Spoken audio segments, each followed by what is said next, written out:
Not everyone is born to be a hero. And honestly, the protagonist here is living, well, dead, proof of that. His life had never been what you'd call ordinary, but the way he died felt like a bad joke. And instead of resting in peace, he was thrown headfirst into a realm of legends. Picture it. Warriors, giants, veterans from ancient times, each one more intimidating than the last, and in the middle of them, a pro gamer. Just some regular dude who happened to be insanely good at video games. Now, for the first time in his life, he's holding a real sword. His name's Tai. He messed up introducing himself, but that's what we'll call him. And no, he's not just some random player. He's one of the top gamers in the world, famous, with a massive fanbase. He'd already won 2 world championships, and today, he was on track for a 3rd. The guy was at his peak. Then, just like that, he found himself somewhere else entirely. Surrounded by towering men who looked like battle-hardened warriors. The kind you look at and instantly think, yeah, I'm not messing with that one. They were all lined up before a massive gate. Tai stood among them, confused as hell. 2 of the warriors noticed him. One remarked that his name sounded weird. The other mocked his clothes and his size, saying he looked like a shrimp compared to the giants around him. Then things got weird. One of the warriors realized that the man standing beside him was the very guy he'd killed. The other stared in disbelief, asking if it was really him. They stared at each other with zero warmth. Tai braced himself. He was convinced a fight was about to erupt. Their eyes lit up like the opening scene of some epic duel. But instead, they burst out laughing.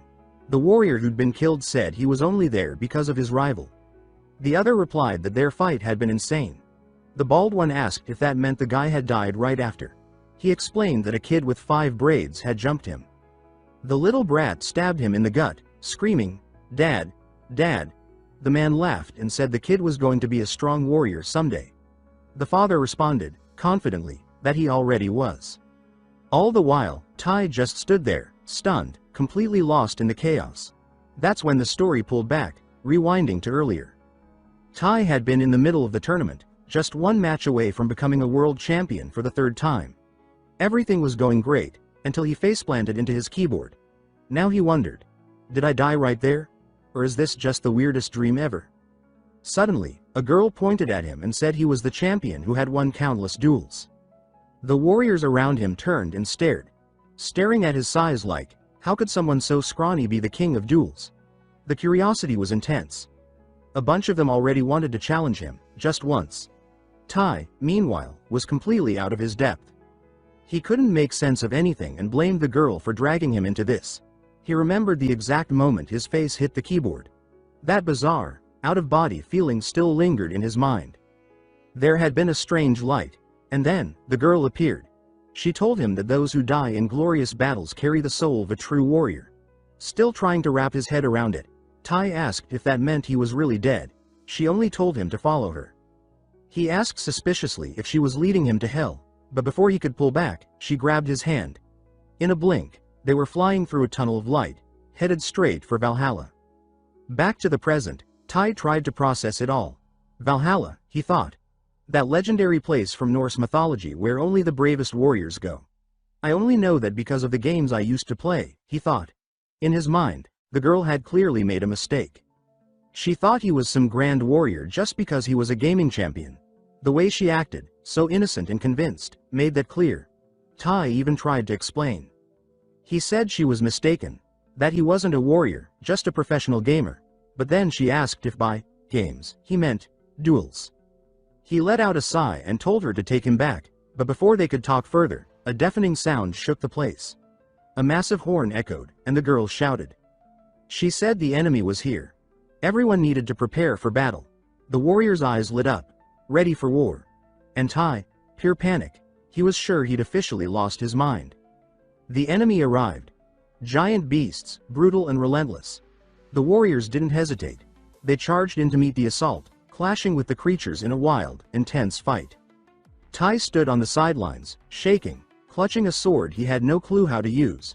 He wondered, if I already died once, what happens if I die again? But fate didn't wait. One of the giant beasts locked eyes on him.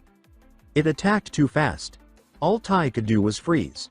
Just before it struck, a warrior raced in and shouted for him to duck. The man unleashed a furious strike.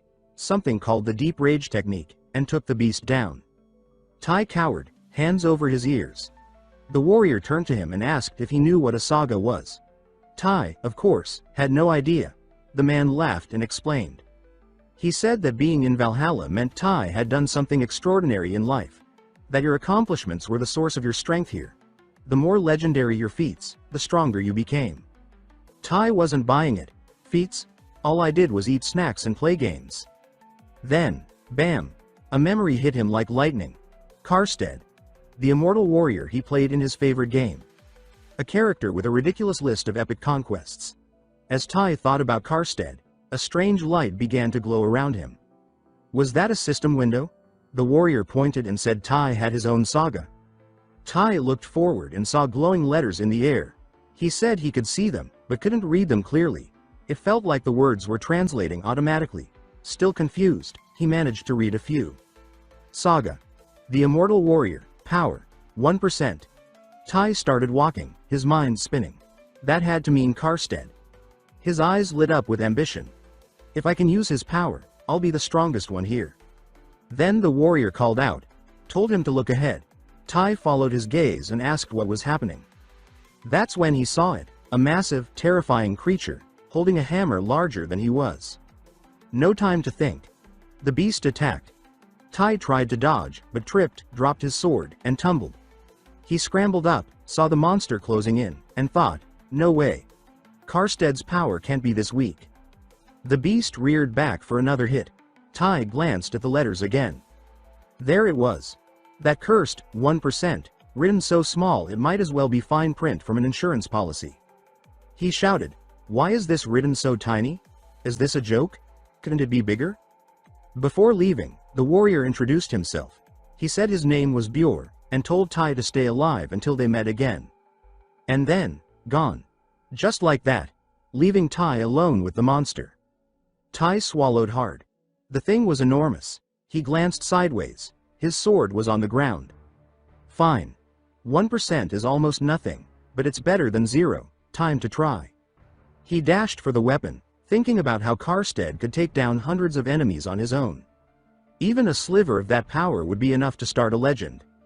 Grabbing the sword tightly, Tai braced himself to face the giant. It was now or never. The monster swung its hammer again, but Tai moved fast. He dove underneath the beast just in time. As he rolled, memories of tournaments flashed in his head. He could almost hear the roar of the crowd. And then, deep inside, Karstead's image flickered like a flame. That was when his saga truly activated. Something shifted. A power surged through him, wild, electric, like the storm itself had entered his body. Energy pulsed around him. His eyes flashed like lightning. He wasn't just some dude anymore. He had become Karstead's echo, a warrior of the storm. His strength climbed by the second. He moved like the wind. Dodging the beast's attacks, he struck with precision, driving the blade deep and finishing the fight. It was epic. Panting hard, Tai thought, is this a new saga? Did it awaken just because I thought about Karstead's legacy? If so, maybe he could increase the speed even more. With this power, things were finally looking up. All right. I might actually survive here, he thought, hope flickering in his chest. Scene shift. The warriors were gathered in the Great Hall. A roaring celebration.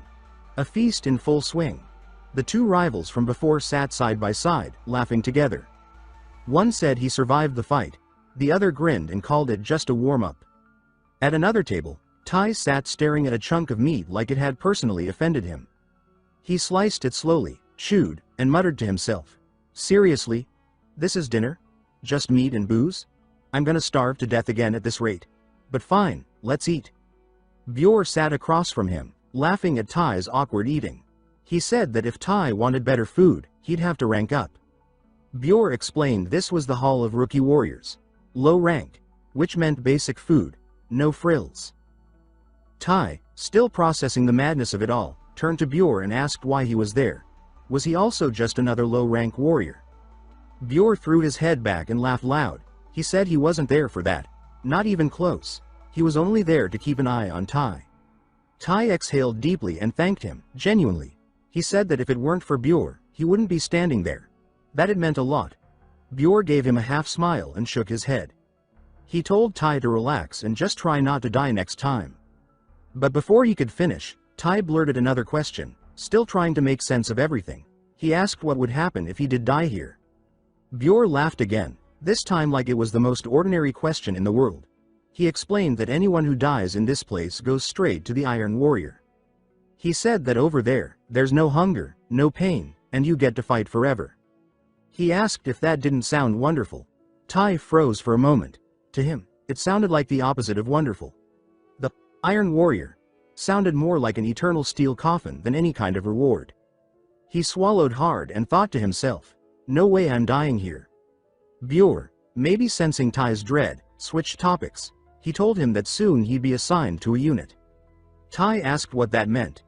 Bjor explained that every warrior would be sorted into a team, and that was about to happen any moment now. Right then, someone arrived. A figure so commanding that every warrior in the room turned their attention to her. She stood proudly and announced that she had witnessed their performance, and now each of them would be assigned to a unit. Tai's eyes went wide when he saw her. He recognized her immediately, a Valkyrie. Bjor grinned and said her name was Hagen, the daughter of Odin. He added that noble blood ran through her veins. Hagen lifted her sword with energy and told them all to look into their goblets. She said the name they saw would be the one they were meant to follow. Tai stared into his cup, confused. Bjor explained that they'd each be placed under the command of one of the gods of Asgard, and the god of their unit would grant them extra power. Tai racked his brain, hoping for a familiar name. Odin. Thor. Those were the strongest. He silently begged that it be one of them. He peeked into his goblet with nervous excitement, hoping for a powerful sign. When Tai finally saw the image appear, his hope crumbled. It was a girl. Beautiful, yes, but not at all what he'd expected. The scene shifted. Now, Tai was sitting in a small boat, sailing down a quiet river. The girl was rowing calmly while Tai looked ready to explode. He thought bitterly that they'd said these were teams of gods. So how had he ended up like this?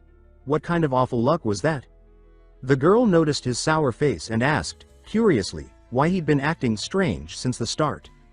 Tai looked around, frustrated that there wasn't even a third person to share the awkwardness. Not even a pet. But before he could get lost in those thoughts, the girl cut in again, calmly. She told him their team had strengths that could rival any other. Even with his doubts, Tai started wondering if that might be true. She went on, telling him that no one above them could interfere, and no one below them could cause problems. She said this place was paradise. Tai glanced around. It didn't feel like paradise. He asked if it was really just the two of them on the team. He remembered the awkward moment during the ceremony when he saw the word Hindu appear in his goblet, while everyone else cheered at names like Odin and Thor. He was the only one who saw a name no one else recognized. Bjor's reaction back then hadn't helped. That classic brace yourself kid looked mixed with a strained, good luck. Trying to be supportive, Bjor had told him to stay strong. As the ceremony went on, each team leader called out the names of the warriors who joined their ranks. Lines of warriors formed.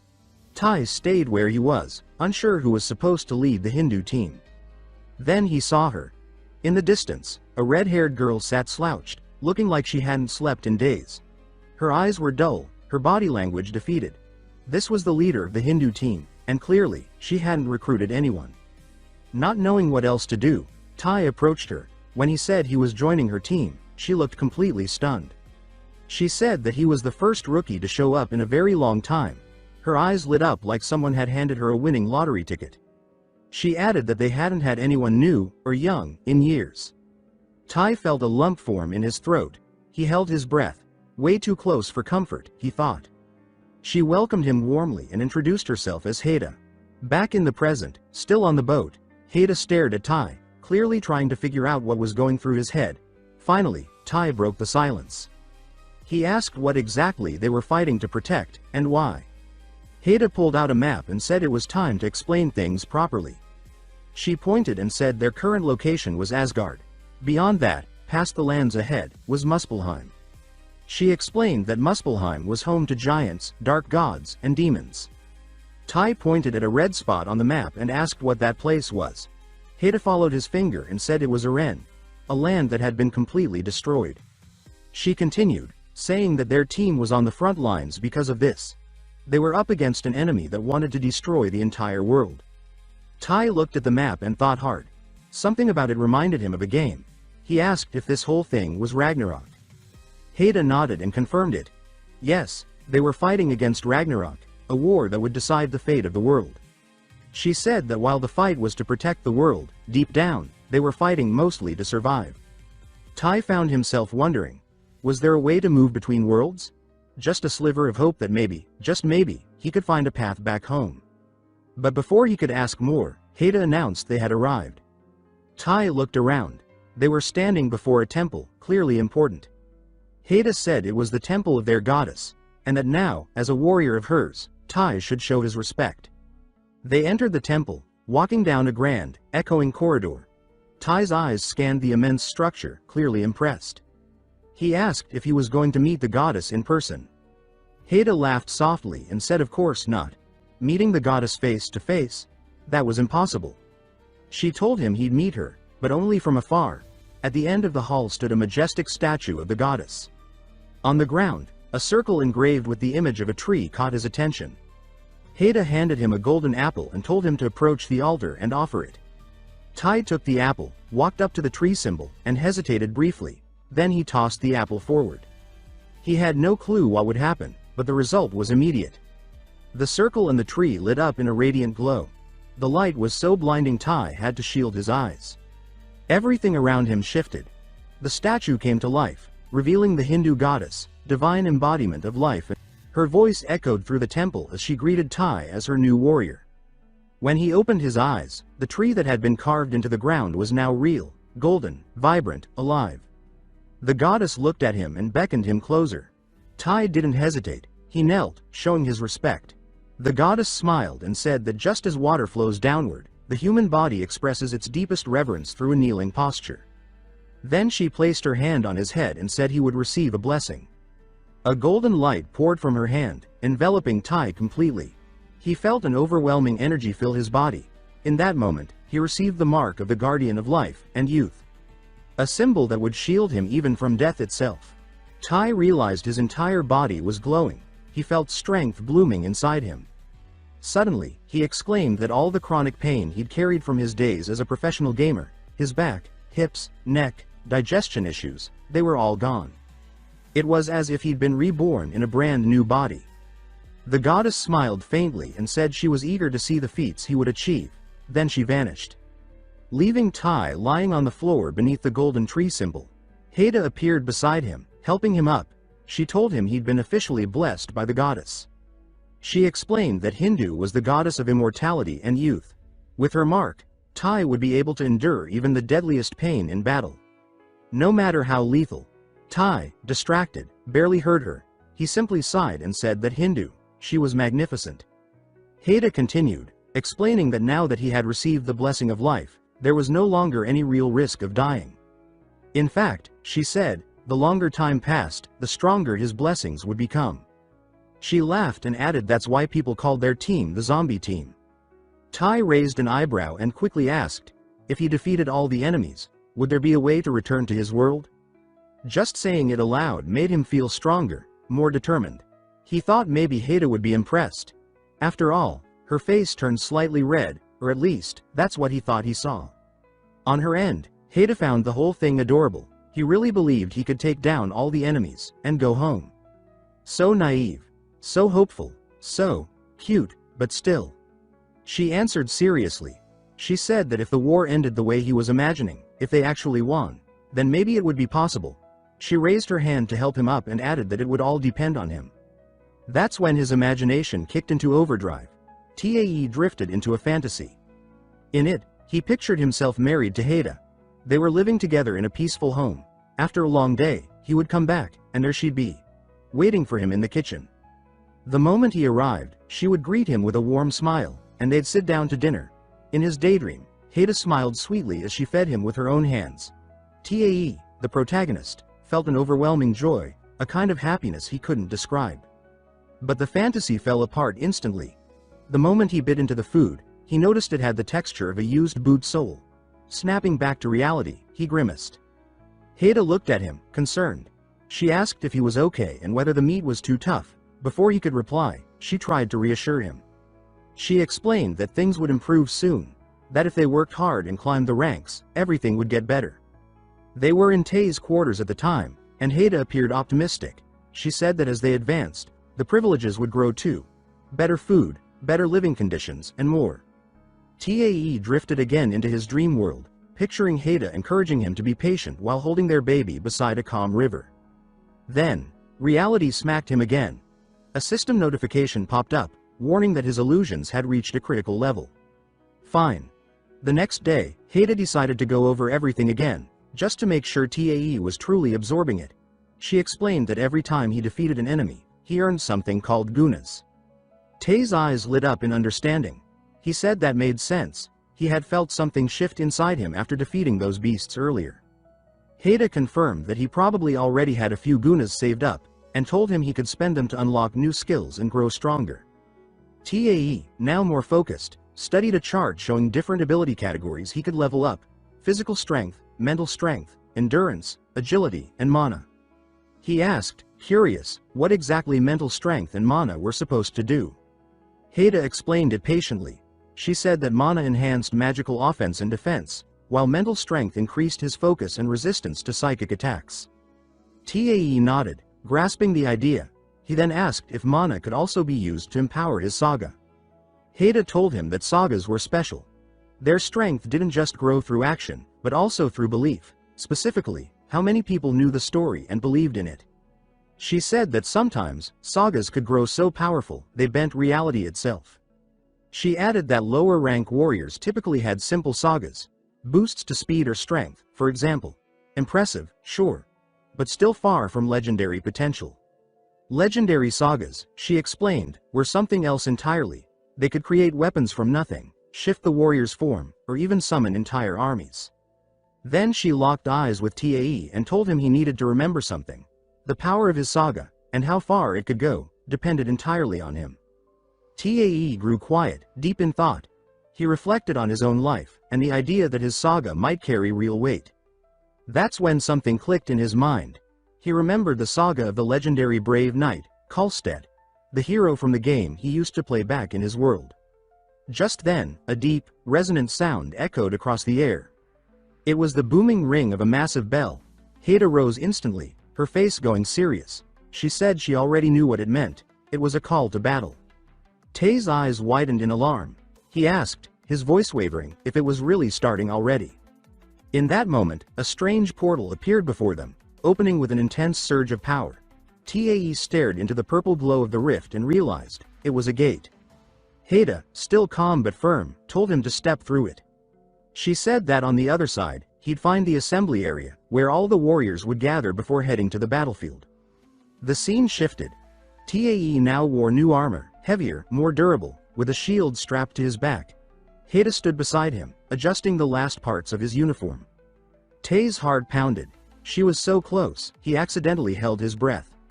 Then she stepped back, looked him over, and said that it suited him perfectly. Flustered, Tae quickly stepped away and said he was ready to go. But she called out one last time and told him to take care, and not to die. Tae, almost tearing up from her words, forced a confident smile. He said that with Indu's blessing, dying had just become a lot more complicated. And then he crossed the portal. What he saw on the other side stunned him. A massive gathering of warriors, hundreds, maybe more, all of them preparing for something big. Tae stood speechless. So this really is a giant war, he thought. Suddenly, someone smacked his shield with incredible force. He whipped around in shock, and saw Bjor, laughing. Bjor said they'd met again. That Tae looked way better now. Then, grinning, he asked if Tae's Valkyrie was pretty. He laughed even harder and added that, honestly, all Valkyries were pretty, weren't they? Before Tae could answer, Bjor grabbed his shield and gave him a gentle shove toward the formation. He told him to get moving. Today's battle would be different. He said they'd have a commander this time. Then the commander arrived. A tall man with a commanding presence, stern eyes, and an aura so intense it silenced the entire field. Everyone around him stood straighter the moment he walked by. Meanwhile, Tae was still by himself, the lone representative of the Hindu team. The commander noticed and stared at him, puzzled. He said it was strange for someone to be standing alone like that and asked if Tae was the only member from Team Hindu. He then ordered Tae to fall to the rear and stay there. Embarrassed, Tae obeyed without protest, trying to blend in. Then the commander raised his voice, his tone booming across the field. He introduced himself as Ragnar, of Team Heimdall, and said that today he would lead the charge. The goal of the battle was to reclaim land that had been taken. Tae stood at the back of the formation, stretching his neck to see past the towering warriors in front. Ragnar kept speaking, saying they would charge directly into the heart of the conflict. Raising his sword, he shouted a rallying cry. They were fighting for Asgard, and for the 9 realms. The gates ahead opened, revealing a portal ready to be crossed. The warriors roared in response, chanting Ragnar's name as their chosen leader. Tae, stuck in the rear ranks, still couldn't see a thing.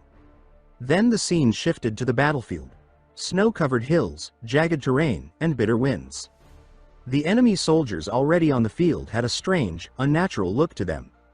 They stood waiting, watching.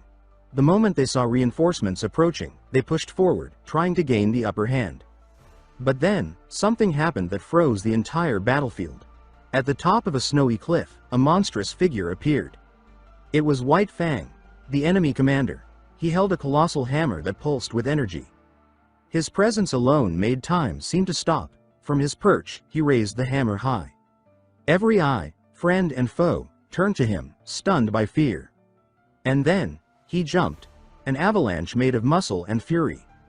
He landed with cataclysmic force, slamming the hammer into the ground. The shockwave tore through the snow, blasting it into the air and throwing nearby warriors like ragdolls. The field erupted into chaos, and at the center of it all stood White Fang, rising slowly, his hammer glowing, and his eyes burning with unrelenting rage. Just as Tae emerged from the portal, he found himself face to face with the towering figure of White. The beast roared so loudly it felt like the earth shook. As it swung its massive hammer, it sent shockwaves through the battlefield, crushing every warrior who dared approach. Tai stood frozen for a second, staring at the scene of destruction in disbelief. He muttered to himself, wondering who the idiot was that opened that portal. Now everything was silent between them. Tai and White stared at each other like the rest of the world had disappeared, leaving only the two of them in a frozen moment. Tai was terrified, but forced himself to stay composed. He kept his eyes on White and that deadly hammer. He repeated to himself that he just had to think of it like a boss fight in a game. He realized quickly, his survival depended on one thing. That hammer. If it hit him, it was over. For a moment, Tai imagined the impact, being flung through the air like a ragdoll. He glanced at the small shield in his hand and accepted the truth. There was no way it could withstand even a fraction of that weapon's power. He made a decision. He flung the shield aside. At that moment, it was useless. This was all or nothing. Then he thought about the runes he had collected, 5 of them. Not much, but it was everything he had. Tai poured them all into agility. Instantly, something changed. His senses sharpened. White's movements started to slow, as if time itself was bending. The hammer came crashing down with monstrous force, but Tai, now faster than ever, slipped just out of range. He felt the wind of the strike graze his skin, but he was alive. The warriors around him, still frozen in fear, watched his maneuver and erupted in shouts of disbelief and celebration. He had dodged it. He had survived. While others were being hurled like dolls, Tai had slipped beneath the hammer unscathed. But then reality hit him. Just dodging wasn't going to win this fight. He glanced at the giant's legs. Maybe I should strike there, he thought. At that moment, a voice echoed across the battlefield, calling for all warriors to focus their attacks on White's legs to bring him down. Tai saw the army charge forward, but the result was disastrous. One by one, the warriors were knocked away, helpless against the monster's strength. He realized this strategy wasn't working. White raised his hammer again, ready to crush more lives. Tai clenched his fists. There's only one thing left I can do. He decided to activate a move he remembered from the game. Caustic, Warrior's Mission, the Storm. The technique granted him incredible speed, but this time, instead of running, Tai launched himself upward. From above, he twisted his body midair and dove straight toward White with everything he had. In his mind, he made a silent vow. I'm going to survive this battle, no matter what it takes. Memories of Haida flashed through his thoughts, her voice telling him not to die. The desire to see her again burned inside him. He remembered her advice. Awakening the true power of a saga depended entirely on him. But something ticked him off. He shouted inside his head, demanding that the invisible narrator stop treating his life like a tragic story. Enough with the death foreshadowing. With that, he sharpened his focus. He zeroed in on the ability, Warrior's mission. The storm, which until now had only increased his speed. But what if it could do more? What if he could take it to the next level? It sounded insane. But Tai decided to try. He visualized the impossible, striking with his feet, channeling all his speed into a single point. The monster roared in pain as Tai landed a blow. The protagonist, breathing heavily, wasn't sure if he was still alive. He muttered that doubt might have saved him again. Looking up, he saw the beast writhing in pain. His sword was buried deep, lodged in one of White's eyes. That was the moment. White was vulnerable. One more hit could end it. Tai thought fast. I need a weapon. Right then, a new skill awakened. His saga transformed. The warrior's weapon saga activated. He fused it with the storm. Tai spun violently, like a tornado rising into the air, climbing higher and higher until he reached the peak above White. And with that, he struck the final blow. Cut to another scene. Somewhere far, far away. Looking upward, it seemed like the planet itself shimmered in the sky. A mysterious woman stood at the edge of a vast horizon, manipulating something that looked like a cosmic chessboard. Suddenly, a raven landed behind her. She commented that the outcome was clear. They were the victors. Turning toward the raven, she introduced herself as Raskrid, a Valkyrie in the service of Odin. But the raven responded in a grave tone. He said he wasn't Odin. She was speaking to Hugin. Raskrid sighed, clearly annoyed. Hugin then asked if any warrior had impressed her, pressing the question again. She hesitated, but then admitted, yes, one had. One who faced the beast. The scene cut back to the battlefield. Tai stood holding his sword with both hands, the corpse of the fallen White beside him. Warriors around him cheered in triumph. They chanted Odin's name in victory. But soon, all eyes shifted to Tai. Still catching his breath, he stood there, silent, stunned, feeling the weight of the moment and the roar of celebration. He thought about the championships, about being crowned the best player in the world, the applause. It all felt eerily familiar. Then he looked down at the weapon in his hands. A chill ran down his spine. Wait a second, this sword, it's just like the one from the game. A rare item. Once difficult to obtain, then eventually common, weaker than what he was used to using. Just like his current state, far from his peak, but full of potential. As the cheers roared around him, Tai made a decision. I want to keep hearing this. I want to get stronger. Tai, the conqueror of Valhalla, raised his sword and saluted the warriors. Then, a hand rested on his shoulder, stopping him mid-movement. A voice said he did great out there, that it was amazing. Tai turned, and saw Bjor. Before Tai could reply, Bjor added that Tai had managed to evolve his saga, and that wasn't something to take lightly. Smiling, Tai thanked him. He said it was only possible because of Bjor and Heda. But Bjor, looking proud, said that summoning a sword from thin air had nothing to do with his training. Tai laughed, surprised. He admitted it was new for him too, but now, it seemed like he could summon, and dismiss, it at will. Bjor changed the subject, saying it was time to move. Tai frowned, already exhausted. He asked if they weren't heading back. Bjor let out a short laugh and pointed to a distant spot. He said, back? Forget it. Our mission now is to take that fortress over there, and until we do, this is our camp. Tai groaned. You've got to be kidding, we're sleeping here? The scene cut again. Tents were up, camp was set. Tai, drained, collapsed onto the makeshift bed inside a tent. He yawned loudly. What a day. Feels impossible that all this happened in a single day. After a moment of silence, he reflected on everything that had happened. He stared at his hands, remembering Bjor's advice about sensing his saga. Did I really get stronger? Focusing, he opened his system window. And something had changed. The translation now came in clear. Current power. 5% of the immortal warrior. A smile broke across his face. Tai. I'm getting stronger. Now he had 2 saga slots. Could I combine them? He wondered. While he processed the idea, the tent flap burst open. A warrior stood there with a strange smile. He said someone was looking for Tai. Confused, Tai stepped out. Outside, he saw all the warriors gathered, each one looking at him with that same odd grin. What the hell is going on? Then he saw the reason. Amidst the crowd stood Haida. She saw him, beamed with joy, and called his name. The sight of her caught him completely off guard. Cut to Haida sitting on the ground, tears running down her cheeks. She apologized over and over to Tai, sobbing uncontrollably. She was overwhelmed by his unbelievable accomplishments. Back to the crying scene.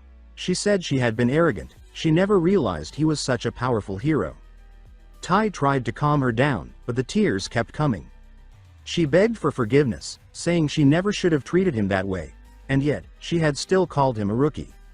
Even as she sobbed, Tai thought to himself, she's ridiculously adorable like this. But he knew he had to explain.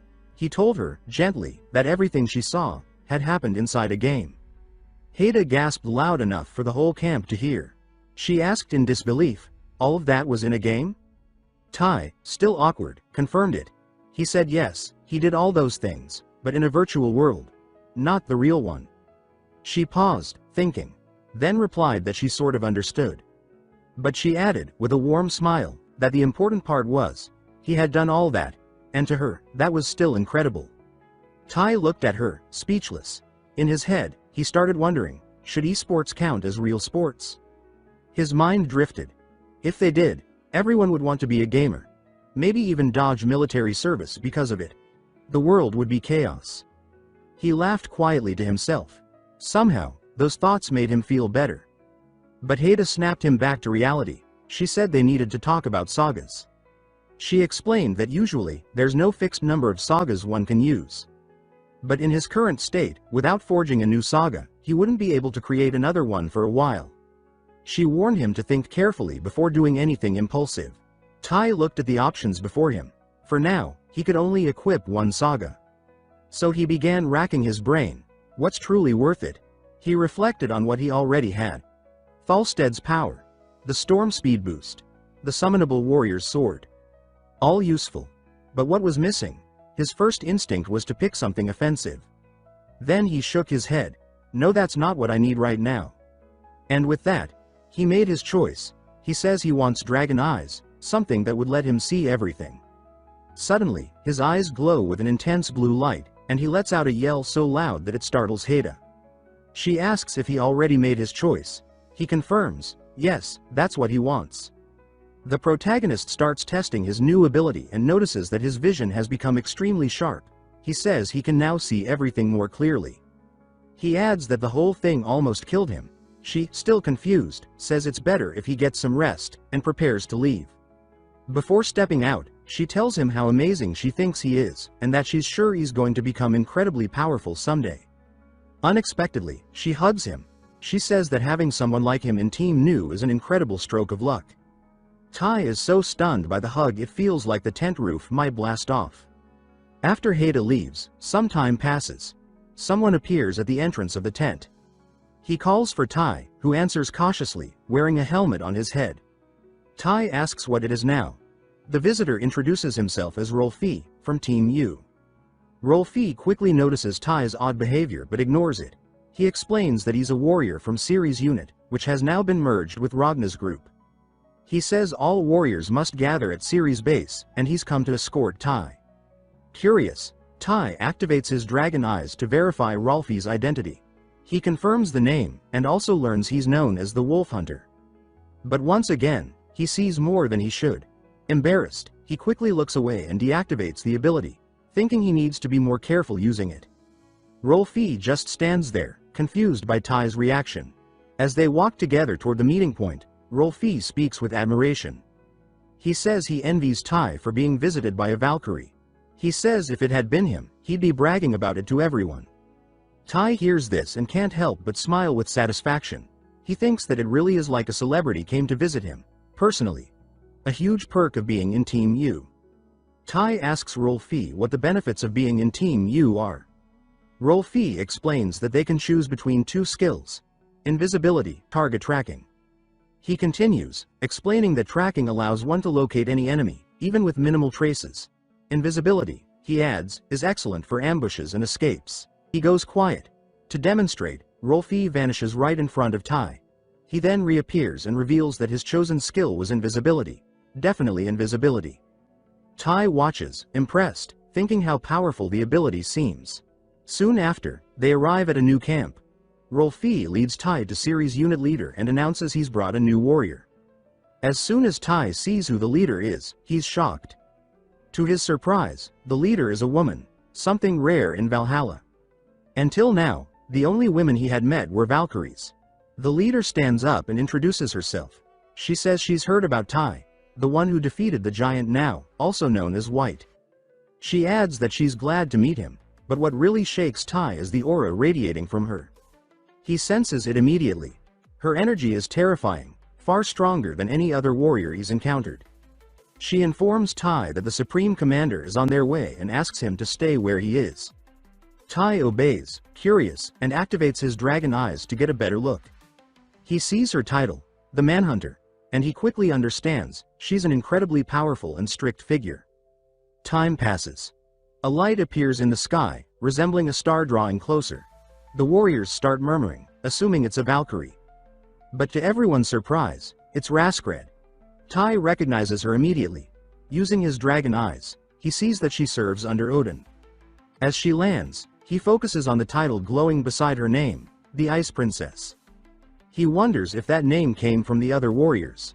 Raskred steps in front of them all and introduces herself, making it clear that from now on, she'll be the one leading the group. She announces that Commander Ranos is dead, and because of that, his unit is now merged with Siri's. She looks directly at Siri and says she'll be counting on her for this mission. She also turns to Warrior Tai, saying he single-handedly defeated the enemy leader, the beast they knew as White. As recognition, she declares that Tai will be rewarded with a bag of gold coins, a rune, and 10 points for Team Hindu. Tai feels a rush of joy but tries not to show it, keeping his expression serious. He starts imagining himself becoming a living legend in that world. Suddenly, he hears the surrounding warriors whispering. At first, he assumes they're praising his victory. But he quickly realizes that's not it. They're talking about how he was visited by a Valkyrie. That Heda herself came to him. Tai reacts with disbelief. Seriously? They think that's more impressive than defeating the giant White? He starts to get irritated, especially when he hears one of them say Tai's the luckiest guy alive. Another adds that if it were him, he'd brag about that forever. They want details. Tai can't believe it. I defeat a colossal monster, save everyone, and all they care about is who visited me. Then Raskred speaks with authority, calling for silence. She announces that the battle to reclaim the fortress begins tomorrow afternoon. The warriors cheer. But she continues. They'll use the Iron Rain plan. Everyone will be involved. The name alone makes the warriors erupt in euphoric shouts, cheering like the battle is already won. Tai tries to match the excitement, but inside he's completely lost. Iron Rain? What the hell is that? He turns to Rolfi and asks. Rolfi pauses. Says honestly, he has no idea. The next day, Raskred flies high through the sky. With a decisive motion, she raises her hand and commands the attack to begin. The warriors march forward like a flood, heading straight for the fortress. Simultaneously, the enemy army spots them approaching. That's when a new creature appears. A massive beast, similar to White. But this one is different. This is Red Eyes. The warriors clash with the enemy. Meanwhile, Siri explains Raskred's plan like it's a chess match. She says their assault will force the enemy to meet them in front of the walls. During the chaos, Siri's unit will scale the walls, infiltrate the control rooms, and open the gates. She adds that to do that, they'll rely on Iron Rain. Rolfi, pumped up, says they'll use it to breach the walls. Tai looks at him, suspicious. Rolfi talks like he knows what he's doing, but he's completely clueless. Again, Tai wonders. What the hell is Iron Rain? Some kind of teleportation spell? Cut to the next scene. TAE is sitting inside a giant metal barrel. Finally, he understands. Iron Rain means being launched, literally, in a metal barrel toward the fortress wall. Rolfi asks if he's excited. TAE answers, absolutely not. Around him, other warriors cheer excitedly. They shout things like, I'm going to Valhalla. Wait, aren't they already in Valhalla? Then, the horn sounds. The signal. The barrel holding Tae and his teammate starts to move. It becomes clear. These barrels are loaded into massive cannons and fired like projectiles at the fortress. Inside, reactions vary. Some warriors scream in terror. Others are thrilled, already hyped for battle. The barrels crash through the walls, smashing on impact. Warriors stumble out, dazed and bruised. Some complain about back pain. Others bite their tongues. Tae? He's just thankful to be alive. Then Ciri appears. She warns them to prepare. The enemy is coming. The warriors regroup. But they're stunned when they see what's ahead.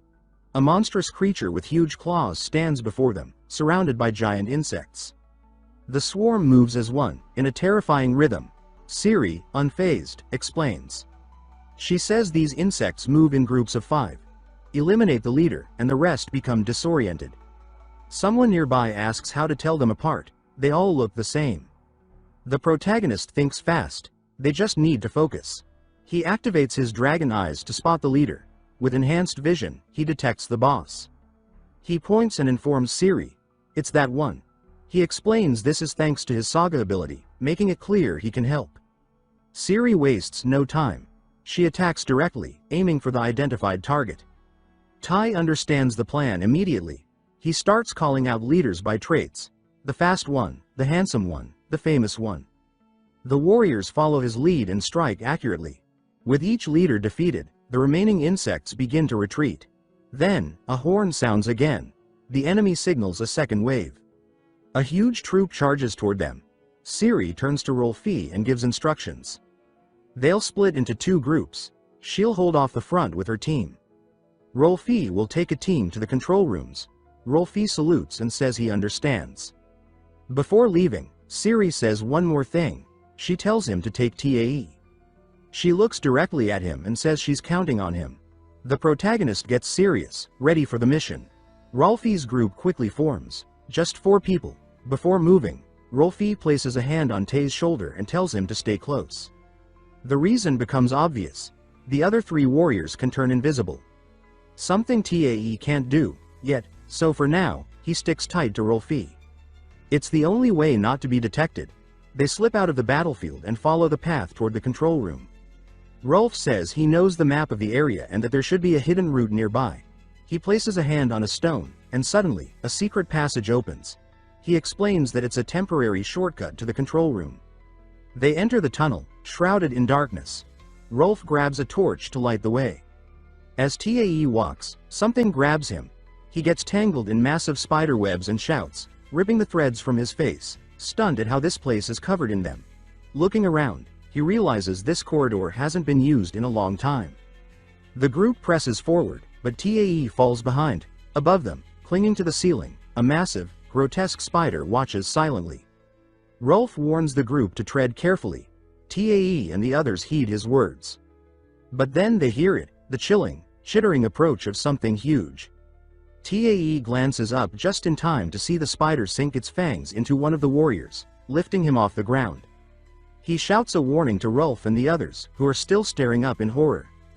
Rolf calmly remarks how strange this spider is, highlighting its monstrous size.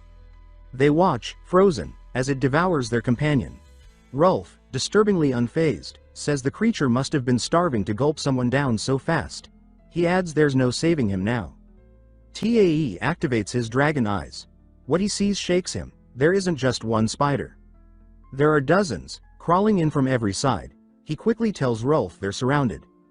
The spiders close in. Tae takes a deep breath, forcing his mind to stay sharp. He scans the creatures, using his ability, and identifies 2 crucial facts. They paralyze prey with venom, and their weakness. Without hesitation, Tae activates a skill, Runic Fang Effect. His sword bursts into flames. He slashes at the ceiling, setting the webbed roof ablaze and torching the spiders en masse. Seizing the moment, Tae yells at the others to run. Rolf and the rest don't hesitate this time. They dash after him. As they sprint, Rolf shouts, asking if Tae is some kind of mage. Another warrior frets about the sword being left behind. Tae, not breaking stride, responds casually, he'll just make another one. With dragon eyes guiding him, he leads the group like he's navigating a video game. Eventually, they find a door. Rolf, relieved, says this is it. He rushes forward, telling them to get inside. Tae crosses first, followed by a third warrior. Rolf barks the order to shut the door. But one warrior hesitates, and fails. A spider slips through. Now it's 3 against 1. Rolf and the other warrior wrestle the door shut. Tae draws a new sword, ready. With a clean strike, he slays the spider. He collapses, gasping for breath. Rolf and the other warrior slump against the door, equally winded. Tae glances around and asks if this really is the control room. They head to the center. Rolf confirms, it's the emergency control chamber. As they advance, he explains that this is the second hidden system within the fortress. Tae reflects, it makes sense it was so hard to reach. Being so secret, it has no guards. Wasting no time, Rolf says they need to finish fast. He pulls a circular key from his gear and inserts it into the device at the room's core. He says they'll open the main gate now to minimize their troops' losses. As the key turns, a blinding light bursts from the control device. A mechanical voice announces, "Emergency control key recognized." From above, a beautiful girl descends. She introduces herself, Black Caster. She asks how she can assist. Rolf and the other warrior stare, dumbstruck. Tae, impatient, reminds them they were in a hurry seconds ago. He tells Rolf to snap out of it and speak. Awkwardly, Rolf asks Black Caster to open the fortress gate. She replies calmly that the process will begin, and starts opening the wrong door, the one behind them. Rolf quickly corrects her, clarifying he meant the main gate. Then he sighs and declares their mission a success. He suggests they wait there until the army takes the fortress. Looking at Tae, he says that while they have time, they could chat with the girl. But Tae is locked on the door. He warns that someone's coming, they need to prepare. A moment later, a shadow looms. Something massive approaches. Tae, terrified, mutters how it's possible anything could break through that thick metal door. Rolf, equally on edge, notes that there were tons of spiders outside. But Tai realizes, whatever this is, it already killed them all. Suddenly, the door bursts open. The red-eyed monster storms in. Tai recognizes him instantly. The beast is furious, growling threats. He declares that he'll wipe them out right there. The trio freezes, paralyzed by fear. Tai activates the warrior's sword saga. Thinking of Haida, he charges. Rolf and the other warrior follow. But the beast is too fast. It spins its hammer with terrifying speed and smashes the warrior beside Tai. The man is hurled into the wall, cracks split the stone on impact. The monster mutters in confusion, asking where the little one went. From above, Tai descends using the storm saga, blade aimed at the monster's skull. But Red Eyes sees him coming. It drops the hammer and unleashes its claws. Tai realizes too late, the beast was waiting for him. Mid-air, the creature catches him and slams him to the ground with a brutal move, gravestone spike. Rolf cries out in horror as the floor craters. Tai lies motionless. The scene fades. Tai is flying, weightless in the sky. He wonders about the strange sensation. As he opens his eyes, bathed in light, he whispers, "So this is death." Memories flash. The beast raising its foot to crush him. Tai thinks, this wasn't supposed to end here, back in the control room. Rolf stands tall, bow in hand, a flaming arrow drawn. He activates his saga and fires. The flames wrap the monster, and it howls in pain as fire devours its skin. Rolf shouts at Tai to hold on, but the monster spins, rage in its eyes. He swears vengeance on the archer. For a moment, it hesitates, eyes flickering between Rolf and Tai. That moment is all Tai needs. He plays dead, unmoving. His mind races. He knows, if I move now, I'm dead. He lies still, formulating a plan. The monster turns its back on him and charges at Rolf. The archer steadies his aim, ready to die fighting.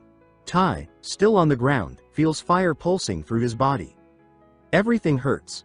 But something inside him roars, I'm still alive. Summoning all his strength, he rises. Red Eyes doesn't notice. Tai ignores the pain and reactivates the storm. He flashes forward, faster than lightning. He slices through the monster in a single blur. He lands next to Rolf, who stands frozen, eyes wide. For a moment, time stands still. Then, chunks of the creature's body fall around them. It screams in agony, then collapses. Tai looks down at the corpse, as if even he can't believe he won. Across the room, the third warrior stands dumbfounded.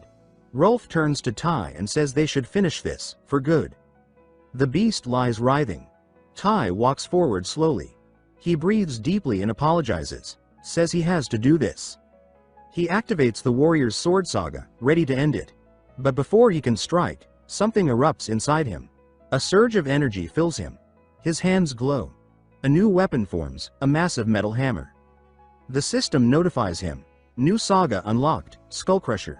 Stunned but thrilled, Tai roars and slams the hammer down with everything he has. The impact shakes the entire control room. Rolf and the third warrior rush over. The warrior screams with excitement. Tai did it. He shouts that Indu has triumphed. Rolf stares at Tai, barely processing what he just saw. Then, another notification pops up. Tai's level has increased. Karstead synchronization, 7%. He doesn't even have time to absorb it all when they hear the report. The Black Fortress has been captured. Valhalla has won. Rolf and the others rush Tai, grabbing him in a massive group hug. They yell that the war is over. And so, the legendary Red Eyes, the enemy army's final commander, was slain. Cut to the battlefield.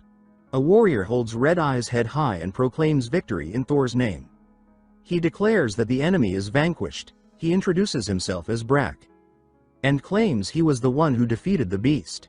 And to make sure he wouldn't be left behind. Meanwhile, the raven serving as Raskrid's messenger flew above the battlefield, watching the victory unfold below. It noted that Raskrid now seemed far less interested in the mighty warrior Brak and increasingly focused on the young warrior named Tai. Back at the celebration, Rolf carried Tai on his shoulders as the warriors around them shouted his name and cheered his unbelievable feats. The young man no one expected had done the impossible. Suddenly, a Valkyrie appeared in the middle of the crowd, loudly proclaiming that today was a day of celebration and that they all deserved this victory. The warriors erupted in joy, celebrating the end of a brutal era. Tai, standing apart from the crowd, looked silently up at the sky. The weight of the battle still lingered in his body. That's when Rolf approached and asked if he was okay. Tai admitted he was in a lot of pain. Rolf responded by saying he was lucky to be alive, and that he had been terrified when he saw Tai lying motionless. Before Tai could reply, a familiar voice cut in. It was Ciri. She arrived with a smile and asked if she could join them for a moment. She praised what they had done in the control room, saying it had been incredible. As a gesture of thanks, she offered them a drink. Rolf didn't even hesitate. He eagerly said it would be an honor, even adding that he had always wanted to share a drink with her. Tai thought, smooth. Simping in broad daylight. Before anything else could happen, more warriors crowded around, all asking to drink with Ciri too. The mood shifted quickly. She opened the barrel and began pouring, raising her glass and shouting a toast to Valhalla. Everyone joined her, cheering loudly. Rolf stood still, clearly frustrated as his golden opportunity slipped away. Tai watched quietly. His eyes stayed on Ciri as she laughed and smiled with the warriors. He remembered how cold and distant she had once seemed to him, someone emotionless. But now, there she was, laughing like a child, face flushed from the joy. On the other side of the party, Rolf was surrounded by listeners as he recounted the battle. He described every detail. How Tai faced the spiders, how the Red Eyes monster fought, and how the final blow came from Tai himself. The crowd hung on every word, visibly impressed. Tai kept watching. His gaze returned to Ciri, still laughing, light and carefree. He thought to himself, she really does know how to smile like that. The party got wilder. References flew around that neither Tai nor the narrator could understand. What the hell is going on? Suddenly, the large dwarves started acting weird. Tai tried to make sense of it all when Raskrid appeared. She informed him that he had a visitor. It was the beautiful Reda. The warriors, seeing her approach, erupted with cheers and teasing. As Tai and Reda walked off together, comments flew, some saying they were jealous, others shouting, "Make the most of it, kid." The dwarves tried to keep the party going, but Raskrid stepped in, ordering everyone to bed. She reminded them that they had an important mission in the morning. By dawn, all the warriors were assembled. Tai looked exhausted, yawning like he hadn't slept at all. Naturally, that made him a prime target. Rolf, wide-eyed, asked if Tai had enjoyed himself last night. Another warrior chimed in. Was it an all-nighter? A third, grinning, asked. So, did you have fun, boy? Tai, clearly embarrassed, gave a sheepish smile and simply said he couldn't talk about it. It was a secret. As he spoke, it became clear something was different. He wore a new necklace with a golden pendant. Before the teasing could escalate, Siri arrived to give the mission briefing. She explained that today's mission was a special one. The target was the eastern side of the Black Fortress, specifically the old dwarven mines. When the Nows took the fortress, the dwarves had sealed the mines and gone into hiding. No one had heard from them since, so the mission was clear: investigate the area and assess the situation. Tai turned to Rolf and asked if dwarves were like the grumpy warriors he'd seen in games. Rolf replied that dwarves never said no to a drink. Then he added, with a straight face, that he hadn't had a drink in ages, despite drinking the night before.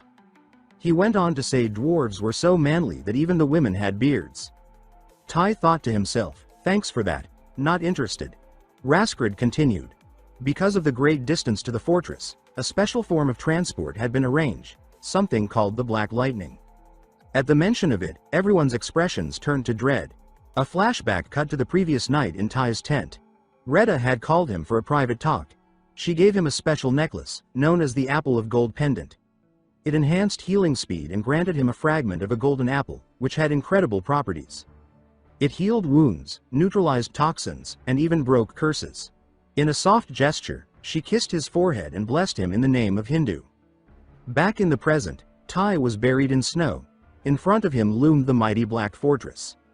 He pushed himself out of the snow, visibly irritated. He grumbled.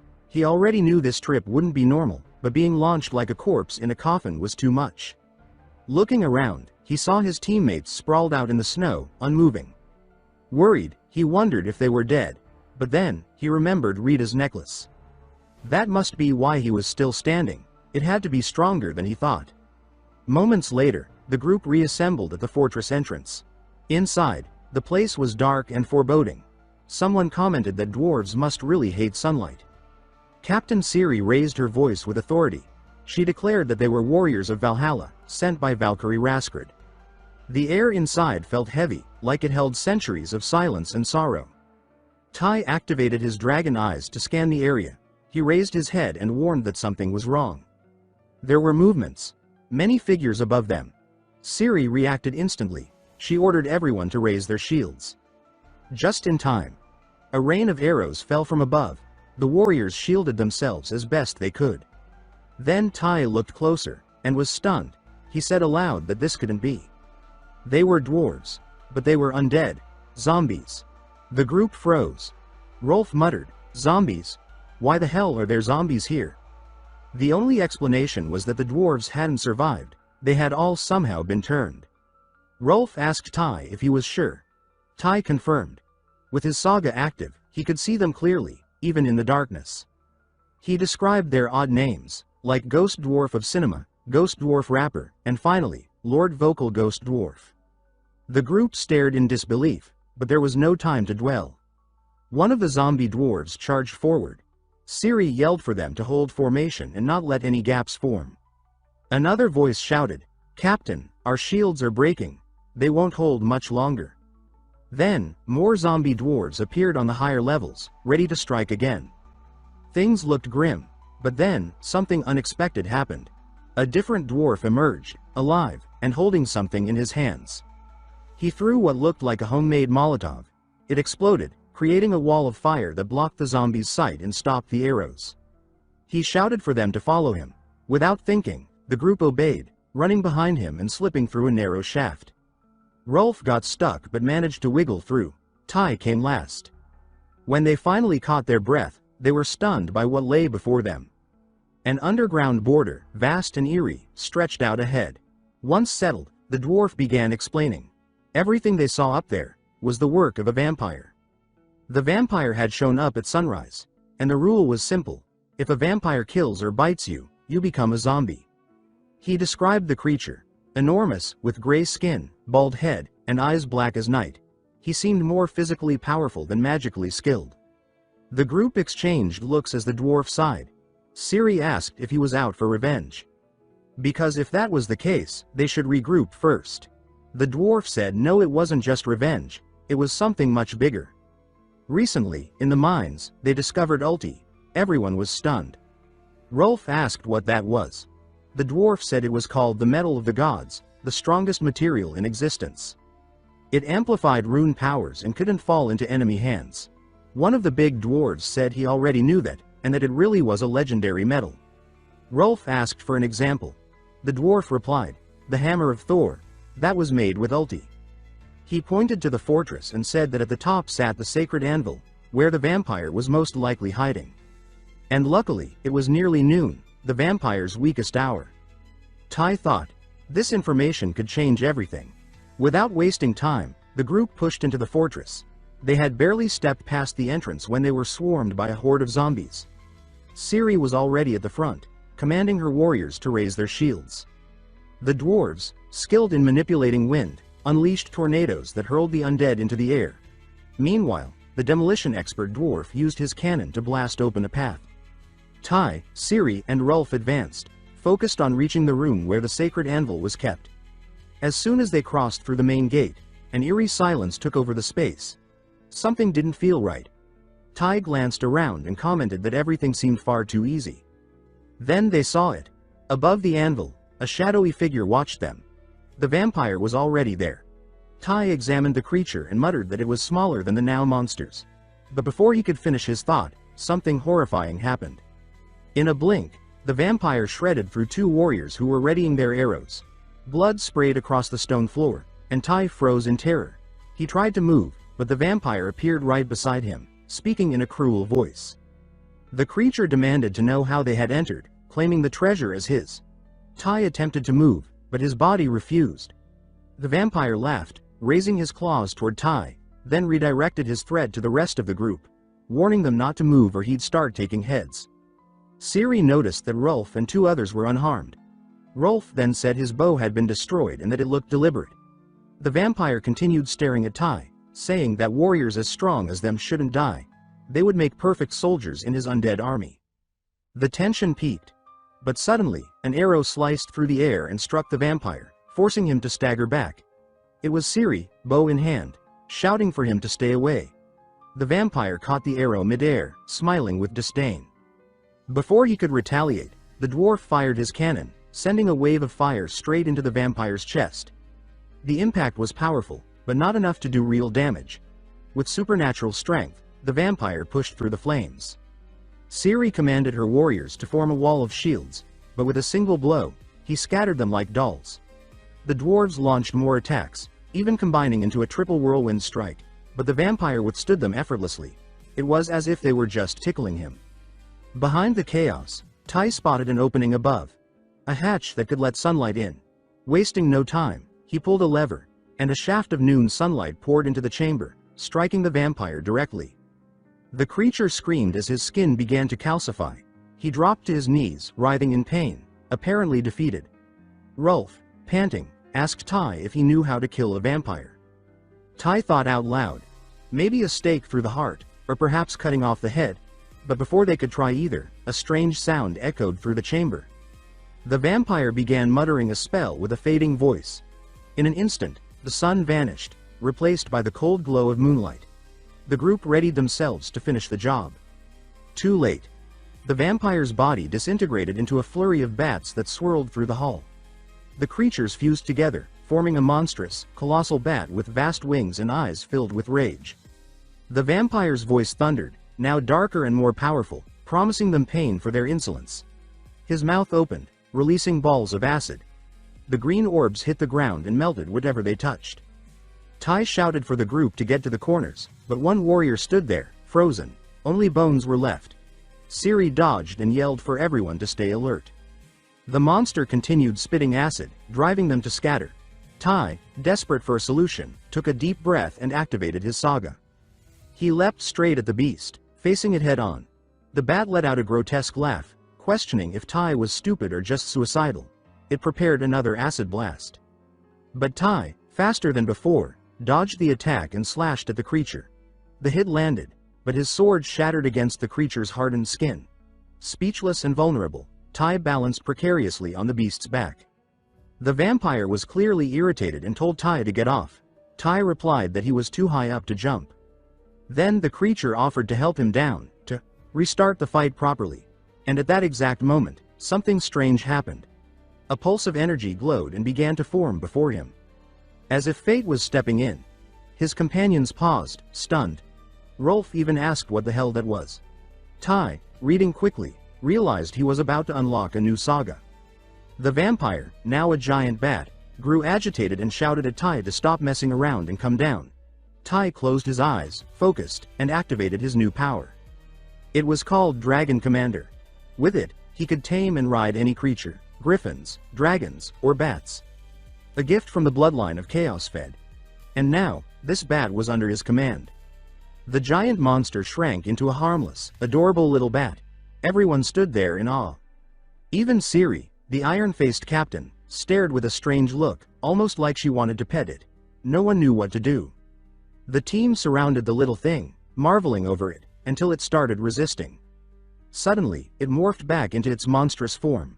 The vampire, furious, screamed that they would pay for humiliating him. Tai felt a chill, but Siri shouted for everyone to ready themselves. They had to finish this. Tai quickly mounted the bat again, using his saga to temporarily subdue it back to its cute form. He then laid out the plan. He would deal as much damage as possible, and then they'd finish the job together. They agreed. He soared into the sky on the bat's back. The first rays of the new sun began to burn the beast. Tai, still in control, gave the order. Full speed. Crash into the ground. He leapt from the creature just before it smashed into the earth, causing a massive shockwave. Then he activated his warrior saga, Skullcrusher, and delivered a brutal blow to its head. Still breathing. But the dwarf wasn't done. He hurled a pack of explosives onto the bat. The explosion was enormous, obliterating the creature and nearly taking Tai with it. He groaned aloud, asking how anyone carried that in a backpack.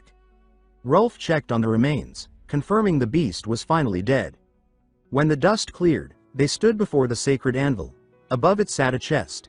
Inside, the metal of the gods, a small fragment. Tai, Rolf, and Siri frowned. It was tiny, didn't seem like something worth all this. The dwarf snapped, saying it was enough to craft a powerful ring.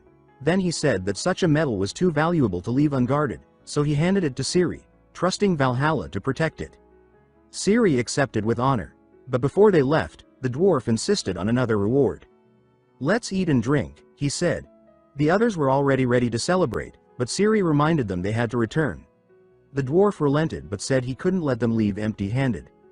He led them to a vault full of magnificent weapons, true masterpieces. He told Tai to choose one. Tai didn't hesitate. He activated his dragon eyes to scan them.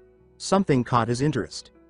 Later, as the group prepared to leave, the dwarves gathered at the gates to say goodbye. They thanked them sincerely, for saving them, and for avenging their kin. One dwarf approached Tai and said he had chosen well. "We see Tai's new gear, a cloak, the only blue item in the vault." The cloak, called Falcon Wings, was light and durable, and had a special ability. The dwarf taught Tai a chant that would unlock it. Then the scene cuts to a falcon soaring high above the mountains. It's Tai, flying fast, passing over the enchanted coffins where his companions rest, returning to Black Castle. After landing, the group went straight to report to Valkyrie Haskred, who awaited them with a stern gaze. "Mission complete," she said. "Well done." Siri explained that a single vampire had overtaken the dwarven mines, and that together, they managed to defeat him and protect Uchi. Haskred looked at the divine metal and said they had achieved something incredible. She added that the fallen warriors would rise again, as legendary Iron Warriors. But for now, she said, they had earned a rest. The group exhaled in relief and exited. Rolf, of course, already had plans. He leaned toward Tai and asked if they were drinking tonight. Tai laughed and shook his head. "Not today, Rolf. I'll pass." Before he could leave, Siri approached with a smile on her face. She congratulated Tae and added that, in her eyes, it was Tae, the warrior of Endu, who contributed the most in that battle. Tae lowered his head, a bit embarrassed, and said that none of it would have worked without their help.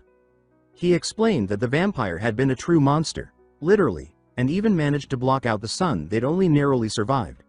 The protagonist paused for a moment, then opened his system window, and with surprise in his voice, said that the best part was yet to come.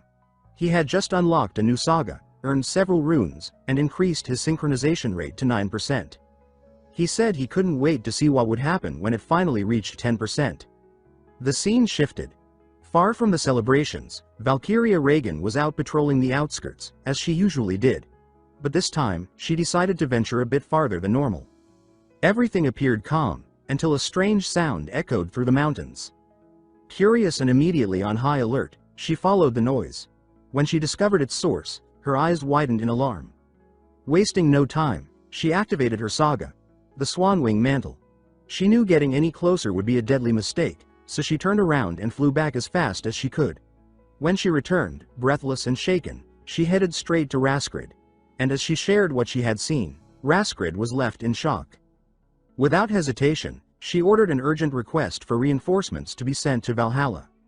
Meanwhile, Ciri took control of the hall, where the warriors were celebrating loudly with drinks and cheers.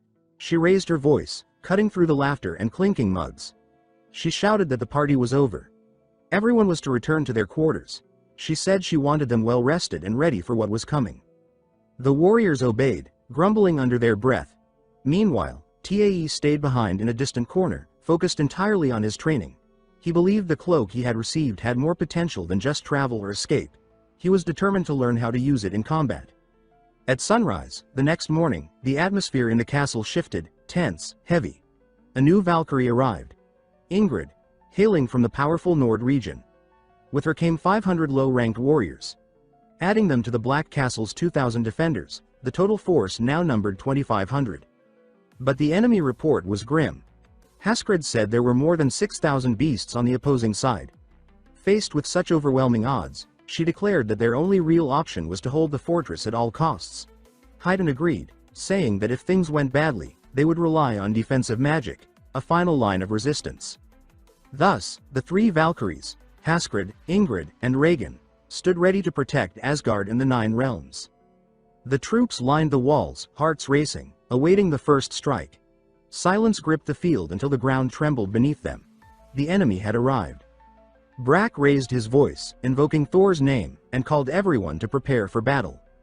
Commander Ciri quickly issued orders, rallying their monstrous strength. As the enemy forces neared the walls, they were met with a storm of arrows that darkened the sky. Many of the creatures fell, but those who rose again raised their shields and kept advancing. Tension thickened with every step. Soon, they were right up against the walls, hurling up massive hooks and beginning to climb. But the defenders were prepared. One joked, saying they weren't climbing up here. Another added with a grin that things were about to get toasty, before dumping boiling water onto the enemies below. Massive stones were also hurled, crushing those bold enough to approach. Rolf fired explosive arrows. Ciri and Tai moved to the front, cutting down enemies beyond the crumbling remains of the invaders. Then, suddenly, a huge shadow passed over them. Looking up, they saw a dragon swooping in, ready to wreak havoc. The beast surged toward the troops, breathing fire like it came from the pits of hell. Chaos erupted. It looked like the end had come, but just in time, Valkyrie Reagan showed who was truly in command. With a swift motion, she activated defensive runes, casting a massive dome over the entire castle. Relief swept the ranks. For a few seconds, the enraged beasts focused their firepower on a single point in the barrier. Reagan shouted that if they kept this up, the shield wouldn't last long. Tai realized his moment had come. Without overthinking, he ran to the edge of the wall and leapt. While falling, he recited the chant, "Power of the Falcon, take me to the skies." In an instant, he transformed into a fierce falcon. With agile flight, he slipped beyond the barrier before anyone could even react. Positioning himself behind the dragons, he shouted with confidence, "Here I go." Then he dove, fast, furious, like a missile. Just before impact, he returned to his normal form.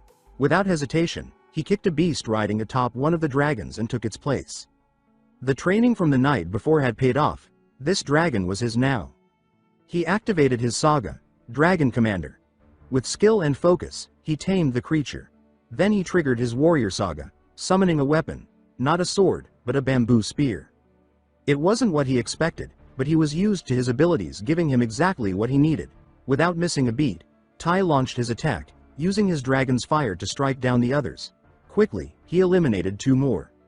Enemies, enraged, charged at him. but his movements were impossibly fast. One by one, he brought them down. From below, his allies watched.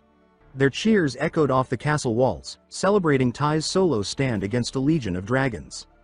Even Valkyrie Regan, used to witnessing grand battles, was astonished by Ty's prowess, but before the admiration could take hold, a new threat emerged. A legion of harpies flew toward them. This time, the tactic used against the dragons wouldn't work. Ciri knew it. She activated her saga, the witch's call of unerring arrows. It was a dazzling display. With her power, she conjured countless arrows, and not a single one missed. The bolts curved through the sky, slicing down the harpies with deadly precision. From below, only flashes of violet light could be seen, followed by the shrieks of falling beasts. Even the Valkyries were impressed by Ty, the warrior of Endu. Some whispered that his efforts so far had been the most vital of the entire battle. But that hope faded fast. From the heavens, something massive slammed into the earth. The shock rattled the land. From above, Ciri and Ty stared in disbelief. Something had fallen from the sky. Was it a black lightning strike? When the dust cleared, they saw it. A towering creature with glowing blue eyes and white fur. They were introduced to Uskerd Loch, a legendary ice giant warrior. His height rivaled the castle itself. Just his presence sparked fear in the ranks. One of the warriors, stunned, pointed at the colossus and asked how they were supposed to beat that. Uskerd advanced. Ciri recognized the threat instantly. She told Ty to pull back for now and to leave her near Rolf, believing Rolf might help devise a plan. The giant brandished a colossal weapon, seemingly able to flatten everything in his path. As he finally swung, Regan reinforced the magic barrier just in time. The strike landed with a catastrophic force. The shockwave tore through the defenses and reached even the castle's core, shaking even the beautiful Valkyrie. Still, the barrier held, but barely. Another hit came. This time, Uskerd cracked the shield. Regan was running out of energy. That's when Raskrid joined her, adding her own magic to the barrier. She looked at the others and said gravely that they were not prepared to face something of this magnitude. She added that if only she could use that, but until then, they had no choice but to pray for a miracle. Raskrid looked skyward and cried out, nearly desperate, calling for Odin. She said they couldn't win this fight with a force of low-level warriors. The situation was dire. Uskerd was supposedly the weakest of the ice giants, and still, he made their entire army look like a joke. And of course, the giant didn't care. He raised his weapon again, preparing another devastating strike. Regan gritted her teeth. Ingrid was thrown backward, the force too great to withstand. The truth was clear. The barrier was about to collapse. Seeing the chaos spiral out of control, Raskrid pleaded again, this time from her core. She begged Odin to release them from the seal, to let them fight this monster on equal footing. As she prayed, a raven flew above the giant's head. But this was no ordinary raven. It was Hugin, one of Odin's messengers. Through its eyes, Odin watched the battle unfold like a front-row spectator. Silence came first. Then, the god's reply echoed in the Valkyries' minds. He refused. The blow landed deep in Raskrid's heart. None of them had expected to hear that from Odin. But he had his reasons. This battle wasn't for them. It was a test. He wanted to see what the low-ranking warriors of Valhalla were truly capable of. Only the strong have a place here. Raskrid opened her mouth to speak, but no words came out. She knew Odin well. He was a god of war, merciless and unrelenting. Someone appeared beside her. It was Brack, a towering warrior with muscles that looked capable of crushing steel. With a thunderous war cry, he shook everything around him and roared that it was time. He called the warriors to action. Brack was a member of Thor's legion, and he didn't come alone. Following his cry, the other warriors began shouting his name. Those who had seemed uncertain now rose with renewed fire. Without hesitation, Brack leapt forward. With his gleaming axe in hand, he launched himself toward the giant's head, shouting again. His strike landed straight on the giant's forehead, merciless and direct. The blow triggered a wave of courage in the warriors.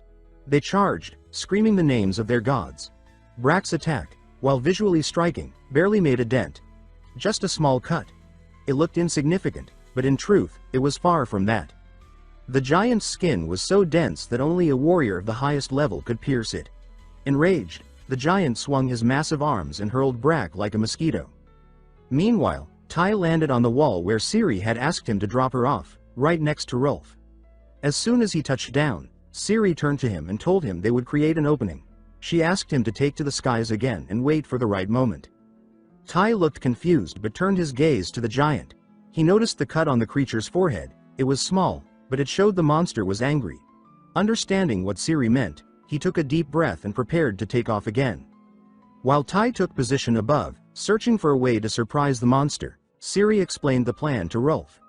They would use the siege ballista and activate their sagas simultaneously. Rolf's eyes widened. He asked if she was crazy. He said no one had ever tried something like that before.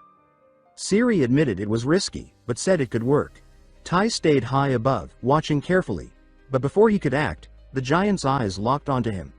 In a sudden, impossible movement for something so massive, the giant reached out, faster than anything Tai expected. All he could do was catch a glimpse of the massive hand reaching toward him. And in a flash, he was swatted from the sky. He slammed into the ground, rolling and crashing, finally colliding with the base of the wall. The Valkyries watching gasped. Raskrid screamed his name, the first to react, and ran toward him in panic. The other two called after her, confused, asking what was going on. Raskrid shouted back, ordering them to hold the barrier while she checked on Tai. She knew now, he was their last hope. When she reached him, what she found was grim. His leg was shattered, bent at an impossible angle. Bones snapped. The fall had been brutal. But miraculously, he was alive, thanks to Endu's blessing. Still, the situation was dire. Beasts gathered just outside the wall, clustering directly in front of them. Tai tried to move, but his body refused. His vision blurred. He felt death creeping in again. This time, he was sure there would be no escape. And then, something unexpected happened. He found himself sitting across from Retta, peacefully eating in what looked like their home. Retta smiled and told him to eat quickly. Before him was a plate of golden fragments. The apple pieces she had gifted him. As he took a bite, golden light surged through his body. Even the Valkyries sensed it. They paused. That light, it was divine. Raskrid asked herself how a low-ranking warrior could emit a god's aura. Then, Tai stood up, bathed in that golden glow. The beasts around him hesitated. They sensed something had changed. He could feel his body again. Every wound, gone. An overwhelming power surged through him. The beasts lunged. But with a simple motion, Tai raised an arm, and they were blasted away. Back on the wall, Ciri and Rolf stared in disbelief. She asked if Tai was okay. She said their part of the plan was ready. But Tai had no mount. Even with his cloak, he couldn't get high enough. That's when Raskrid appeared behind him and told him not to worry. She offered herself as his mount. Tai blushed, stammering as he tried to process what she meant. He asked what she was talking about. Raskrid answered with a single word, Draco, and a radiant light burst around them. Before Tai, a massive white-scaled dragon appeared, eyes glowing blue. She said she now understood Odin's message.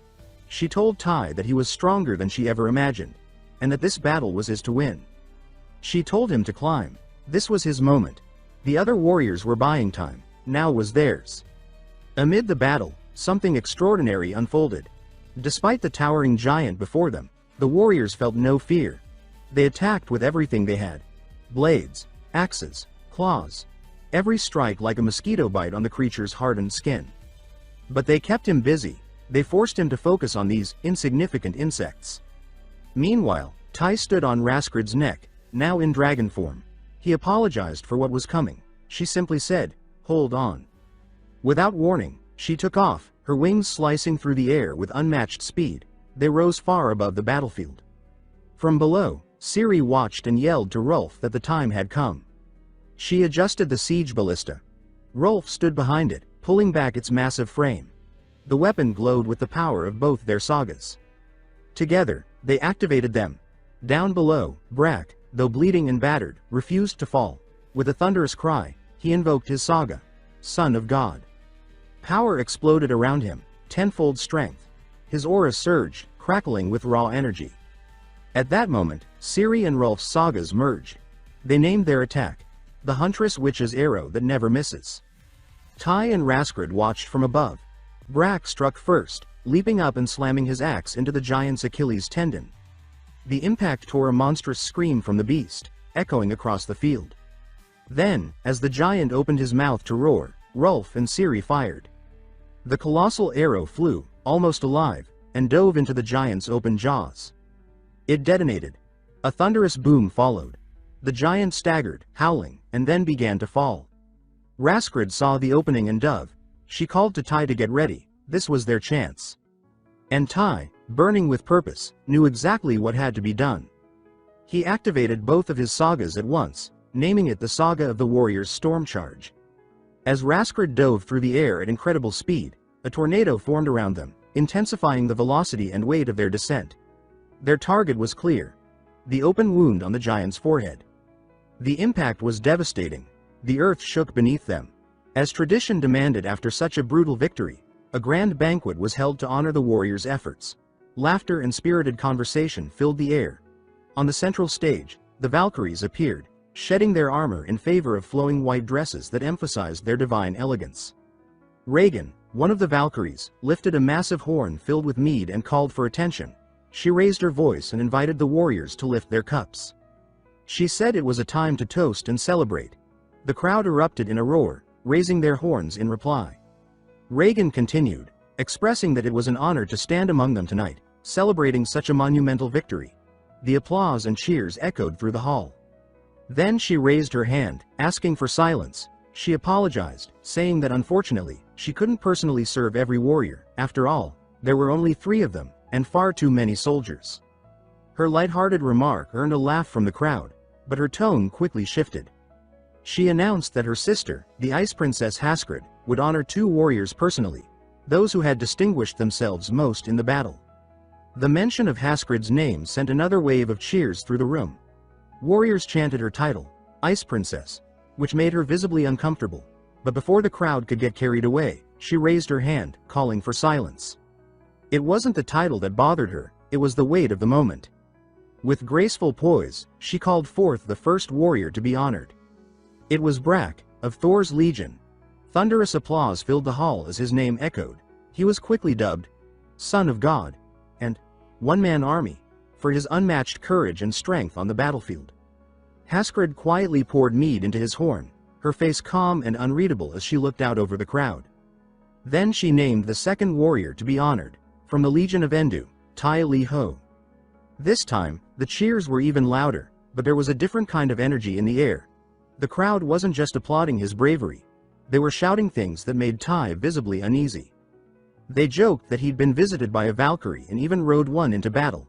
Someone shouted, "That's my guy." The teasing drew laughter, and more cheers erupted. Haskrid, standing nearby, looked increasingly bothered by how the crowd spoke about Tai. Before it escalated, Ingrid stepped in with her commanding voice. She declared that due to their contributions in the battle, both Brak and Tai were officially being promoted to lower-class warriors. Tai stood in stunned silence. He remembered that Bjor once held the same rank.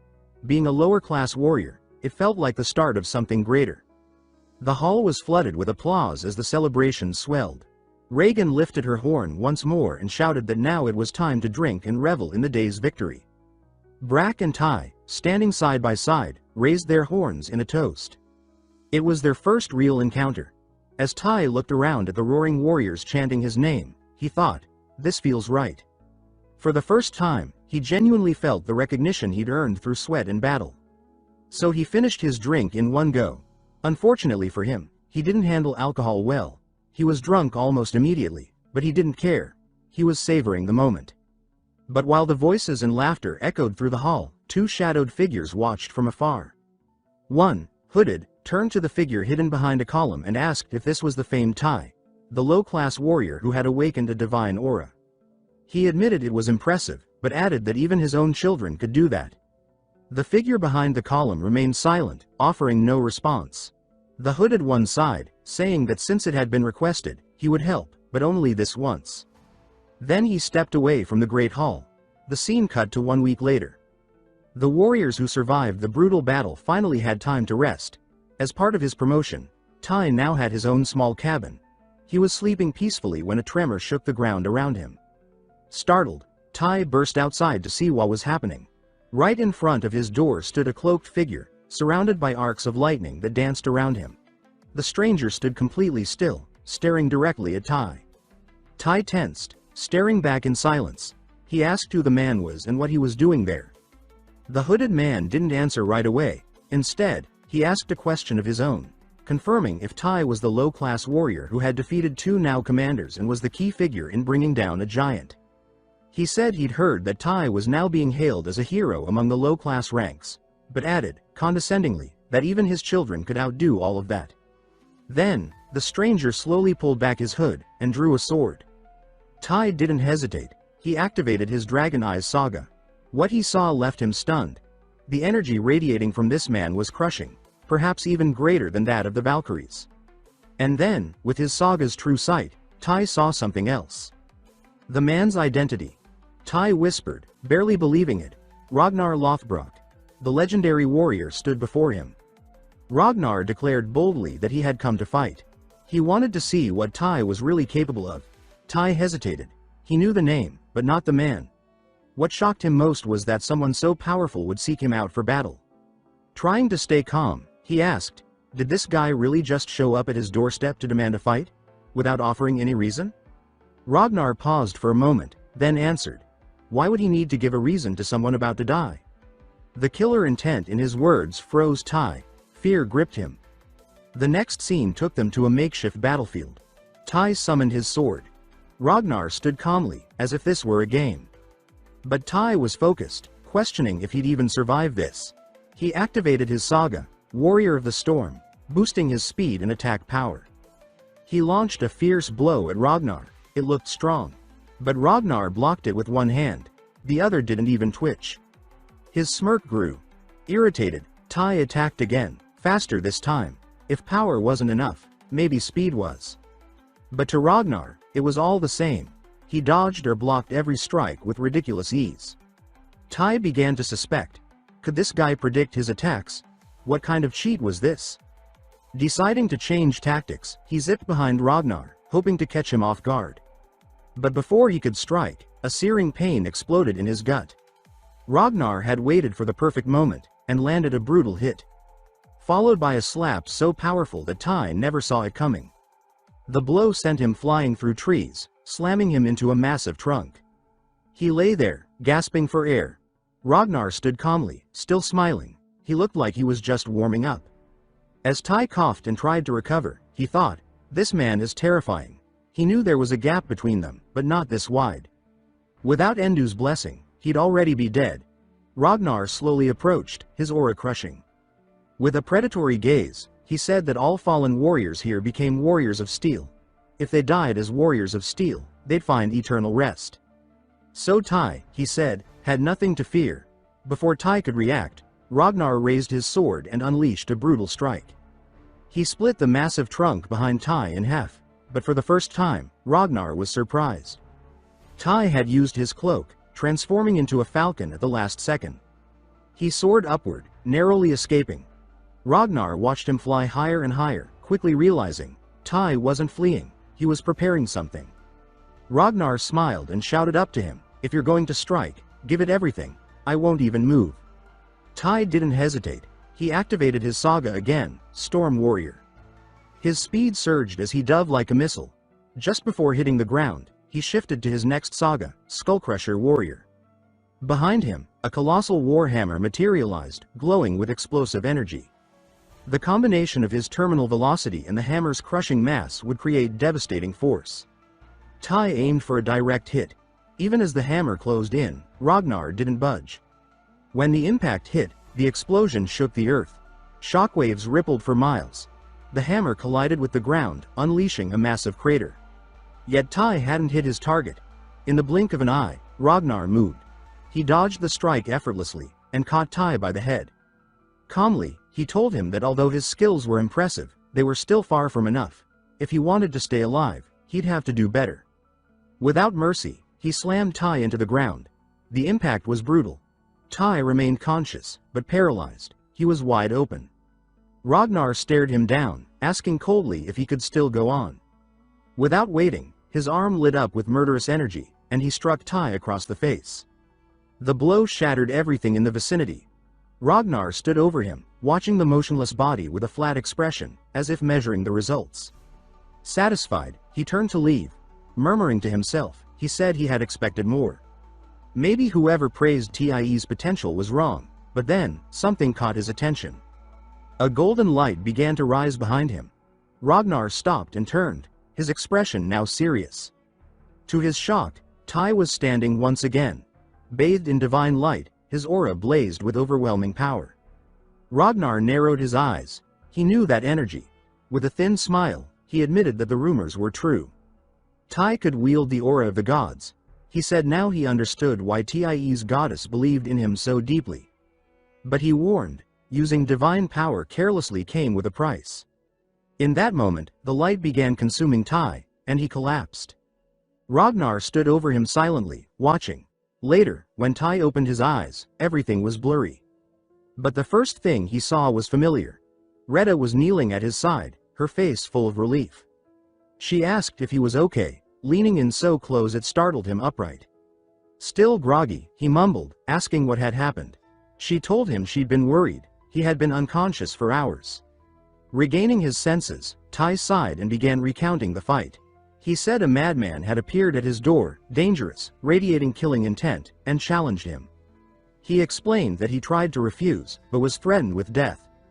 He truly thought he'd die. Turning to Retta, he stopped mid-sentence, because something in the distance had caught his eye. And in that moment, his heart nearly stopped. Ragnar stood against the wall, arms crossed and his expression unfriendly, listening to every word with sharp focus. Then he asked with a cold edge if that's what Tie had been saying behind his back. Tie froze where he stood. Before the tension could escalate, Retta quickly stepped in, raising her voice and trying to mediate. She said she wanted to take the opportunity to introduce them formally. She pointed at Ragnar and told Tie that he would be his new mentor. Tie looked stunned, like he had just heard the worst joke in the world. He exclaimed that there was no way he wanted Ragnar as his master. He already had Retta. Ragnar snapped back, saying he never agreed to be anyone's mentor, especially not some random kid, and that he had far more important things to do. The two locked eyes, the air between them crackling with defiance. Retta sighed, visibly frustrated. After a pause, she explained that since Tie had already tapped into the power of the gods, there wasn't much more she could teach him herself. Her knowledge was mostly theoretical. What he needed now was someone who truly understood the path ahead, and that's why she had insisted on Ragnar. Ragnar eyed Tie up and down before commenting that it was almost insulting for such a weak warrior to wield divine energy. But he added that even his sons could manage that with ease. If what Tie had shown so far was his full potential, then there wasn't much worth training. Retta folded her arms and shot him a pointed look. She told him he'd change his mind soon enough. Maybe he'd even ask to train the boy himself. Turning back to Tie, she told him to show his saga. She reassured him Ragnar could be trusted. Tie hesitated, still confused, but seeing her confidence in the man, he relented. With a deep breath, he pulled out a magical feather quill, an artifact that allowed one to display their saga. Ragnar muttered that he was curious to see what all the fuss was about. As Tie focused, the saga of the immortal warrior appeared, revealing a magical scroll brimming with glowing runes. It projected the full might of the dragon knight Kallistit, an entity revered as the most powerful force of the Dark Era. Seeing that legacy now carried by Tie left Ragnar visibly shaken. For a moment, the proud Viking warrior was speechless. Finally, he asked Tie what he used to do when he was alive. Tie didn't respond, simply meeting his gaze. Retta, however, smiled knowingly. She had expected that reaction.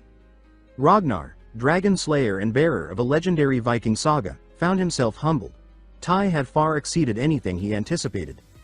Retta leaned in and asked Ragnar how powerful he thought Tie could become if he completed his saga. Ragnar grew thoughtful. After a moment, he said that maybe, just maybe, Tie could reach the level of Sigurd. The name meant nothing to Tie, who before arriving in Valhalla only knew mythic figures like Thor and Odin. Retta explained that Sigurd was considered the mightiest warrior in all of Valhalla. Even on Earth, he was already a legend, famous for slaying a dragon. In Valhalla, his legend grew. Some said he could defeat entire armies of dragons single-handedly. After the explanation, Retta looked Ragnar straight in the eye and asked if he would help Tie reach that level. Ragnar didn't hesitate. He stepped forward, wrapped an arm around Tie, and declared that he would. Retta smiled, clearly having expected that answer. Still, she cautioned him not to push Tie too far, not like before. She asked him not to be reckless, and to remember that Tie wasn't some weapon to be tested. With that, Retta said it was time for her to go, officially leaving Tai under Ragnar's care. The scene shifted to the two standing outside the house. Ragnar admitted he was honestly impressed. He said he never would have believed someone like Tai existed. His potential seemed beyond extraordinary. Between them stood Ciri, who smiled upon seeing a familiar face. Rolf finally arrived, saluting her and saying that though it took a while, he'd made it. On the night Tai was promoted, Ciri had also been chosen. Rolf, however, had needed one more mission to prove himself, and now he, too, was officially recognized as a lower-rank warrior. He looked around and asked if everyone was there. Ciri shook her head, arms crossed, and said one was still missing. Right on cue, Tai approached the group with a slight smile. He said it was good to see them again. Though his voice was calm, his appearance had changed. Blue runes glowed on his arms like mystical tattoos. He noticed the admiration in their eyes. Everyone there knew exactly who he was. The warrior visited by a Valkyrie, the only one to ever ride one. Feeling awkward under all the attention, he looked at Ciri, asking what exactly she had told them. Ciri grinned and glanced at Rolf. It was him, she implied. And Rolf, as if that weren't enough, had even added a few dramatic embellishments, like how Tai had single-handedly taken down an ice giant. Before Tai could defend himself, the group erupted with questions and chatter. But then a commanding voice cut through the noise. Someone asked if everyone had arrived. It was a Valkyrie. She had silver hair and wore an emerald green armor. Her name was Gandor, a warrior of the Jew Legion. Wasting no time, she made it clear this was a mission for lower-ranked warriors of the Jew and Hindu legions. But she warned them not to let the small size of their group fool them. This wouldn't be easy. The warriors started to protest, though their tone was lighthearted. It was more teasing than resistance. Gandor played along, laughing and telling them she couldn't let them slack off all the time. Tai noticed the relaxed, informal atmosphere among them. It made everything feel more natural, more human. But the moment of ease passed quickly. Gandor called everyone to order. She said she'd explain the mission details at the destination. When Rolf asked at least where they were going, her playful tone vanished. Her face hardened.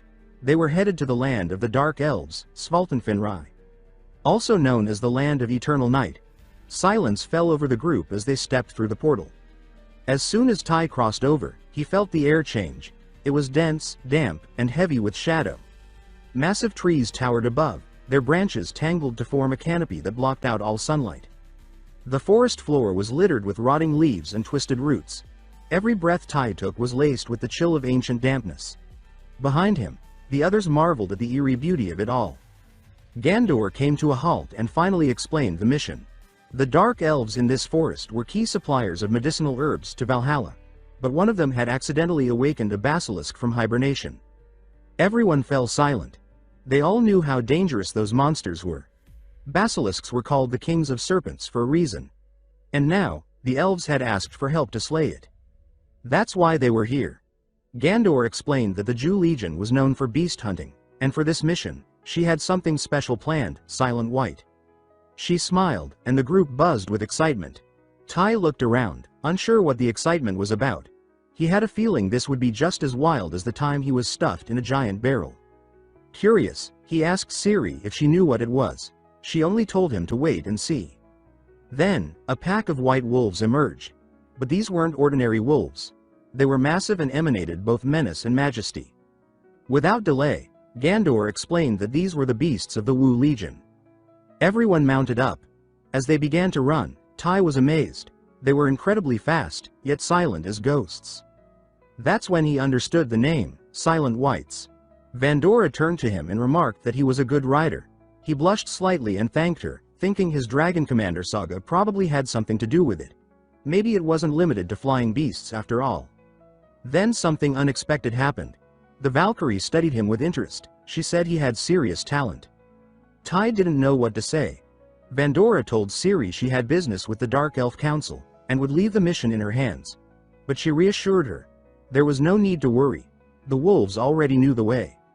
And with that, the Valkyrie vanished into the trees, and the group continued on. After hours navigating the endless forest, they finally arrived. A hidden village, deep in the heart of the woods. The ancestral land of the Molo family. At the entrance stood a figure who bowed lightly. He introduced himself as Tolares and said he would guide them to the village chief. Tai scanned the surroundings with curiosity. This race, he knew only from the games he used to play. Their skin carried a grayish hue, and their hair was light, nearly silver. The other warriors around him were just as intrigued, fascinated by the exotic features of the dark elves. But Tai also noticed the sharp, guarded stares, and the whispers. Even the children peeked out from behind doorways, eyes wide with fear and curiosity. Deciding not to take chances, Tai activated his saga, Dragon Eyes. This ability allowed him to see the names and titles of everyone nearby. Even more importantly, the color of their names would reveal if they were allies or enemies. Most names glowed neutral, but one name stood out, Tolares. His name shimmered in green. He was friendly. After walking a little further, the group arrived at an imposing mansion. Excitement was hard to hide. As they passed through the tall gates, they entered a grand hall, vast, but oddly empty. Without delay, Tolares opened a door at the far end and motioned for them to enter. He welcomed them in with a courteous tone. On the other side, a massive feast awaited. The table was stacked with food of every kind. Behind each chair stood servants, ready to assist. At the head of the table sat an elderly elf with a warm smile. It was clear he had been expecting them for some time. He introduced himself as Malice, head of the Molo family and leader of the village. The warriors began to take their seats. Some cautiously, others, like Rufy, clearly eager for a drink. Malice raised his cup and toasted their arrival with enthusiasm. Instantly, all eyes turned to Ciri. Her stance on drinking during missions was well known, but to everyone's surprise, she smiled and said that after such a long journey, one sip wouldn't hurt. The room erupted in celebration. Tae, in good spirits, raised his cup, ready to join in. But then he froze. His eyes widened, and his body stiffened. Something was off. Without warning, he shouted for everyone to stop. He threw his own cup to the ground and dashed across the table. Moving fast, he snatched goblets from warriors who were just about to drink. His gaze locked with Ciri's. It was a silent alarm. She looked surprised at first but quickly caught on. She ordered everyone out. At the same time, Malice shouted for the doors to be sealed. The trap was sprung. Tae's dragon eyes were still active. He scanned the entry hall above. It was full, and every name glowed red. Enemies. Elven archers stood at the ready. But Ciri reacted faster, shouting for shields. The warriors moved instantly, raising defenses just as arrows rained down. The first wave was blocked, but they weren't safe yet. Tae noticed something critical. The elves were moving to lock the exit. If they succeeded, it would all be over. He sprinted. The elves saw him coming but couldn't stop him. His blow landed true. 2 guards went down. In the chaos, Malice watched with a grim expression. He muttered to himself, asking what had gone wrong. Everything was perfectly set. How had the boys seen through it? But Tae knew. He had seen Malice's name glowing red. Worse still was the title below it. Follower of Uskard Loth, leader of the Ice Giants, one of Asgard's sworn enemies. That was all the reason he needed to act. After taking down the guards, Tae spun and delivered a crushing kick that shattered the large door. The path was open. He yelled for everyone to run. The escape began. They raced through the courtyard, but the threat wasn't over. Ciri pulled a golden whistle and blew hard. In the distance, from the shadows, the silent wights arrived. The colossal wolves tore through the closed gates with terrifying speed. They ran straight toward the warriors. Ciri commanded them to climb aboard quickly. But it still wasn't over. Dark elf archers were right behind them, preparing another wave. The warriors had no choice but to keep running, each silently praying they wouldn't be hit. The arrows flew. That's when Tae stepped forward, not to die in their place, but with a plan.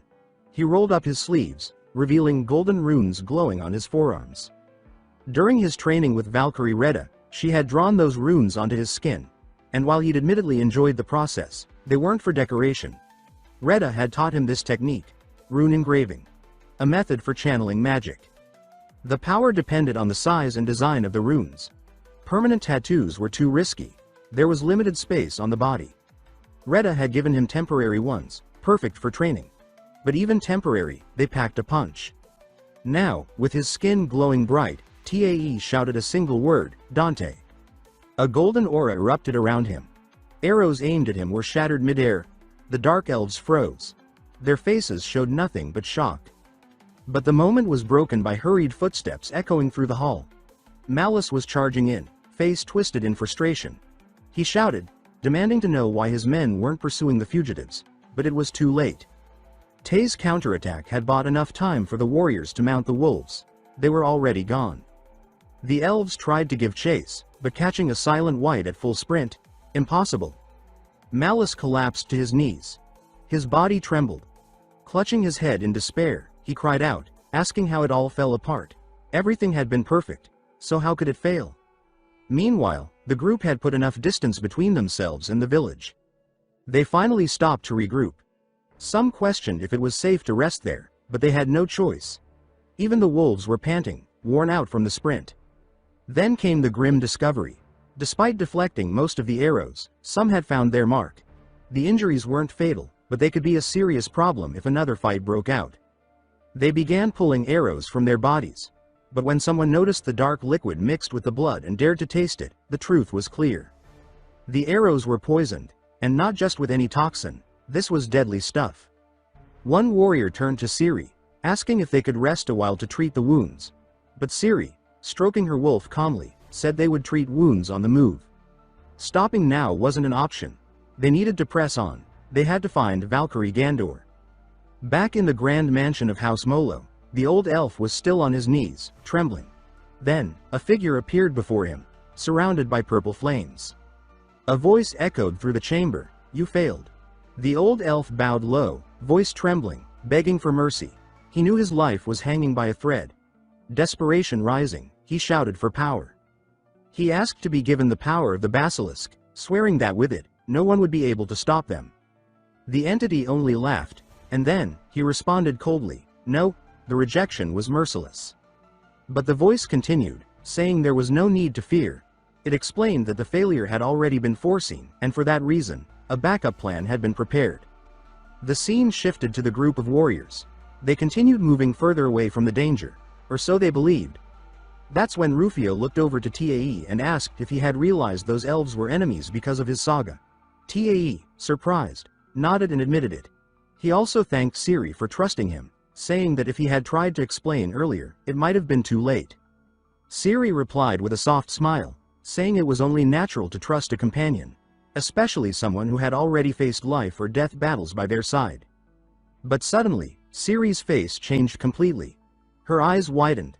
Behind them, something red began to swirl into existence. It was a portal.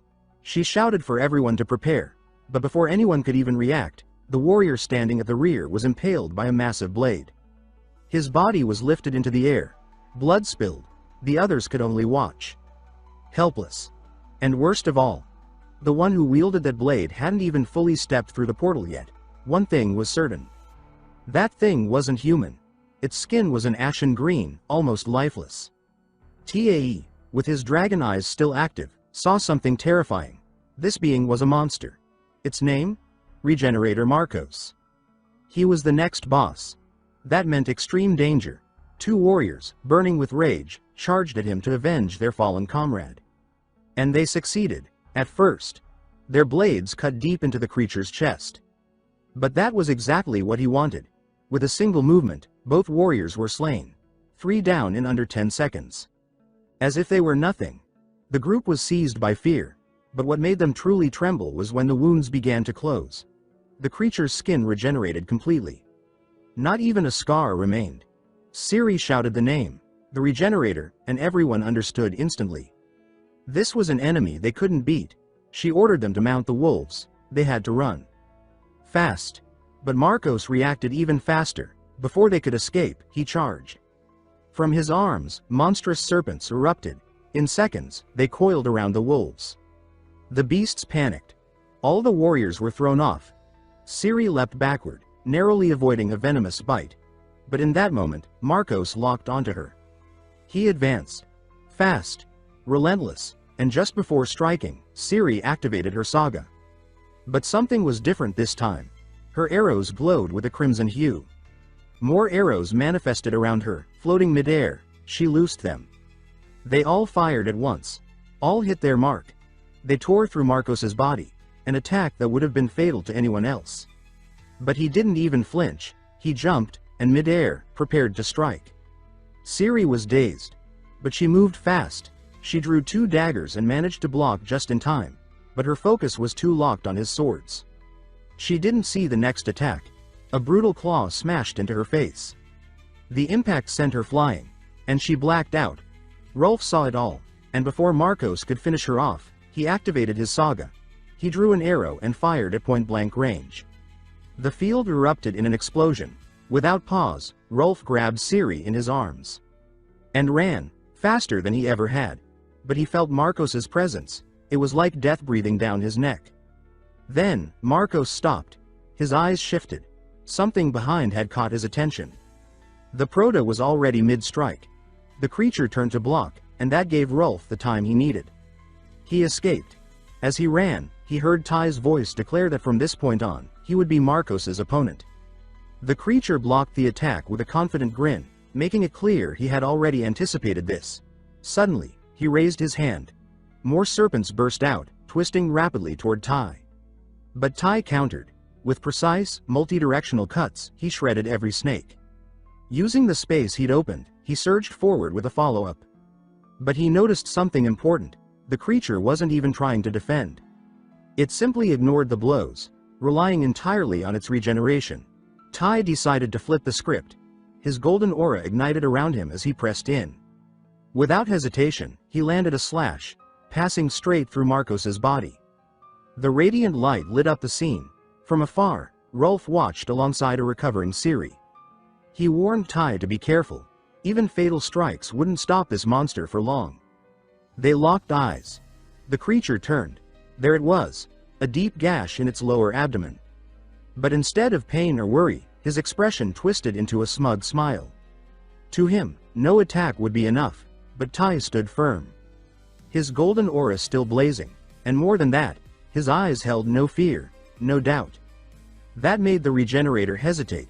In his mind, Ty recalled Ragna's teachings. He remembered a crucial lesson. The aura of the gods wasn't just for healing or boosting strength. When used properly, it could suppress divine blessings, even nullify sagas. Ragna had also seen something in Ty. He had too much instinct, too much experience, to waste energy fighting recklessly. He needed to rely on his discipline. The aura's effect was universal, and they had figured out the best way to use it, only activating it for fatal strikes. That way, Ty could avoid exhaustion and ensure each blow counted. Now, the Regenerator's blood began to pour, and finally, he understood. That's why Ty wasn't afraid. Looking at his own wound, a chill ran down his spine. That gash wasn't healing. For the first time in his life, he felt something new. Fear. But that was only the beginning. Ty took a deep breath and squared his stance. Opposite him, Marcos clenched his fists. His eyes burned with rage and uncertainty. No hesitation. The two charged, aiming to end the fight once and for all. Their swords clashed in a storm of steel. Sparks lit the darkness. But something was different. This time, the Proto was dominating. Maybe it was fear or caution, but for the first time, Marcos was being forced back. Rolf watched, stunned. He couldn't believe what he was seeing.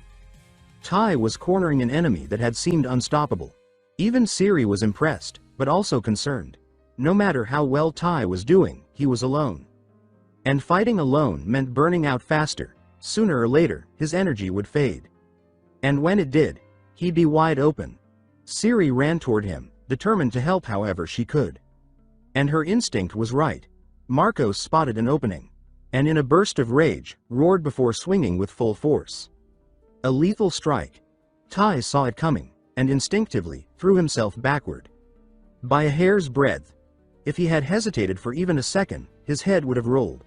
He leapt backward, creating a safe gap between himself and the enemy. But he didn't waste a moment. As soon as his feet hit the ground, he launched himself forward again. He charged once more. The Regenerator raised his sword, preparing a vertical strike, hoping to catch Ty off guard. But Ty had a plan. As he advanced, the golden aura around his body pulsed brighter. He was ready to end the fight now. But there was something he didn't notice. The Regenerator had set a trap. It happened fast.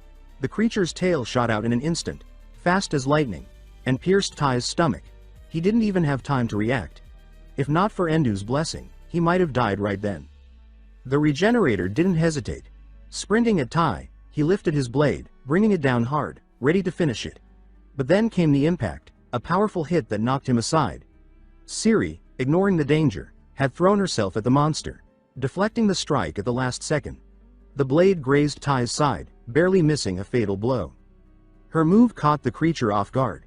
Siri said she didn't have the power to hurt him, but she could shove him back as many times as needed. Tai took the opening. Ignoring the pain, thanks to the blessing, he focused everything on his next strike. With all his strength, he lunged forward, plunging his sword straight into the creature's stomach. The blade went through, bursting out the other side. The regenerator's eyes went wide, green fluid pouring from his mouth. Tai knew that blow was lethal. Even if the beast stayed on its feet, there was no way it could regenerate a wound like that, but he wasn't done. He activated his warrior's blade saga. The weapon in his hands shifted. He triggered the skullcrusher. A massive warhammer took shape. Since the sword was still buried inside the enemy, the transformation caused the creature's body to explode into 1,000 chunks. It was genius. Nothing was left. The beast that once seemed immortal had been utterly destroyed. Silence swept across the battlefield. Far from there, a figure wreathed in violet flames observed the fight. He stood before Marlis, but his attention was fixed entirely on what had just happened. He had mentioned having a fallback plan in case things went wrong. But now, witnessing the outcome, he simply couldn't understand. How was it possible? They were just low-ranking warriors. None of them should have posed a threat, but after what he saw, the truth became obvious. He could no longer afford to underestimate the humans. Marlis stood frozen in shock at the regenerator's death. A chill ran down his spine. He knew the creature's reputation. It shouldn't have fallen. Before he could react, the flame-wrapped entity spoke firmly. He ordered preparation. They had no choice. It was time to unleash the basilisk's power. The message was clear. The warriors could not be allowed to leave alive. They had to be eliminated. Meanwhile, the group of warriors remained on edge. The more seriously wounded had already been treated, but one problem loomed. Tai, after defeating the creature, had collapsed, unconscious. Hours had passed and he hadn't woken. Rolf, turning to Siri, explained that they had tried everything, but he wouldn't respond. Maybe it was the excessive use of divine energy. Maybe it was the deep wound in his stomach. Either way, they could do nothing now but wait. But Siri wasn't at ease. She remained silent, eyes scanning the dark forest. Then finally, she spoke up. She said something was wrong with this place. The others turned to face her. She insisted that something terrible was coming and that they couldn't afford to wait for Tai to wake. They needed to leave, now. That was when the roar hit. It ripped through the forest, deafening. The members of the Wu Legion knew that sound. It was a basilisk. The word was whispered, but it carried weight. Siri asked where it came from. But the forest echoed from every direction. They couldn't tell. She didn't hesitate. She ordered everyone to scatter. Their mission was clear now. Survive and regroup. They needed to find Valkyria Gandor and report what had happened. The warriors dashed in separate directions, knowing staying together would only make them easier targets. All except Rolf. He turned back, eyes locking on Tai's unconscious body. Worried, he asked what they would do with him. Siri responded without pause. She said to leave Tai with her and run. Fast. Rolf clenched his fists. He wanted to protest, but he knew his captain well. If she said she'd handle it, then she would. He told her to be careful and then disappeared into the woods. Siri knelt beside Tai. Then she activated her saga, not a normal one. It was the Wolf Witch saga. Her body transformed. Hair grew longer and turned pale bluish white. Her nails stretched into sharp claws. Her face elongated, taking the form of a colossal wolf. Unlike Tai, who needed a cloak to become a falcon, Siri depended on no tools. Only her own power. She gripped Tai's leather armor and launched through the forest at blistering speed. Behind her, the basilisk emerged, the king of serpents. Time passed. Tai was still unconscious, but a distant voice began calling him. At first, it was faint. But its persistence and urgency slowly pulled him back to awareness. He had felt this before. Thought it was Haida calling, but as his vision cleared, another figure appeared. It was Siri. And more importantly, she was on top of him. So close that the shock jolted him awake completely, his face flushed red. He tried to speak, but the words came out jumbled. Before he could say anything dumb, Siri placed a hand over his mouth. She told him to stay quiet, don't move. Only then did he realize the situation. Massive monsters surrounded them. Siri quickly explained. She said she had to lie on top of him to make sure the blessing of her goddess's veil would cloak them both. But there was a catch. Any sudden movement would break the spell. And that would be a disaster. Tai, still a bit stunned, asked why she hadn't just left him behind and escaped with the others. She fell silent for a few seconds, meeting his gaze, then looked away and answered simply. She said he had something special. Few warriors awakened such power. Losing him would be a huge blow to Valhalla's forces. Then, more quietly, she added that she liked fighting beside him, and she wanted to keep doing it for a long time. Her words stunned Tai. Something stirred in him. Memories of his old teammates. They had trusted him, just like Siri seemed to now. But this wasn't a game anymore. The risks were real. He couldn't let down those who believed in him. Before he could answer, Siri crossed her arms and sighed dramatically. She said she thought he'd never wake up. Claimed she'd tried everything to rouse him. Tai froze. Everything? His cheeks turned red again. Before his mind wandered further, Siri was already scanning the forest, her expression serious again. Now that he was awake, they could move, and he could cover her as they escaped. With that, she triggered her saga once more, transforming into a giant wolf. Tai didn't hesitate. He activated his own saga, Commander of Dragons. The activation affected Siri too, wrapping her in a faint blue aura. Her senses sharpened. She could see dozens of hidden creatures among the trees. Normal-sized snakes. Fast and numerous, they struck all at once. Tai acted instantly, slicing through several, but more came, and again, he cut them down. It became a pattern, wave after wave. Then came a chill down his spine. Something worse was coming. The ground trembled. Trees were ripped from their roots like twigs. The sound of something massive dragging itself echoed through the woods. And then, they saw it. Towering before them was a monstrous creature, with fangs the size of grown men and eyes glowing with primal rage. It was the basilisk, the Serpent King. Siri reacted immediately. She warned Tai not to look into its eyes. Doing so would paralyze him. The beast lunged like lightning. Siri dodged just in time, as Tai leapt onto the serpent's back, using the force to vault towards Siri. She created distance fast, and both turned to face the creature again. But it was already staring at them. Tai gripped his sword tightly. They couldn't afford to hesitate. It was time. Reinforced by the energy of her companion's saga, Siri charged forward at Tai's side, ready to strike. But they weren't alone in their rush. The basilisk opened its maw, and a thick green venom began to drip from its fangs. In the next breath, it launched a massive jet of that lethal substance. Before it could hit, Tai raised his hand and activated the runic magic engraved into his arm. The venom evaporated on impact, swept away by the divine power. Wasting no time, Siri leapt high, placing herself above the beast. Tai followed. He triggered his Storm Warrior saga and launched off Siri's back, gaining an extra boost in height. But he made a mistake. In midair, his eyes met the basilisk's. The monster seized the moment and unleashed its paralyzing gaze. For an instant, Tai's body locked in midair, but he wasn't ready to fall yet. In a split-second act of defiance, he summoned the divine aura again. What followed was a clash of sheer will. The basilisk's death stare against Tai's god-born power.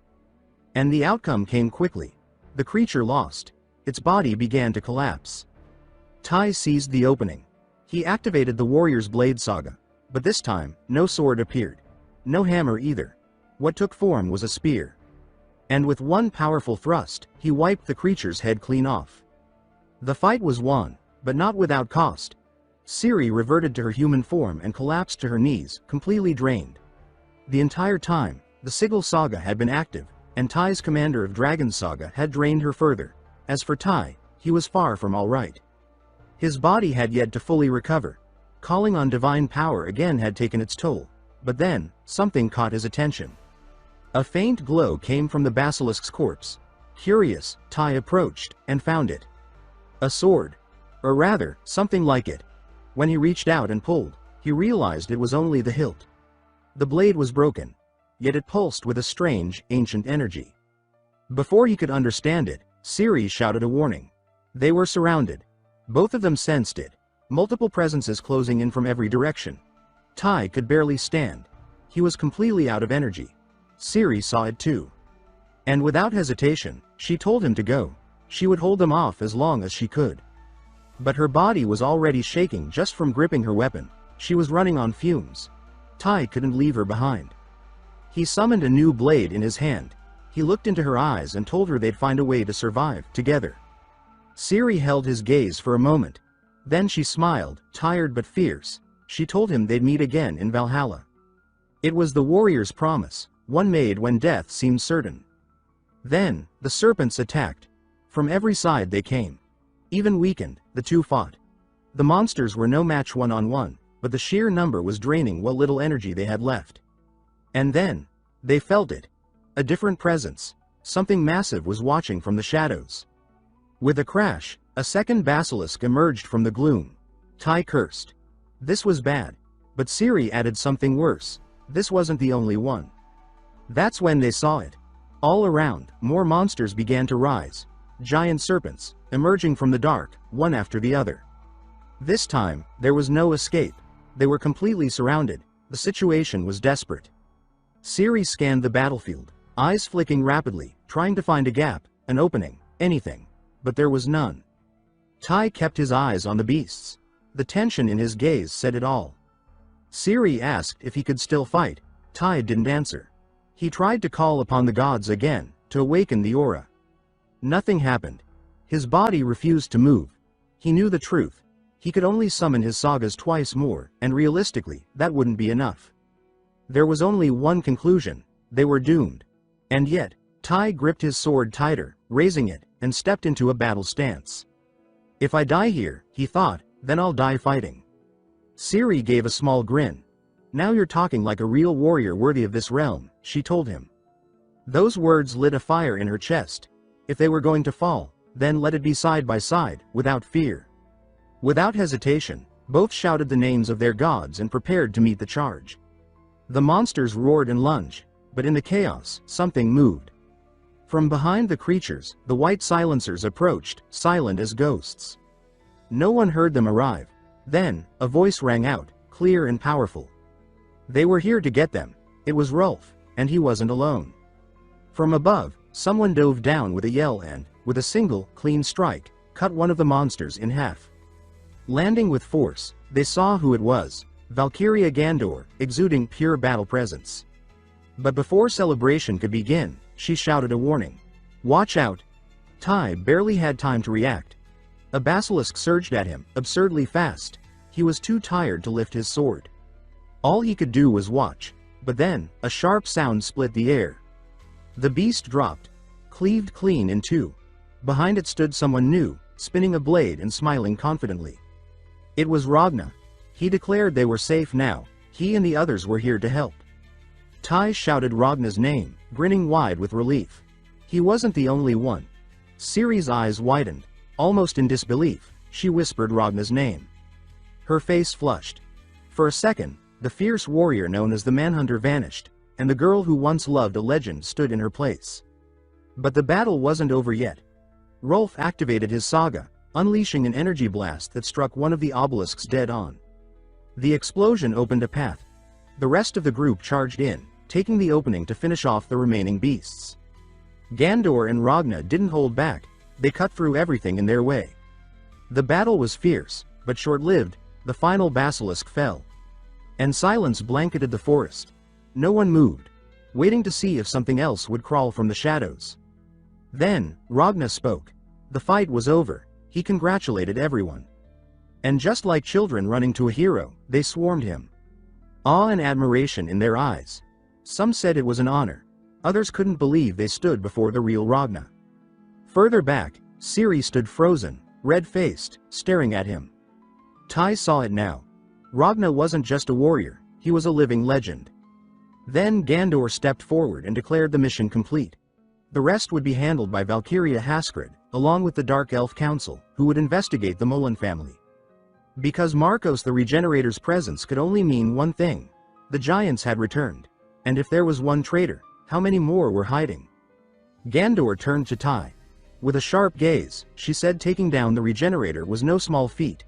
He was beyond the level of normal warriors. She promised to report his strength to the god Ahu. That kind of deed deserved reward. Tai didn't know how to respond, then Gandor smirked. She added, with a sly note, that someone with such desirable talents wouldn't go unnoticed. A shiver ran down Tai's spine, but what truly unsettled him was the sudden feeling of jealous eyes on him. His title as Most Wanted by the Valkyries was apparently still very much alive. Without lingering on the topic, Gandor summoned a portal and called out, it was time. Mission over. They were going back to Valhalla. There, Valkyria Retta examined the hilt Tai had recovered from the basilisk's corpse. She turned it over, inspecting the worn runes. She said they were too damaged to read. But one thing was certain. This relic was unique. She could feel echoes of war embedded in it. For the first time, Tai heard her speak of battles long before Ragnarok. She said the wars they fought today paled in comparison to those ancient clashes. On both sides, there had been warriors of impossible strength. And that sword hilt? It had once belonged to one of them. Tai thought back to the moment he touched it. He felt it then, this thing wasn't ordinary. That's why the best thing to do was to keep it safe, until he figured out how to use it. But Retta said it was time to head to the sanctuary. They needed to deliver their mission report. So they made their way to Valhalla's port and boarded a small boat, traveling across vast stretches of river until they finally arrived at the sacred place. On the way, Retta mentioned that the goddess had prepared a gift for him. That made his heart race. Up to now, he had only received a few small blessings from his goddess. He grew increasingly curious about what it might be. Retta said she was just as eager to find out. When they reached the grand hall, he entered alone and dropped a golden mass onto the floor. The tree etched into the rune lit up with blinding brilliance. Suddenly, the goddess appeared in person, smiling warmly. She said she was glad to see him again. He knelt and replied that he, too, was happy to stand before her once more. The goddess said she had read the report. She noted that, thanks to him, they were able to disrupt the giant's plans, defeat a formidable enemy, and even manage to ride a beautiful warrior.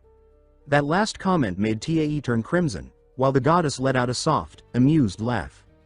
Then she explained that because he had completed the mission successfully and returned unharmed, she had prepared 2 gifts for him. But he could only choose one. The first was a cloak gifted by the gods of Olympus. It would allow him to transform into a magnificent Pegasus. The second was a magical pouch capable of storing any item, regardless of size or weight. Tae was stunned. Both were absurdly valuable artifacts. The catch was clear. He could only pick one. He needed to think carefully. His thoughts spiraled through the possibilities until the goddess, sensing his struggle, gently told him to relax. Eventually, he would have the chance to claim the other gift as well. With that in mind, Tae weighed what would be most useful right now. In the end, he chose the pouch. When he showed it to Retta, she looked surprised. She said she thought for sure he'd pick the cloak. But Tae explained that, as incredible as becoming a Pegasus might be, it wouldn't be much use without a partner to fly alongside. And since he was currently the only member of his legion, it didn't make much sense at the moment. He added that he'd made the decision like a true gamer. He picked the most important item, a place to store all the loot. Retta chuckled softly. Sometimes he used terms she didn't understand, but she liked the way he thought. Without delay, they returned to the boat. Now it was time for real training with his new master. Retta asked if he was nervous.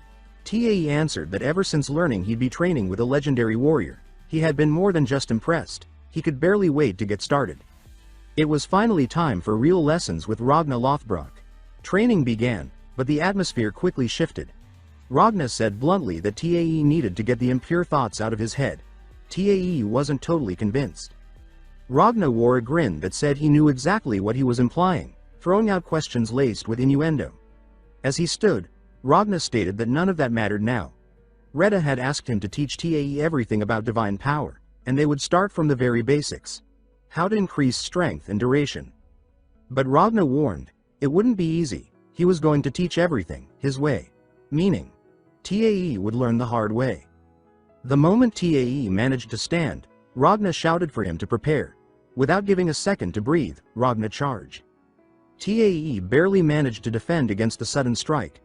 Ragna grinned, clearly holding back, and told him to show his sagas. Because even if Tae had awakened divine aura, he couldn't forget that the real power of Valhalla came from the sagas. There were warriors stronger than him who didn't even possess divine aura, yet had reached that level just by mastering their sagas. So TAE activated the warrior saga. His presence changed completely, more intense, more threatening. With a battle cry, he rushed at Ragna, full force. But Ragna was already ready. And of course, there was no way to defeat a superior level warrior like that. In the end, TAE was left sprawled on the ground, gasping for air, while Ragna watched him with a look that said this was just the beginning. Seeing how exhausted he was, Ragna remarked that during their clash, he noticed two critical flaws. First, TAE needed an offensive saga. Most of his sagas were support-focused, fine for lower-level warriors, but useless against more powerful opponents.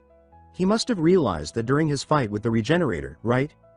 TAE didn't even need to answer. Ragna was absolutely right. Second, he needed to reassess all his sagas. TAE looked confused. So Ragna explained. His sagas were incomplete. The mistake most low-rank warriors made was thinking their sagas were fixed. But sagas evolved with their user. A saga is a story passed down through generations, and like any story, it changes depending on who tells it. Meaning, his saga could transform over time. Ragna suspected TAE hadn't even noticed the new uses they had unlocked. As he walked away, Ragna told him that was it for today, but not to forget a single word. And he urged him to keep his divine aura active all day, no matter what he was doing, eating, sitting, or even sleeping. If TAE could manage that, he would boost both the power he could store and how long he could sustain the aura. As Ragna walked off, TAE decided to rest. It was a lot to process. Not just physically, but mentally, the toll was heavy. Evening approached, and Haida was preparing food. Outside, TAE stood with Ragna, who noticed the glow around him. Ragna smirked and said, judging by his aura, it looked like TAE had figured something out. TAE gave a grin and activated the warrior's blade saga. A normal sword appeared in his hand. He said that it looked like the same old sword, but something was different. Then, he pulled out the broken hilt, the one he had found on the last mission. He activated his saga while holding the hilt, and the broken weapon completed itself. It turned into a full, functional blade. TAE explained that when he held the hilt and activated the saga, it not only restored the blade, it adapted the stats of the relic, turning the weapon into an epic-level item. Ragna was stunned. He realized TAE had actually done it. If he could pull this off in battle, any weapon would become a lethal strike. The power he could reach with this was enormous. Ragna thought that most warriors would have seen that hilt as nothing more than scrap metal, but TAE saw potential. Maybe it was because they came from different worlds, but TAE truly thought in a way no one else did. While still absorbing everything he just discovered, something pulled their attention. Retta appeared, holding a scroll and wearing a serious expression. She said, slightly out of breath, that Valkyria Raskriti had sent an urgent call for support. She was investigating Svaltar Ulfheimheim and had found unusual activity. TAE was surprised. It hadn't been long since they left that place. But then he realized, this could be the perfect chance to search for the rest of that sword. Retta made a jealous pout when she saw how excited he was to return. She asked if he was thrilled because of the mission, or because of Raskriti. TAE scrambled to reassure her. It wasn't like that, she was getting it all wrong. But then he blew it. He asked if that meant he could go now. Bad move. Rita's irritation spiked. As TAE tried to figure out where he went wrong, Ragna watched, thinking to himself, this guy's a complete idiot. The scene shifted. In a dark place, a sinister figure loomed, observing the realms through a network of spider threads. A servant approached and reported that the giants had begun moving their forces in Svaltar Ulfheimheim. Valhalla had just sent more warriors. The mysterious being gave a chilling smile, full of malice. He said he couldn't wait to see just how fun things were about to get. Time passed. TAE arrived once more in the land of the Dark Elves. But he wasn't alone. The members of the Legion of Wu had also been summoned for the mission. Upon arrival, they were greeted by a massively built warrior who walked straight up to TAE. He said that this was the famous TAE, and that he had heard plenty about him. This guy is from the Legion of Odin. He's also a lower rank warrior, but he was chosen to lead everyone to the base. He says he prepared 30 black horses for them, since other legions also sent warriors for this mission. While they're crossing the dark forest, TAE starts getting uneasy. Something feels off. He thinks to himself, why does everything feel so uncomfortable? He says he'd much rather be riding a dragon. or even the white silence. Siri hears that and starts laughing. She says he really has become a warrior now, that he's already developed refined tastes, but there's something strange in the air. Hu looks like he's in a terrible mood. He's clearly irritated. Tae notices and asks what's going on with him. Siri answers, slightly annoyed. She says they dragged him back from vacation for this mission. The muscular warrior then states that the base is close. He tells them to pick up the pace. They take off at high speed, but suddenly, something kills the momentum. Right in front of them, blocking the path, a massive herd of gnus appears. Dark creatures with glowing red eyes piercing through the shadows. As soon as she realizes the road is about to be cut off, Siri gives the command. She says not to slow down. They charge full force into the herd of gnus, cutting through dozens of them. If they had slowed even for a second, they would have been surrounded completely. They manage to break out of the ambush, but as they keep going, a strange sound starts echoing through the air. Someone yells for everyone to look up. Out of nowhere, a squadron of harpies descends at full speed toward them. This time, the harpies really caught them off guard. There's no time to react. They need to come up with a plan, fast. Siri starts slashing at the harpies flying in, while Rolf tries to defend himself, but he's clearly struggling. Without his crossbow, he can't activate his saga. The tension spikes. That's when Tai, not wasting a second, grabs the hilt of his sword. As the harpies circle them entirely, a golden glow starts pulsing from his body. His allies are stunned, but the harpies recoil in fear, fleeing from the blinding light. No one knows what's happening. Tai just activated his warrior's sword saga. The energy gives full shape to the hilt of his weapon. Glowing bright gold, the sword radiates power. The harpies panic and back off as Tai pushes them away with waves of energy. Everyone is stunned by what just happened, and for good reason. Tai wiped out every enemy in a single move. Even he looks a little awkward as everyone stares at him. But the mission isn't over yet. With the path clear, the group moves forward. When they're nearing their destination, the big guy from the Legion of Odin turns to Tai and says, "Welcome to the battlefield." And in that moment, Tai understands exactly what that means. Down in the middle of a massive crater, a real war is raging.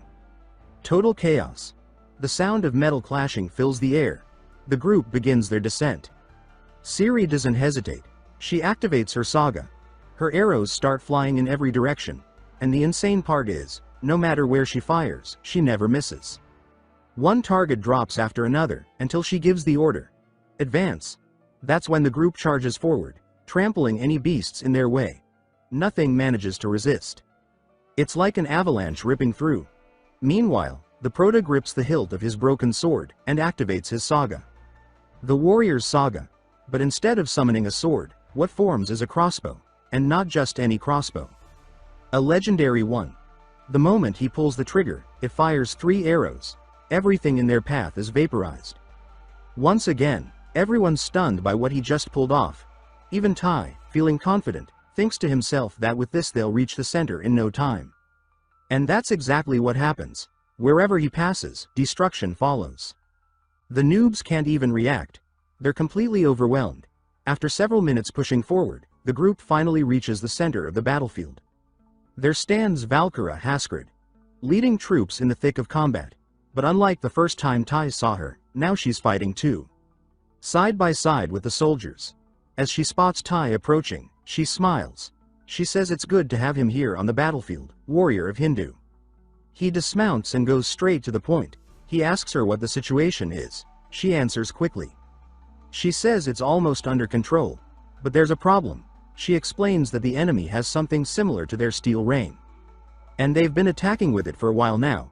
Then, more trouble appears. Looking up, Haskred shouts. She tells everyone to scatter. Suddenly, the sky starts falling apart, but it's not rain. It's giant rocks, crashing down across the battlefield. The boulders slam into the ground, creating craters and flattening everything in their path. But that's not the worst part. The real danger is inside them. Because along with the debris, noobs start emerging, and some are massive. Tai then shouts a warning. He says another one's coming, but this one's different. It's gigantic, colossal. The rock nearly crushes them. It misses the entire group by inches. Tension hits everyone hard. No one knows what might come out of that thing. Then suddenly, A fireball streaks across the sky, but it's headed in a different direction. It veers straight toward the dark elf village. The Proto freezes. He was almost flattened right there. Haskred walks over. She tells him he has to go to the dark elf village right now. That fireball was headed there. She says they're probably under attack. Then she adds, on this battlefield, he's the only one she trusts to handle that situation. The Proto agrees. He says he'll find a horse and get out of there as fast as he can. But she warns him, there's no time for that. She begins to remove her own cloak. Tai gets flustered, he even blushes a little. She explains that the cloak will give him the ability to transform into a dragon, then tells him to pick someone he trusts to go with him. And he heads over. The first name that pops into his head is Rolf, but of course, he's not giving the cloak to him. Without hesitation, he decides to hand it to Ciri. Moments later, they take off flying over the battlefield. Meanwhile, behind the massive rock that nearly crushed them, a creature begins to emerge. A gigantic one. But this thing is nothing like what they saw at the Black Castle. Haskred makes a comment. This one was smaller. But there was no doubt, it felt much more powerful, and it made sense. According to the records, giants also possessed something similar to the runes used by the warriors of Valhalla. But their power increased every time they killed someone. Judging by the energy radiating off this one, it had already gone on a rampage. Then, the creature let out a deafening roar. So loud that even the warriors of Valhalla staggered, stunned. But for the giants' allies, it had the opposite effect. They gained speed. The battle was about to explode all over again. Meanwhile, Ciri and Tai finally arrived at the elf village. But there was another giant waiting there too. The villagers began to flee in all directions. Tai stared at the creature. He looked confused. He wondered if that was even a giant. The thing had a strange shape, different from the others. Then the thought hit him. It had to be a mage. And he was right. Almost immediately, the creature began casting a spell. It hurled it straight at the village. Seeing that, Tai turned to Ciri. He told her to get closer. He said he would draw its attention. Without hesitation, he swapped his crossbow for a spear. And the moment they got within range, he hurled it with full force. But just as the spear was about to strike, it collided with an invisible barrier. It disintegrated in midair. Tai was shocked. Suddenly, multiple barriers started forming around the creature. At least he'd succeeded in drawing its attention. The giant turned to face them, but that only made things worse. The creature started casting spell after spell, one after another, and it aimed everything at them. A real storm of magic began, but they weren't the only ones caught in it. The entire village was being hit. The elves were trapped in the chaos. From above, Tai could see it all. If this kept going, the village would be reduced to ashes. And worse, a lot of people would die. They had to end that creature, fast. Meanwhile, somewhere in the Nine Realms, something strange was unfolding. On a throne at the peak of a high mountain, a figure sat still, watching everything in silence. Suddenly, he extended a hand. A harpy flew in and perched on his finger. She brought him a message. That bizarre spider-shaped creature had a name. Valt. She was the one who had convinced Malin to betray Valhalla. All of it part of a plan to find something called the Seed. But the man on the throne simply laughed. As he opened a bottle, he muttered that the plan was pathetic. Almost as if he had known it would fail from the start, and now, because of their fear of Valhalla, he said he would have to step in himself. According to him, there was only one true way to defeat Valhalla, by burning everything. By destroying it all. His goal was to force Valhalla to relive the brutal war from long ago, the so-called Great War. That man's name was Harand, one of the 5 generals of the Giant King, Usgardlock. And now that he had entered the game, it was clear. The battles ahead would only grow more violent. Back in the village, Tai was still fighting to survive, but now, retreat was no longer an option. It was time to strike back. If that giant kept attacking, the village would be wiped off the map. With a serious expression, Tai shouted that if the giant could rain spells, then he would rain down attacks too. Then, he activated his saga. He began summoning a storm of spears, unleashing them all at once toward the enemy. But the problem remained, the barrier. None of the spears could get through. Still, he didn't stop. The two forces kept trading blows. Multiple spears clashed against incoming spells, setting off huge explosions in midair. At that moment, Ciri glanced at him, worried. She asked if any of this was even working. Tai didn't hesitate to answer. Based on his experience as a player, he explained, this is how it worked. If they kept attacking relentlessly, the barrier would start to weaken, and once it did, it would create an opening. As he spoke, he was already summoning more spears. No breaks, no hesitation, he said he would keep up the pressure. Because in the end, this was their only chance. The scene cuts away, to the other side of the battlefield. There, the tension was just as high. Skred now stood face to face with a giant, and in that moment, she knew. This monster wasn't just another enemy, it was strong enough to rival her. But as the commander of the army, she couldn't back down. She was the leader, and if she showed fear, everything would fall apart. The air grew heavy. Then, both of them charged at once. When they collided, a massive shockwave ripped across the battlefield. Meanwhile, Tai was still locked in a desperate fight. His plan hadn't worked yet. The spears continued to strike the barrier and vanish before hitting the target. But he didn't let up. He kept thinking they had to come up with something, or this village would disappear from existence. Looking around, he saw that fire had already consumed several homes. The elves were panicking, running in all directions. Chaos had taken over. That's when a strange group of elves came running toward them. Each of them wore a glowing helmet, with flashing lights on top. Tai couldn't believe what he was seeing. One of them answered immediately. They were the fire brigade of the Dark Elves. He said to leave the flames to them, and to stay focused on taking down that giant. Then, all at once, they raised their hands to the sky. They began casting a spell, summoning heavy storm clouds. Out of nowhere, the rain came pouring down. The flames were extinguished instantly. For a moment, everything seemed to be under control. But that moment didn't last. Suddenly, the giant let out another monstrous roar. The magical barrier protecting him had vanished. The rain was canceling out his spells, and since he was a fire sorcerer, his weakness was now clear: water. The protagonist realized it right away. He thanked the elves in his mind. They had just given him a perfect shot. Without wasting time, he activated his saga and hurled his spear with all the force he had. He also called out to Ciri, telling her to go after the giant, using his spear as cover. He explained that if they could close in from behind, they could finish it for good. He knew he had no other choice. It was time to use the legendary sword, and with that, he launched into the final strike. Just like Ragnar had taught him. His synchronization with the original character from the game was running smoothly, now at 18%. So he activated his saga, the ancestral dragon barrage. With a single blast, he pierced the giant clean through, tearing a massive chunk from its body. But that's when Tai noticed something unusual. Inside the giant, there was a glowing stone, emerald-colored. A core. Ciri saw it too and sped up, knowing this was the final moment. Just before reaching it, she shouted that they should combine their sagas. This attack had to land. Ciri was the first to activate hers. A dark violet aura wrapped around her spear, glowing with a heavy, pulsing energy. Then Tai triggered his again.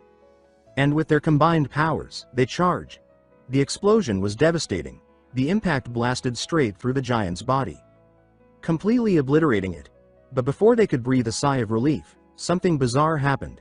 Out of nowhere, they were sucked straight into the center of the blast. Some kind of portal pulled them inside. The elves were left stunned, unable to understand what had just happened. In the blink of an eye, Tai and Ciri vanished, leaving no trace. But, of course, this wasn't the end. They woke up in a strange place, floating in a space that felt disconnected from reality. A dark, silent void. But it was saturated with magical energy. Tai looked around, confused. He asked where they were, certain they had defeated the giant. So what was this place? Ciri stayed calm and explained that the moment they destroyed the core, a small portal opened. Maybe it was an emergency exit built by the giant. Or maybe it was a trap. But there was more. She said she could feel a strong magic lingering in that place. It might be where traces of the Great War still remained. Tai froze. Ever since he'd found the sword hilt, he had wondered who the warriors of that ancient war were.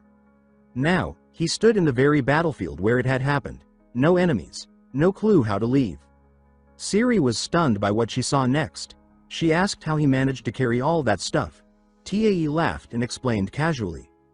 He said that the goddess Endume had given him a magic bag, one that could hold anything, regardless of weight or size.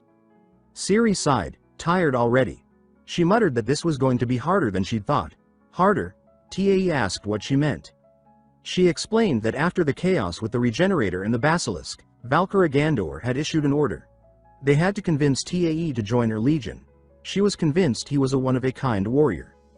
The problem, Siri said, was that the way his current legion treated him made that a tough sell. Tae just chuckled. He said Heda had told him the same thing. After they finished eating, the protagonist stretched and said it was time to get out of there. Siri looked at him and asked how he planned to do that, since they didn't even know where they were. But then he pulled out the sword hilt and showed it to her. He said maybe this little guy knew the way. Standing at the edge of a cliff, he extended his arm, pointing the sword ahead. To Siri, it just looked like he was standing there, doing nothing. But Tae had activated his saga, Dragon Eyes. With it, he could see a trail of magical energy forming in the air, pointing the way forward. Siri stared at him with that classic look. She asked if he was serious, because no matter where they ended up, or how messed up the situation was, Tae always found a way, so she activated her saga and transformed. The two of them flew off in that direction. Along the way, Siri started a conversation. She said that back in Valhalla, it was rare for anyone to ask what others did in life. But in Tae's case, she was genuinely curious. His sagas were too incredible, it wasn't normal. The protagonist looked a little embarrassed. With a shy smile, he replied that when he was alive, he had been the world champion. That left Siri speechless. She stared at him, surprised, and said something like, "So I've been walking beside a living legend." Then he activated something again. What he saw left him stunned. In front of them was a field full of weapons. Not just any weapons, these were high tier. Everything looked legendary. And, of course, being a true gamer, Tae switched into loot mode. He started grabbing everything in sight: helmet, massive sword, spear, shield. Even the broken ones were tossed into the magic bag. Siri just stood there watching. Not sure if she should laugh or cry. She asked if he was really going to take even the damaged ones. But he replied enthusiastically, still collecting gear, that of course he was. All of it could be useful later. That's when he noticed it. An item shining brighter than the rest. When he picked it up, he saw it was a belt. But not just any belt. It boosted both strength and endurance. Then Siri spotted the symbol on it and pointed it out. She said that mark belonged to the Legion of Freya. Tae asked who Freya was. She told him Freya was the goddess of love and beauty, but also of war and magic. That got Tae thinking. He looked at the belt and wondered if the Hindu goddess also hid talents like that. Then he suggested Siri grab something for herself too. Everything here looked unique. She hesitated, but then, with a guilty look, revealed she had already picked a discreet dagger. They walked for a while longer. Eventually, Tae announced he was satisfied. But he looked ridiculous. Wearing a crooked helmet. Honestly, he looked more like a bad cosplay than a real warrior. He joked that he needed to make room in the bag. But then, out of nowhere, the sword he had taken from the basilisk began to vibrate. Tae carefully pulled it out. An aura started glowing from the blade, as if it were pointing in a direction. He decided to follow it, curious. A moment later, he stumbled upon a dagger lying on the ground, radiating the same energy. He stared at it for several seconds, confused. He said it didn't seem to have a connection to the sword. So why had the blade led him to it? Siri thought about it and suggested maybe they came from the same place.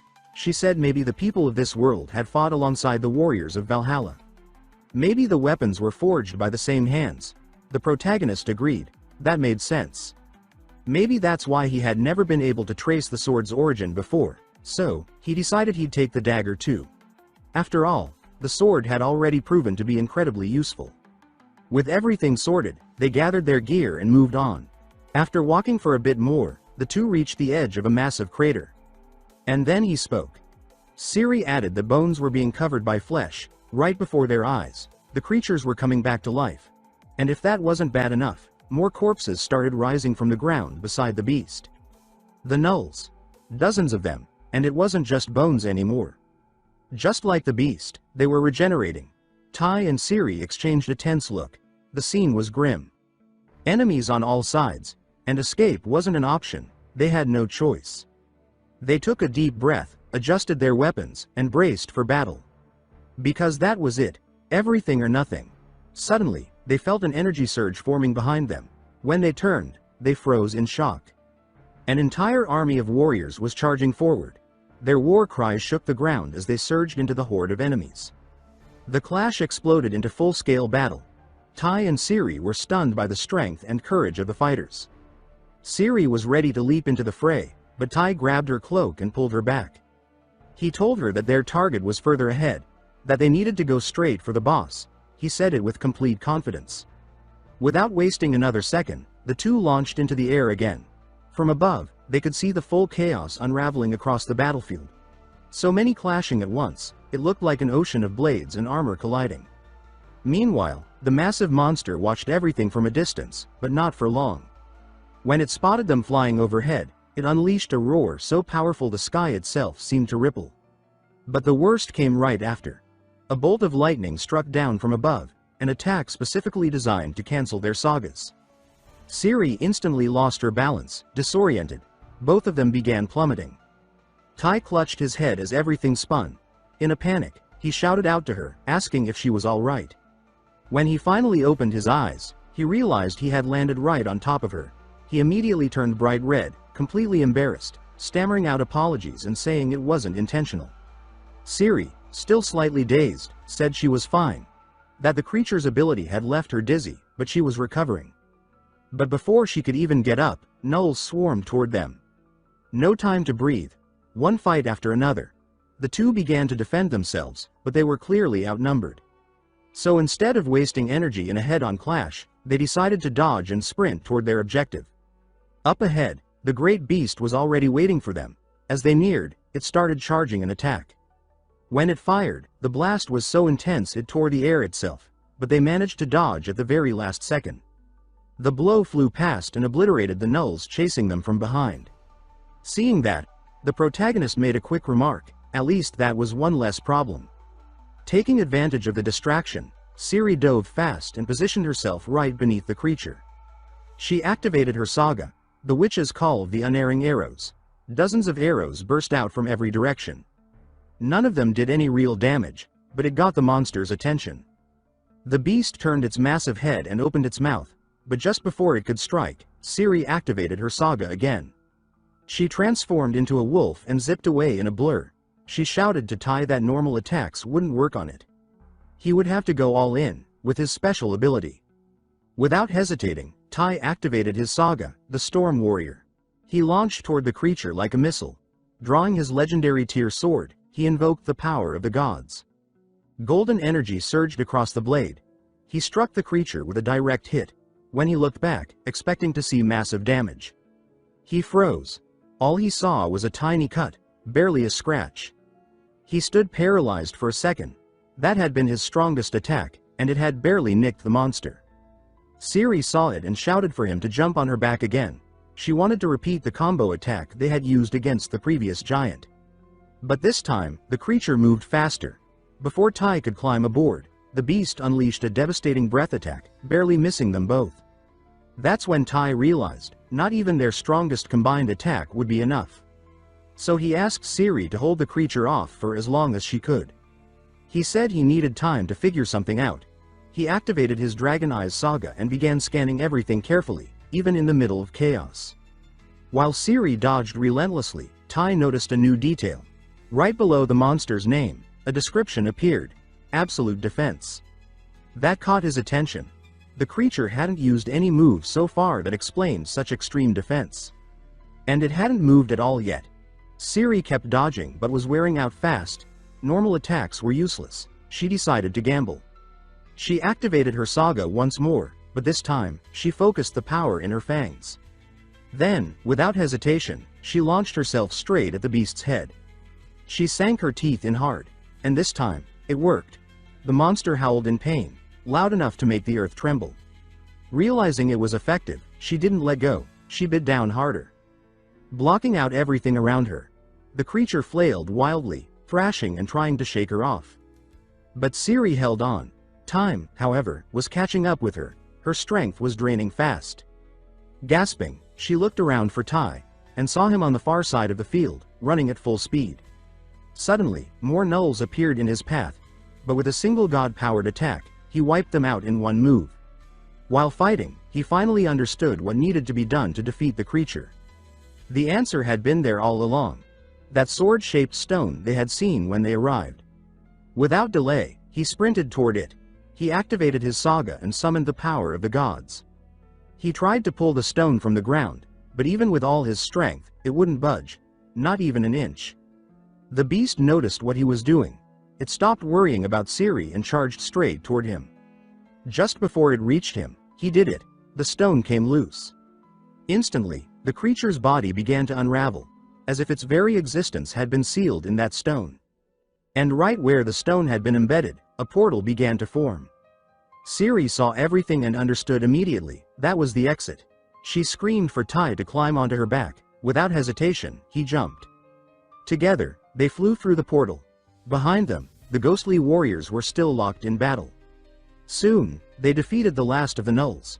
One of the warriors, already out of breath, announced that the beast had been taken down. Cheers of victory broke out across the battlefield, but in the middle of the celebration, someone turned to the side and asked where those two had gone. As they began to search, one warrior noticed something strange on the ground. He called out that there was a portal right there. Everyone gathered around it. As they saw the swirling energy in the center of the field, they understood immediately. That was where the two had disappeared. Without hesitation, one by one, they began jumping in after them. Everyone was smiling. One of them shouted that they were going to Valhalla. But on the other side, things were far from peaceful. A Skrit had been battling that giant for what felt like forever. Neither one of them stepped back. It was blow after blow, neither willing to yield. After a quick assessment of the situation, she launched forward again. The giant tried to land a punch. But a Skrit countered with a strike so powerful it made the ground shake. The two fell hard, right in front of her. Still a little dizzy from the surprise, a Skrit asked how they had arrived so quickly. But the giant, who was also watching, locked eyes on Tai. And the moment he saw him, the giant realized something. That boy was carrying the seed, the same one his king had been hunting. Without thinking, the giant charged straight at Tai, as if he meant to crush him then and there. The tension skyrocketed. They had just arrived and barely had time to react. A Skrit tried to run in to help, but she knew she wouldn't make it in time. Just as the giant's blow was about to land, a thunderous sound echoed across the field. Askrit's eyes widened, trying to grasp what had just happened. The field was blanketed in heavy smoke, nothing was visible. But slowly, the fog began to clear, and that's when she saw it. Standing in front of Tai and Ciri was someone, or rather, several someones, holding back the giant's hand. She was speechless. They were the ghosts of the ancient warriors of Valhalla, all of them united, combining their strength to stop the monster's advance. Then one of the spirits shouted with unwavering resolve, "To battle." And like true warriors, not a single one hesitated. There was no ignoring a call like that. All of them took their battle stances. But before they charged, one turned to a Skrit and made one final request. He said they wanted her permission, as Valkyrie, just one more time. They wanted to defend Asgard and the 9 realms. A Skrit didn't even have to think. Sword in hand, she answered with clarity and command. She said that, as Valkyrie, she granted them that permission. Immediately, the spirits began to regain their bodies, as if their fighting spirit had reawakened fully. And with all the strength they had, they charged at the giant. Looking for an honorable fight. More warriors rose up to block the monster's path. Even facing overwhelming power, not one of them backed down. The battlefield lit up with energy again. Enemies were still falling from the sky, but no one thought of giving up. Seeing this surge of resistance, the giant hurled himself at the warriors. But a Skrit wasn't letting that go. She shouted that his opponent was her. And once again, they collided in the heart of chaos, trading blows with monstrous strength. A little off from the front lines, Tai and Ciri were watching everything unfold. Ulf looked at them, confused, and asked how they returned so fast, saying it hadn't even been an hour since they left. Tai and Ciri looked at each other, equally confused. They were certain they had spent hours in that strange world. Maybe time flowed differently there. But it didn't matter now. Ciri said that what mattered was joining the battle. Before she could take a single step, Tai grabbed her cloak and told her to wait. He said they still needed to deal with the final boss. Ciri had expected that. With nowhere to run, she transformed again. The two soared back into the sky. From above, They surveyed the battlefield. Ciri was clearly exhausted. Her body showed the toll of 2 intense battles in a row, with barely a second to breathe. Tai noticed right away. Without taking his eyes off the chaos below, he spoke calmly. He told her to relax. Their goal wasn't to defeat the creature, just to do some damage. He said that Raskreed and the monster were evenly matched, but if they could provide a distraction, Raskreed might land the final blow.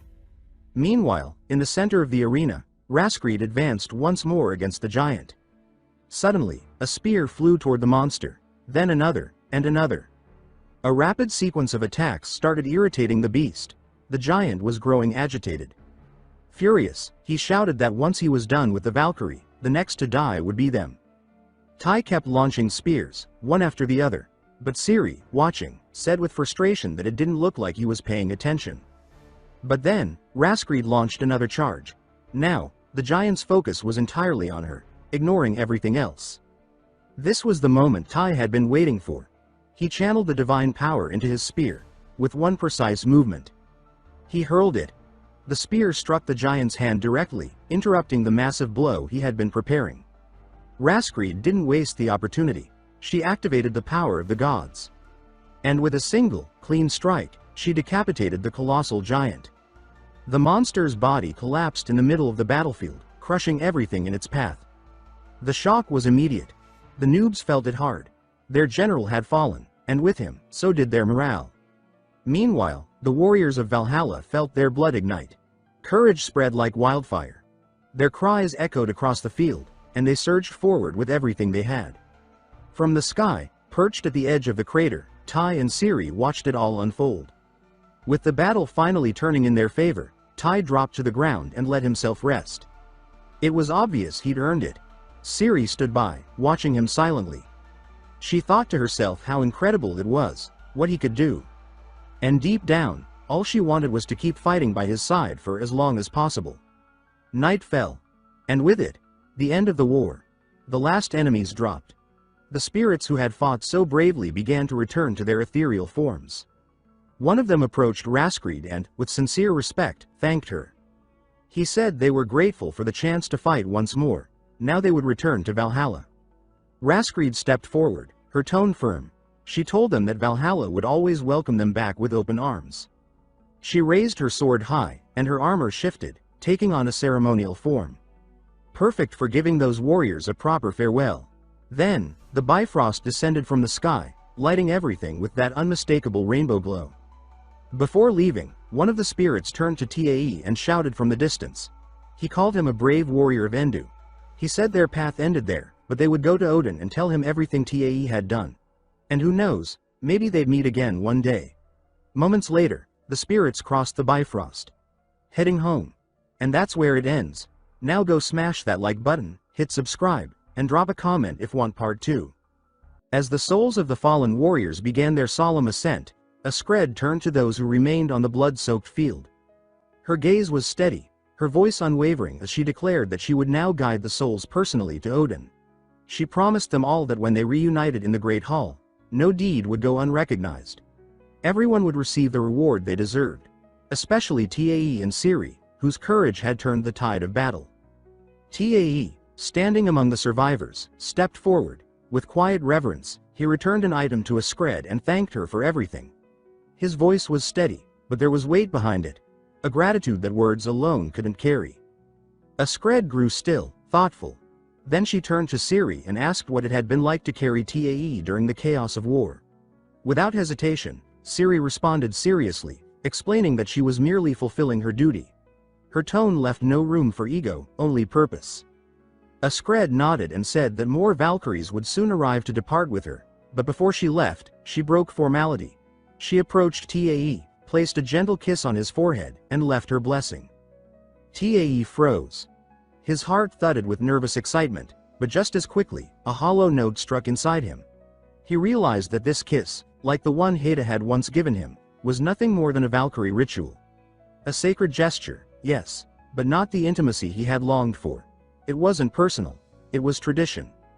Far from the battlefield, in the icy sprawl of Jotunheim, fear simmered beneath fury. The commander of the giant's army stood seething, not because of defeat, The plan had never been to win. The battle was meant to drain Valhalla's strength. What truly enraged her was that the seed, the fragment they had so desperately hunted, had ended up in his hands. Their secrets were now in danger of being uncovered. Nearby, a strange-looking man trembled in silence. He feared the king's response. But the king had said nothing so far. That silence, to him, was louder than rage. It suggested the king had wanted this all along. Time passed. Eventually, two Valkyries, Hagen and Gandor, descended from the skies and landed near the remaining warriors. Upon seeing Tai, Hagen demanded to know where he had found the artifact. Her tone was sharp, urgent. Tai recounted the entire story, every detail, every danger. After listening, Hagen admitted she had no idea what the artifact was for. But she concluded that if a beast that powerful had guarded it, it had to be valuable, maybe even dangerous. She announced that she would secure it personally and added that she would call on Tai later to hear more. Before departing, Hagen gave her blessing. Tai accepted it, but something still felt incomplete. He turned to Gandor and asked if she wouldn't bless them too. She laughed, clearly amused by his boldness. She said that few had the audacity to ask such a thing from a Valkyrie, but she agreed. Tai closed his eyes, thinking one more blessing couldn't hurt. When he opened them, he found himself taken aback by Gandor's beauty. Her blessing had been different, gentler, warmer. It lingered longer than it should have. It left him dazed. And just as the Valkyries began to take their leave, a familiar presence arrived. Heda. She arrived just in time to see the unique blessing Gandor had offered. Her face made no effort to hide her feelings. Jealousy burned bright in her eyes. Ciri, never one to miss a beat, remarked dryly that those two were quite the spectacle. Hours later, the transport coffins were finally ready. The time had come to return to Valhalla. But the mood shifted quickly. Tai had stumbled into trouble again. Heda confronted him, pressing for answers. She wanted to know exactly what had happened with the other Valkyries. Her tone was half serious, half teasing, but sharp enough to keep him sweating. Tai flailed, fumbling through explanations, trying to patch the story together.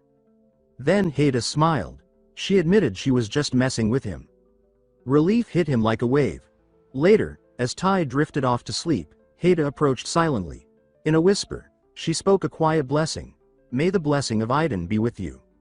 With everything finally settled, the warriors returned to Valhalla. But the roots of Yggdrasil, the great world tree, told a different story. Beneath its vast, ancient veins, two figures moved in silence.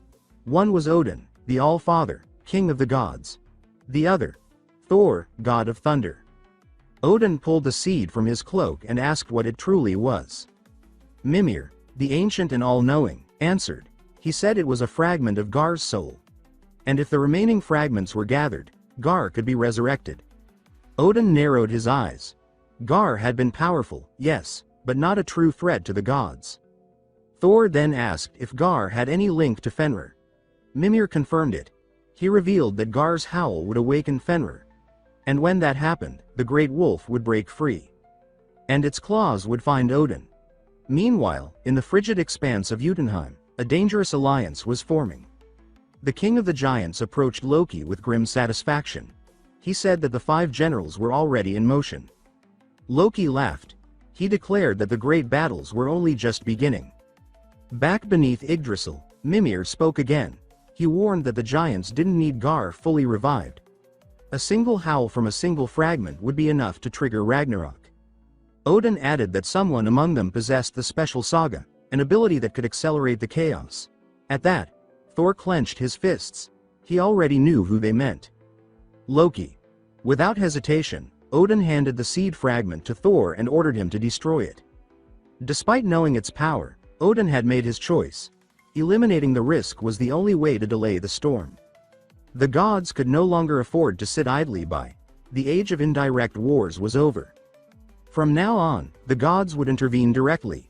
Elsewhere in Valhalla, Tae knelt before the goddess Idun. His head bowed in reverence. She praised him for his excellence, stating that his name was beginning to echo through the realms. She said that even other warriors had started shouting his name in the heat of battle, their voices rising like war chants. The words hit him like lightning. His heart pounded with pride and disbelief. Idun smiled. a rare and radiant gesture. Then, as promised, she told him he would receive his reward. Tae lit up with anticipation, expecting the fabled cloak. The one that would allow him to transform into a Pegasus. He had dreamed of it. But Aiden had other plans. She revealed that she would grant him something even greater, a magical mount.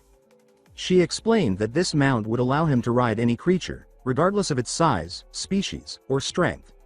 No limits. His mind exploded with possibilities. He imagined becoming a massive falcon, his wings cutting through clouds as someone rode on his back, soaring across the skies of the 9 realms. The thought filled him with fire. After careful consideration, he made his decision.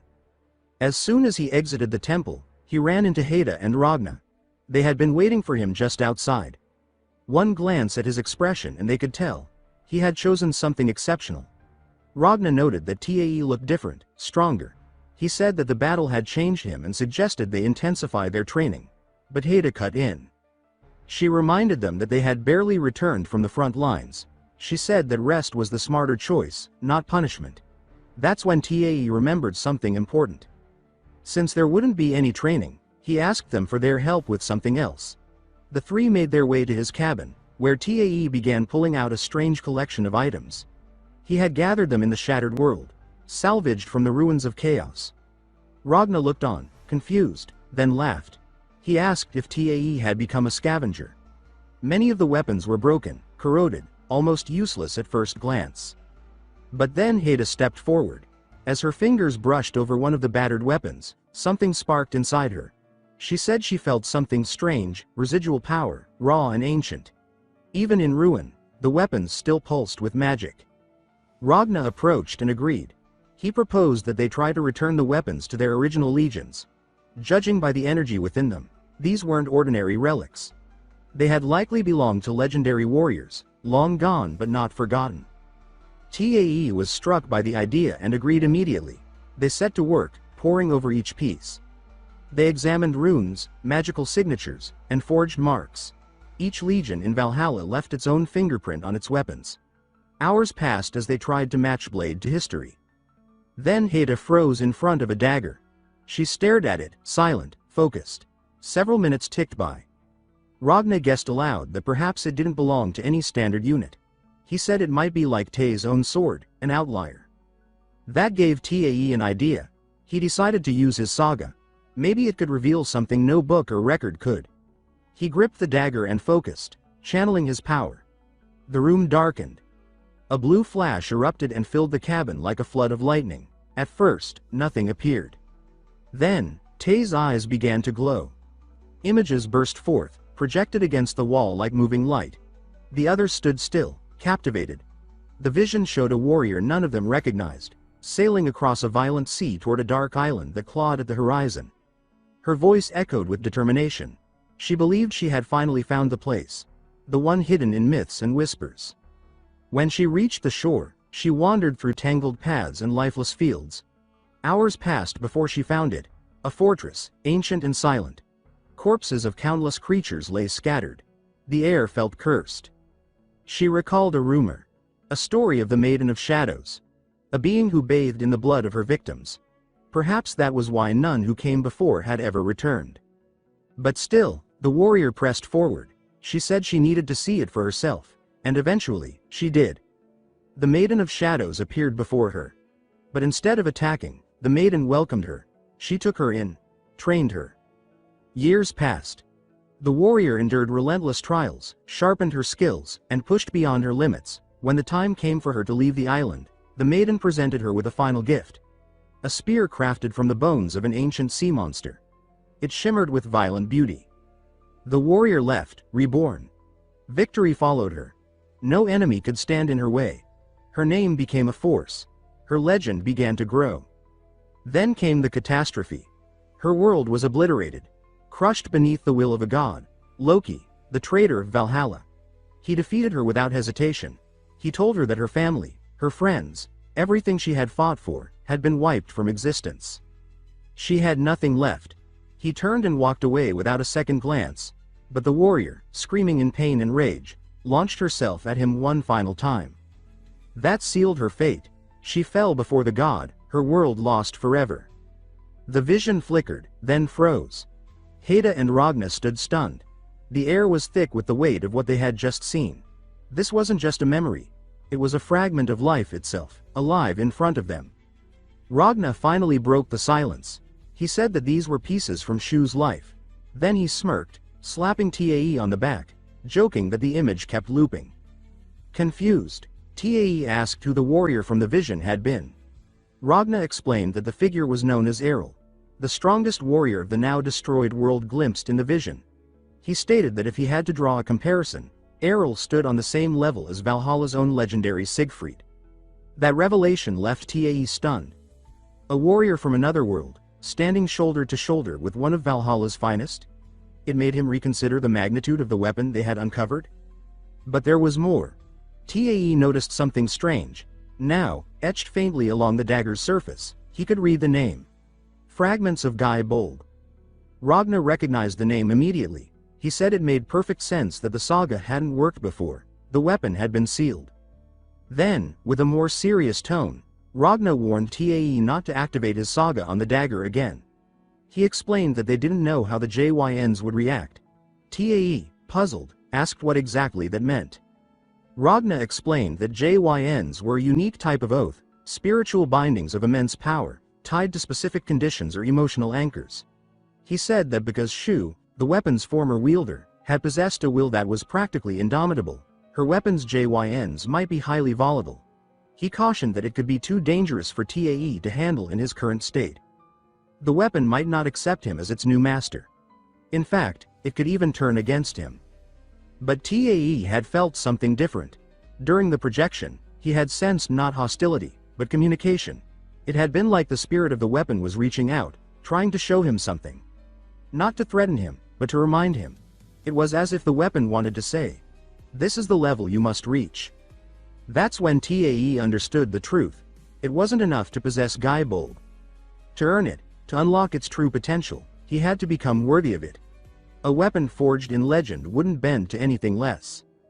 With his thoughts still circling around the vision, Tae turned to Heda and asked what kind of mounts the Legion of Idun used. He already knew that Odin's Legion commanded the Black War steeds and Ul's Legion rode the silent, spectral whites.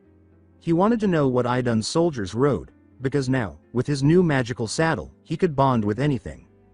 But Heda explained that the Legion of Idun had no such tradition. They didn't rely on mounts. Before Tae could react, Ragna chimed in. He suggested that Tae could always buy a horse in Vanaheim, though, he added, with a grin, that it didn't seem like that was what Tae was really after.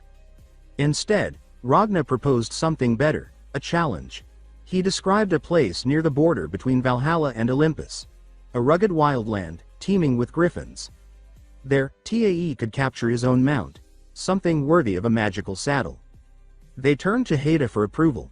She thought it was a fantastic idea and decided to come along. Ragna agreed and added that the journey would also be a perfect opportunity to train their divine auras. With Ciri currently on leave, they extended the invitation to her as well. In the last battle, Ciri had also awakened her divine aura, apparently triggered by her contact with Tae. Both were evolving. But Ciri felt added pressure. Ragna had always been her idol. She wanted to impress him. She needed to prove she could keep up. The training was brutal. Ragna demanded they maintain their auras for long stretches, pushing their limits to build stamina. He showed no mercy. Every breath, every movement became an act of endurance. As the day faded, Ragna suggested they camp for the night. He roasted slabs of meat from a strange creature they had caught earlier. Tae found the taste surprisingly good. Around the fire, the conversation shifted. Ragna turned to Ciri and asked if she had considered transferring to the Legion of Idun. He said that she and Tae made a good team, and it would be good to have her around more often. Ciri blushed but declined. She explained that her loyalty to her legion came first. She couldn't abandon her comrades. The next morning, they continued their journey deeper into the mountains. After hours of climbing, they finally reached the jagged cliffs where the griffins roamed. Ragna looked to Heda and asked her to prepare the bait. She placed her hand on their horse and murmured an incantation. Magic surged through the creature, intensifying its scent. Ragna explained that griffins had an appetite for horseflesh. The enhanced scent would draw them in. And it worked. Within minutes, the skies trembled. 3 griffins burst out of the tree line, their wings slicing the air, eyes locked on the bait.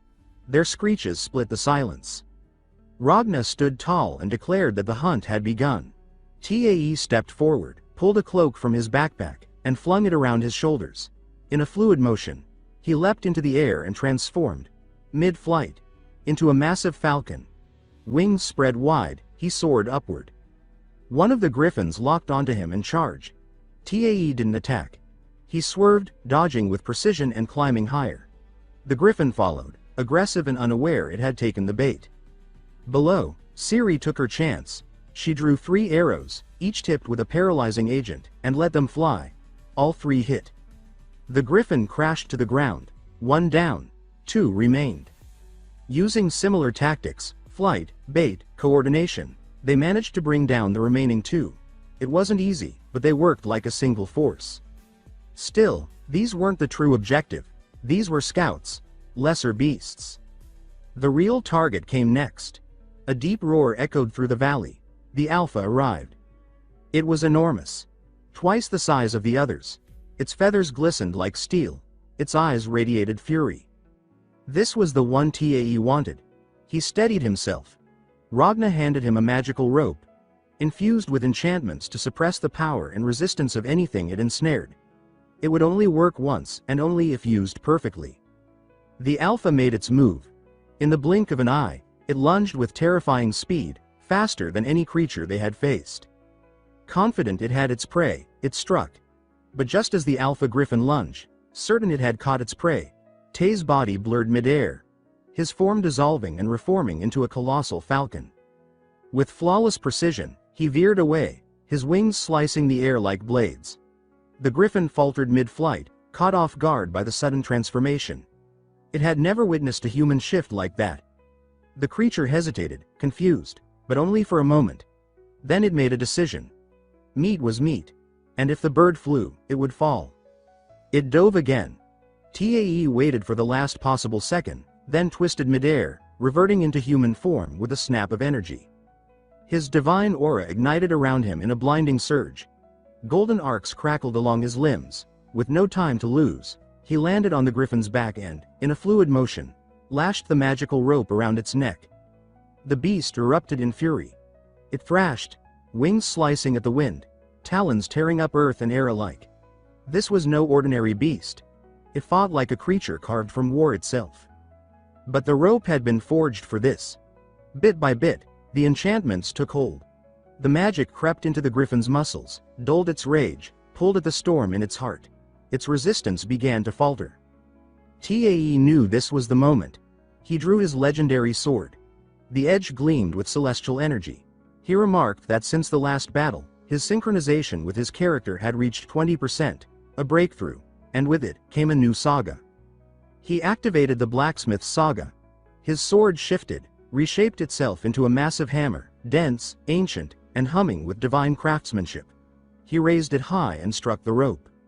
A shockwave burst from the impact, tripling the enchantment's potency. The Alpha Griffin shuddered violently.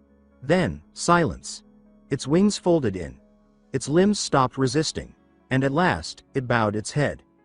Subdued. But Tae wasn't finished.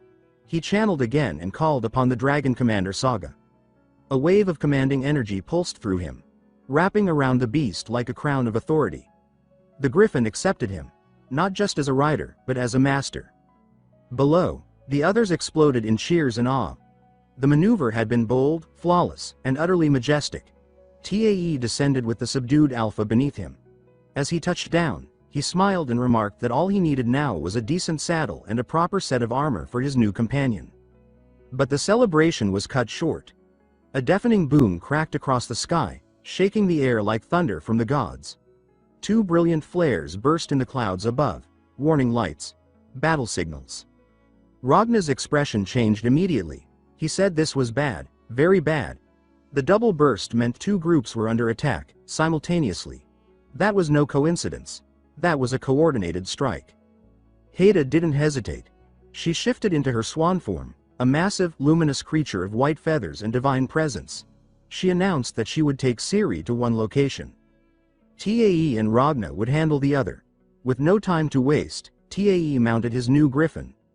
Ragna joined him, and together they launched into the sky. The wind howled around them as they flew toward the battlefield. They arrived to find devastation. The once dense forest had been torn apart.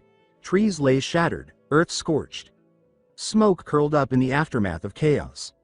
The battlefield, known as Confrin, was now nothing more than a broken, burning scar. In the middle of the chaos, they spotted the conflict, two giants locked in combat with Valhalla's warriors. The ground shook with every blow. Among the warriors, one stood out, Brak, a juggernaut from Thor's legion. A giant stormed at him with a war axe the size of a wagon, and Brak met the blow head-on, holding it at bay with sheer strength. But it left him wide open. A second giant charge. Before anyone could react, Ragna leapt from the griffin in a blazing streak of light. His divine aura erupted as he fell. The moment his feet touched the earth, his blade carved through the second giant's neck. The head hit the ground before the body even understood it had been defeated. The battlefield erupted. Cheers roared through the flames and blood. Ragna had arrived, and every soldier knew what that meant. Victory was close. Then came Tae. He urged the griffin forward, commanding it into a steep dive. The speed, the timing, it was perfect. He crashed into the last giant, opening space for Brak. Brak roared, calling upon his saga. His aura burned like a comet. With one titanic blow, he shattered the giant's axe, sent it flying, then vaulted upward and cleaved the giant's skull in half with a strike that split the air itself. The enemy fell. The battle was over. Voices rose again, cheering. Ragna's name rang through the field. Brak's name followed. But another name began to echo too. One not yet familiar to all. They called out Tae. Or more specifically, a title that was spreading like wildfire. The warrior who rode a Valkyrie. It wasn't accurate, but it didn't matter. That nickname had already gripped the imagination of the other soldiers. When they landed, Brak approached Tae with a wide grin and clapped him on the shoulder. He congratulated him and said it was good to fight alongside him. Around them, other warriors gathered, curiosity shining in their eyes. They asked, with half-serious wonder, what kind of Valkyrie he had ridden this time. Tae corrected them. He said it was just a griffin, and a male one at that. That drew a wave of disappointment. Many had clearly been hoping for another legendary tale, another divine encounter. But Brak broke through the laughter and speculation with a stern reminder. He said there was no time for jokes. Another group still needed help. And the war wasn't waiting. Ragna demanded answers, his tone cutting through the haze of fading combat. Brak didn't hesitate. He explained that they had discovered another fragment of Gar's soul. But just as they prepared to secure it, the giants launched an ambush. The battle had erupted instantly. Brak said the fragment wasn't just lying around. It was embedded deep in the skull of a colossal boar, and the power it radiated had enhanced the creature beyond its natural limits. He continued, saying the enemy had used cunning instead of brute force. The giants had divided into 3 squads, 2 to distract Valhalla's forces and keep them pinned down, while a third focused solely on capturing the boar. It was a diversion, and it had worked, for a while. They needed to act fast. Without wasting a second, Ragna leapt back onto the griffin and gestured for Brak to join them. But Brak declined. He said he had his own method of travel. From his pouch, he drew a small set of bones. Compact, almost insignificant.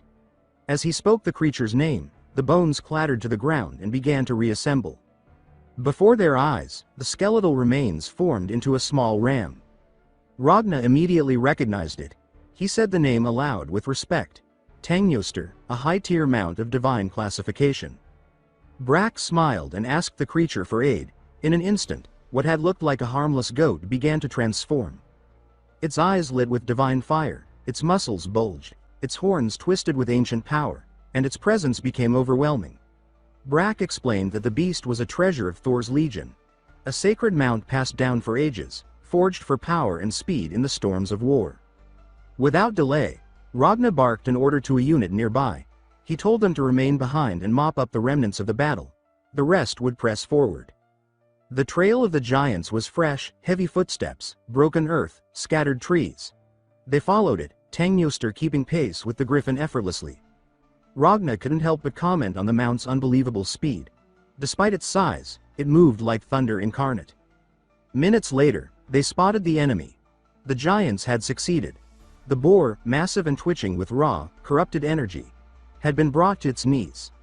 The soul fragment embedded in its skull pulsed like a cursed beacon. Around it, a horde of orcs stood ready. The enemy had seen them coming. They were prepared. Ragna assessed the battlefield quickly. 4 giants and close to 100 orcs. He said calmly that he would handle the giants alone, while the others cleared out the rest. Then he charged.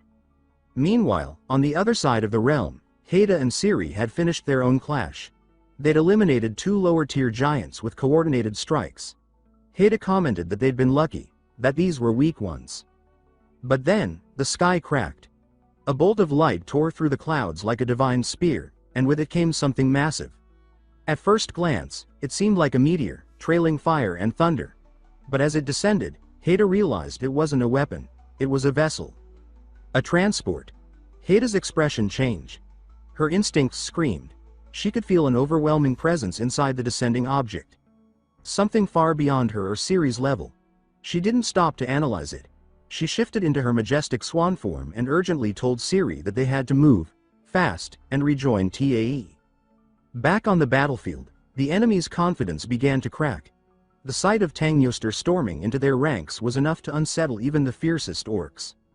The ram charged without hesitation, crashing through enemy lines, trampling anything that stood in its path. Ragna barked at Tae to focus on the boar. Time was running out. Tae obeyed without hesitation. He spotted the mages around the beast, their hands raised, voices chanting. Whatever they were doing, it was dark, ancient, and dangerous. He felt it in his bones. He rode the griffin high, then dove in, activating his newest saga, the Warrior of the Storm. Electricity surged from his body. Bolts danced across his skin and lashed into the battlefield. A tempest erupted from him, lightning streaking in every direction. The mages screamed as the storm slammed into them. Their rituals were shattered, their defenses torn apart. Brack, witnessing Tae's assault, prepared to assist, but a fresh wave of orcs rose to block his path. Without slowing, Brack activated his own saga. His axe spun in wide arcs, each swing releasing waves of kinetic energy that tore through flesh and steel. Orcs exploded around him. He was a living tempest. Tae was in awe. He thought Brack was unstoppable, but then everything changed. The meteor struck. The earth quaked as the impact leveled a crater into the battlefield. Dust and smoke filled the air. And at its heart, emerging slowly, stood a figure. Tall. Smiling darkly, cold eyes sweeping the destruction. Everyone felt it. That crushing weight, that unbearable pressure. Herond. One of the 5 generals of the Giant King. The battlefield went still. No one moved, no one breathed. Except for one being. Tangyuster stood tall. Even under Herond's aura, the ram refused to yield. Its eyes burned with challenge. The sight surprised Herond. A small grin tugged at the corners of her mouth. The beast charged first. A blur, but then, obliteration. With a single blow, Herond erased Tangyuster from existence. There was no motion to follow, no attack to dodge. 1 second, it stood. The next, it was gone. Silence. The soldiers froze in disbelief. Tae couldn't process what he had seen. Then Herond turned, and standing before her was Brack, paralyzed. She raised her hand casually. A wave of energy erupted. The very air in front of her fractured as she unleashed devastation. Tae shouted. Brack took the full force of the blast. It was like a divine cannon, pure annihilation. Tae's heart jumped. He felt panic surge through him. And then, laughter. Herond laughed and said she had never expected to see that face again.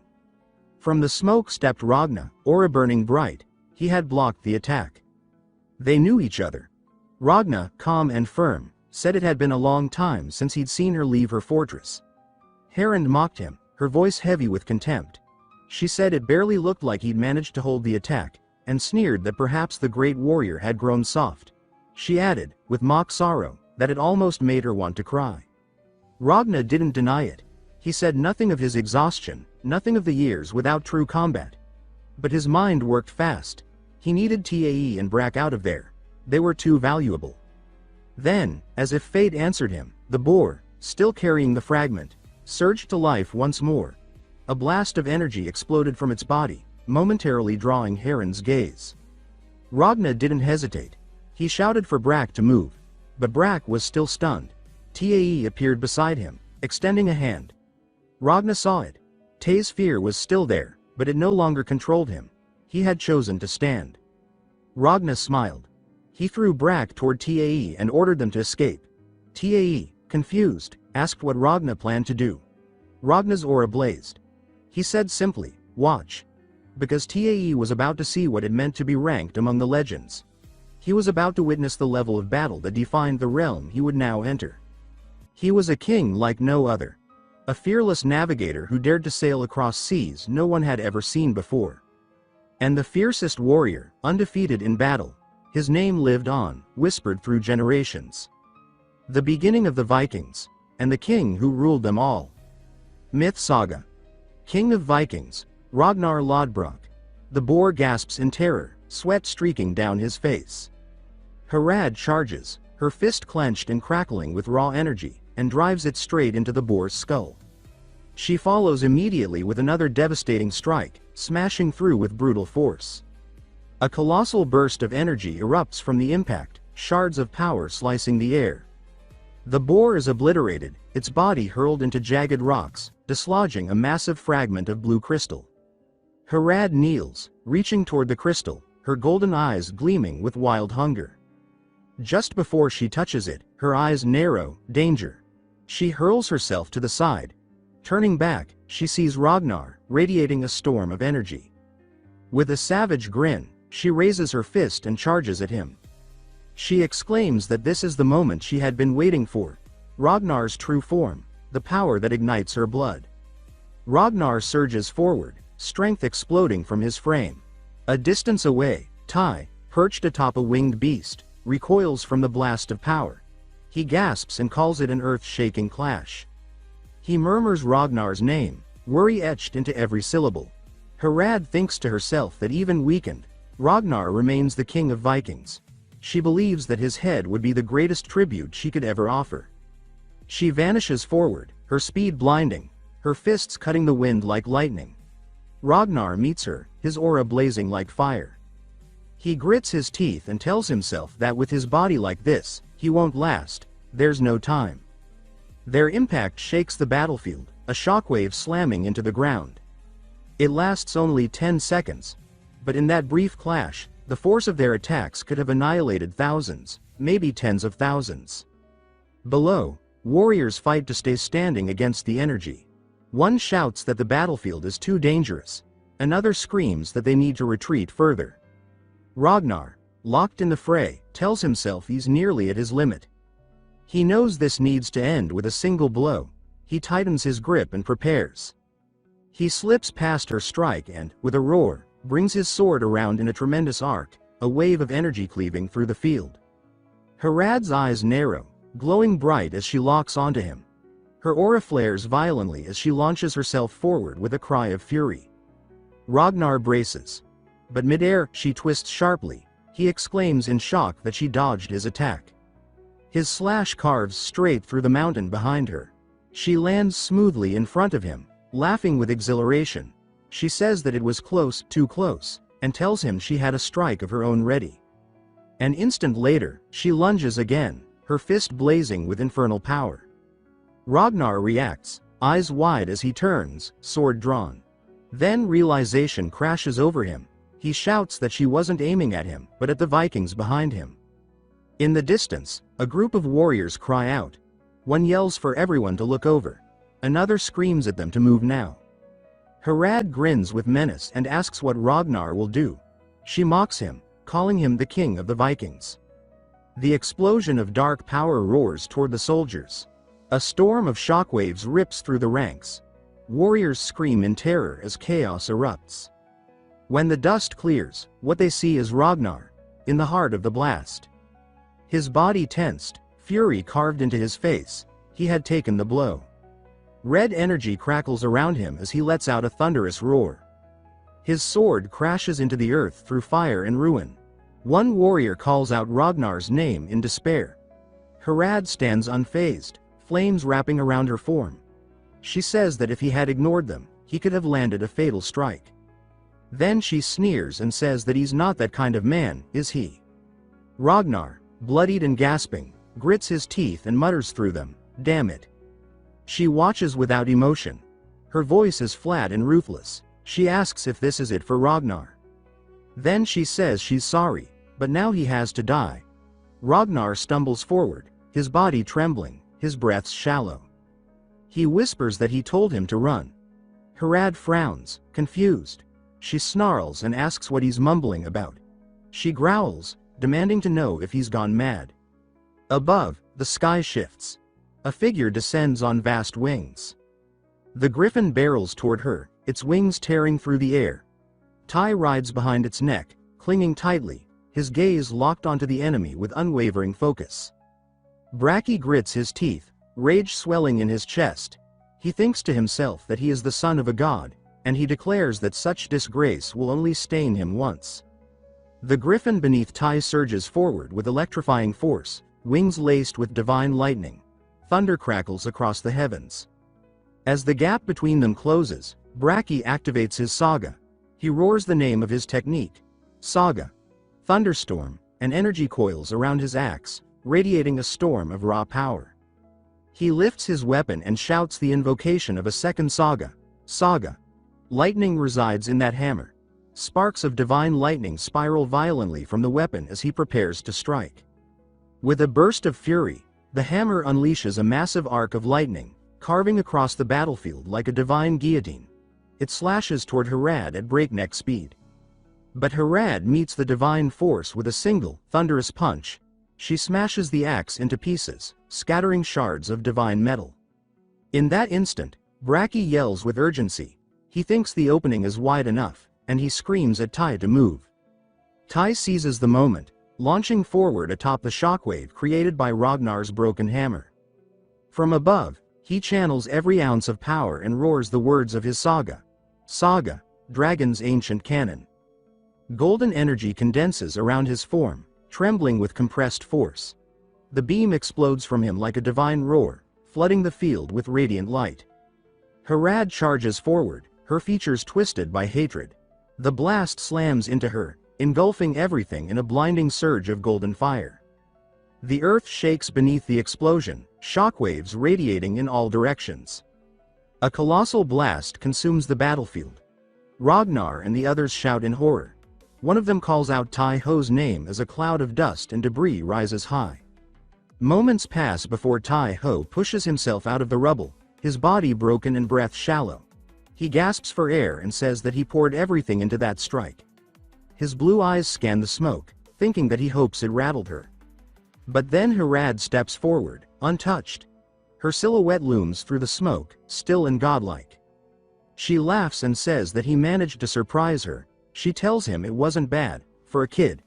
She adds that, in recognition of that effort, she will now fight him with her full power. Tai Ho's expression tightens. He breathes heavily and mutters that she didn't even take a scratch. In his mind, he thinks that he's completely screwed. Ragnar steps forward, fire in his eyes. He says they must help Tai Ho. Another warrior shouts his warning, calling Ragnar's name and reminding him of his current condition. Braki charges toward Tai Ho and calls out to him. Tai Ho turns, surprised, and says Braki's name. Braki replies that he's joining the fight too. He says that if this battle can't be avoided, then the only path is forward, no matter the consequences. Harad, her aura now monstrous and ablaze with unholy flame, laughs viciously.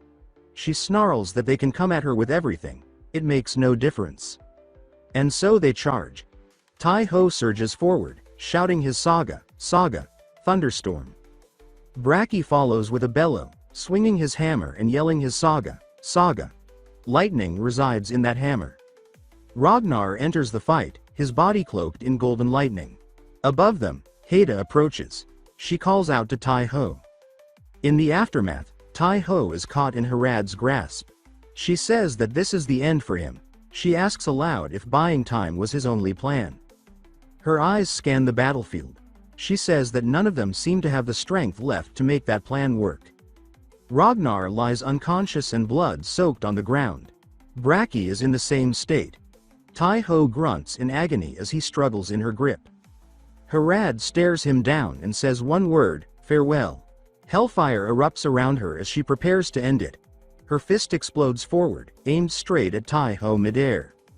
Seeing the incoming strike, Haida screams Tai-Ho's name. Tai-Ho floats in darkness, stars surrounding him in an endless sky. His body drifts weightlessly through the void. He looks around and asks where he is. He says that he can't see anything. He wonders aloud if he's really dead this time.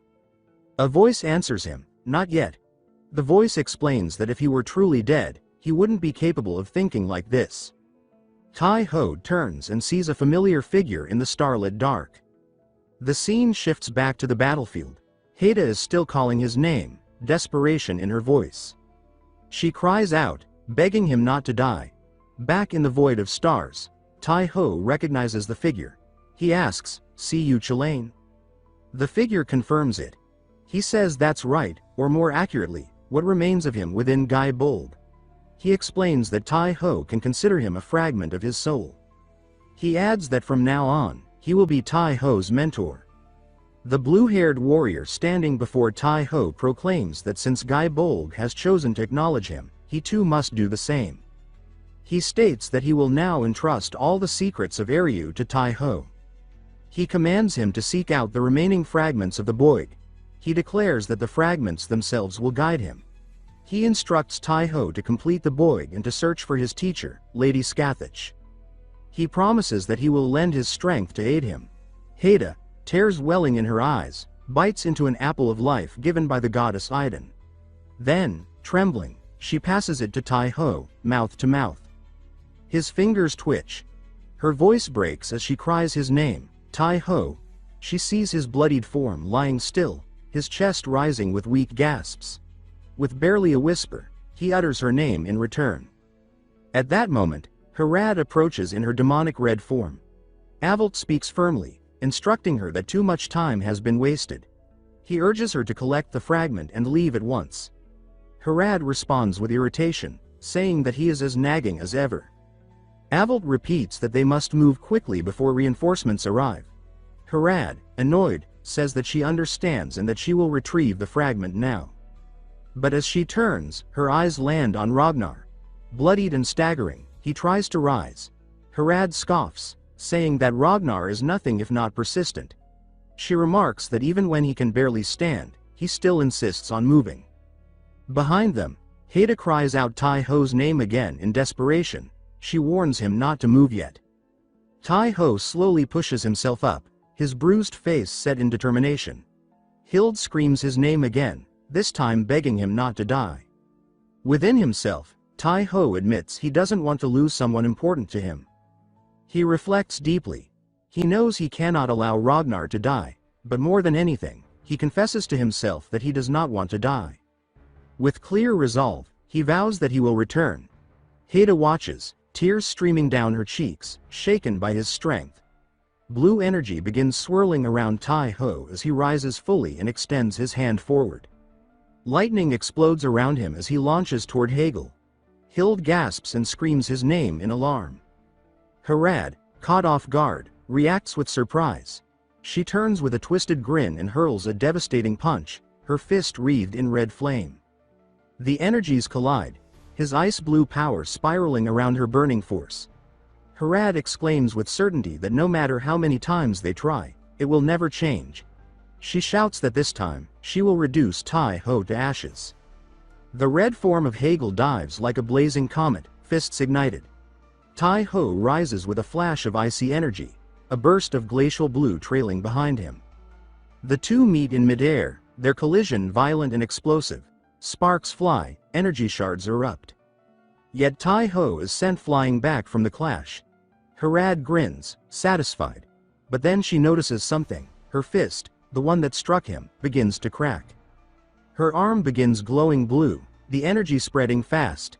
In an instant decision, she slices off her own arm to stop the spread. Tai-Ho had landed a hit. Harad's demonic form appears stunned, then enraged.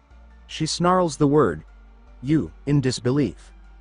As the dust clears, Tai-ho kneels, one knee down, blood dripping from his mouth.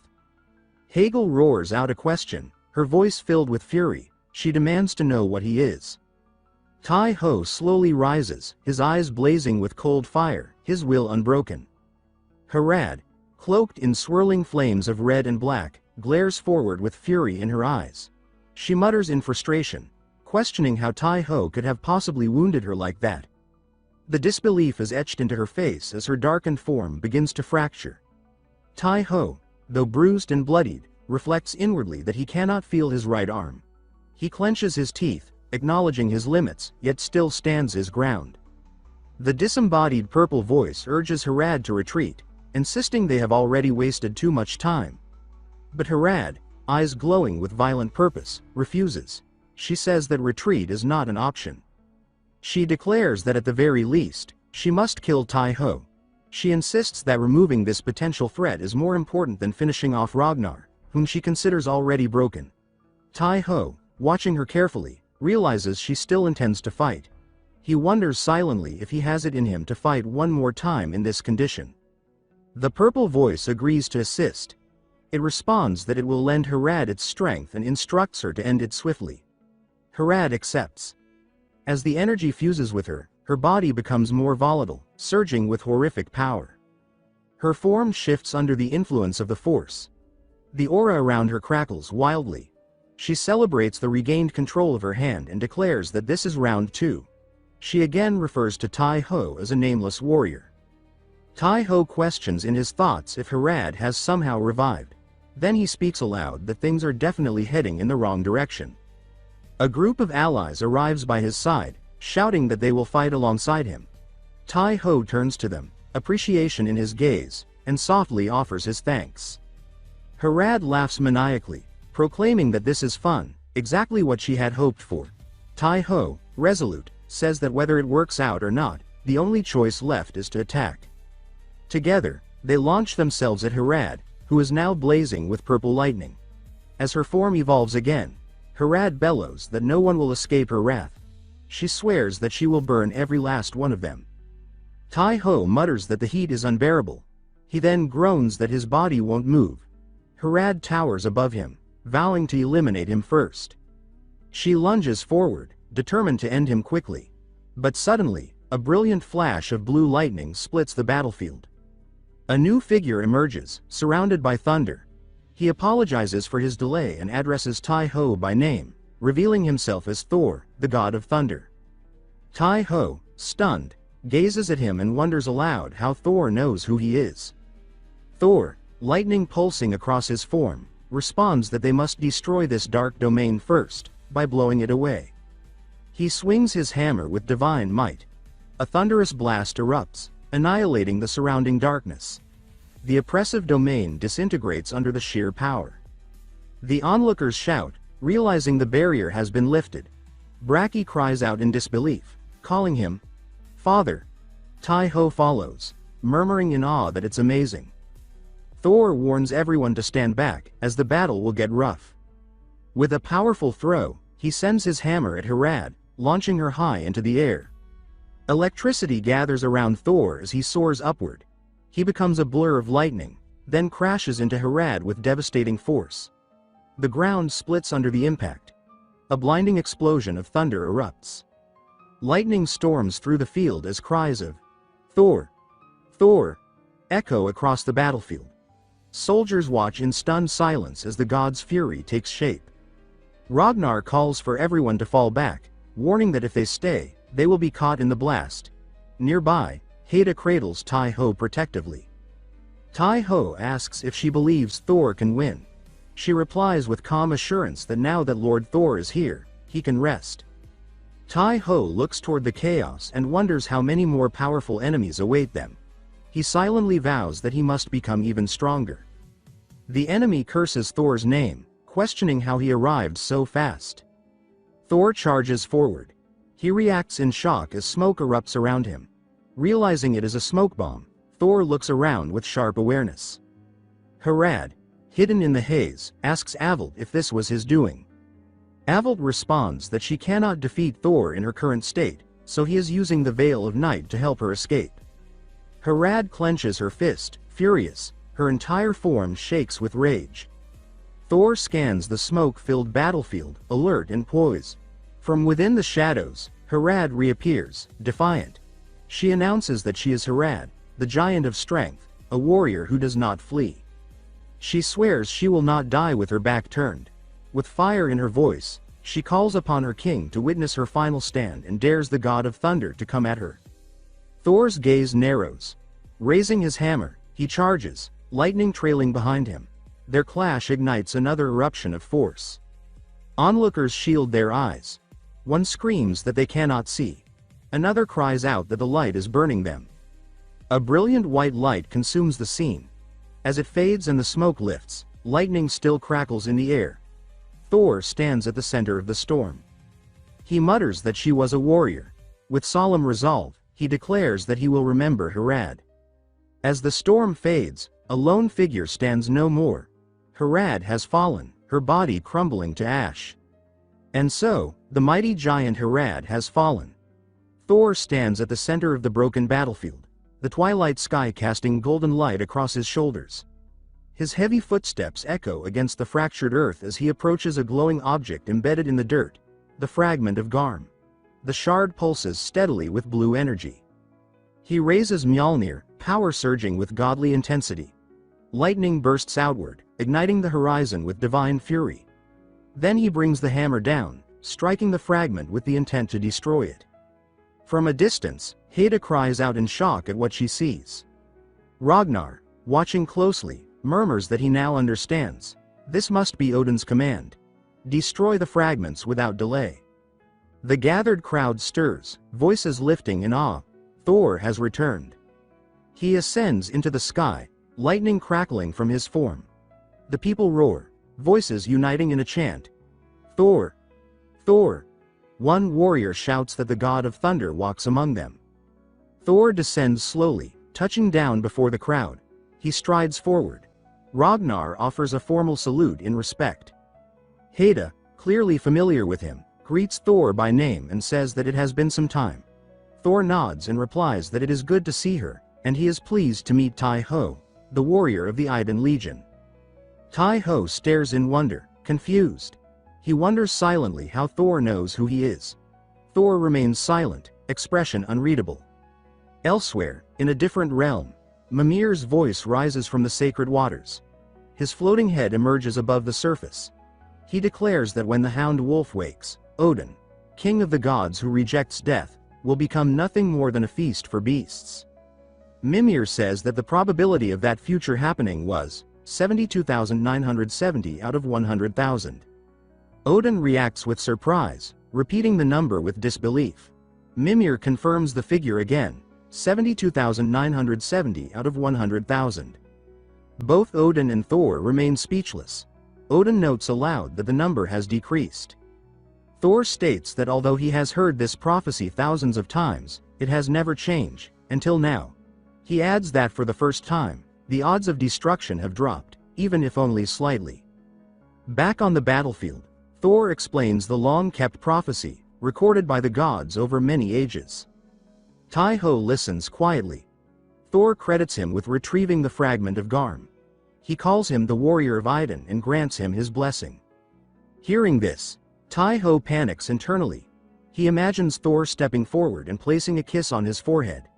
His eyes widen in horror, and he trembles at the image.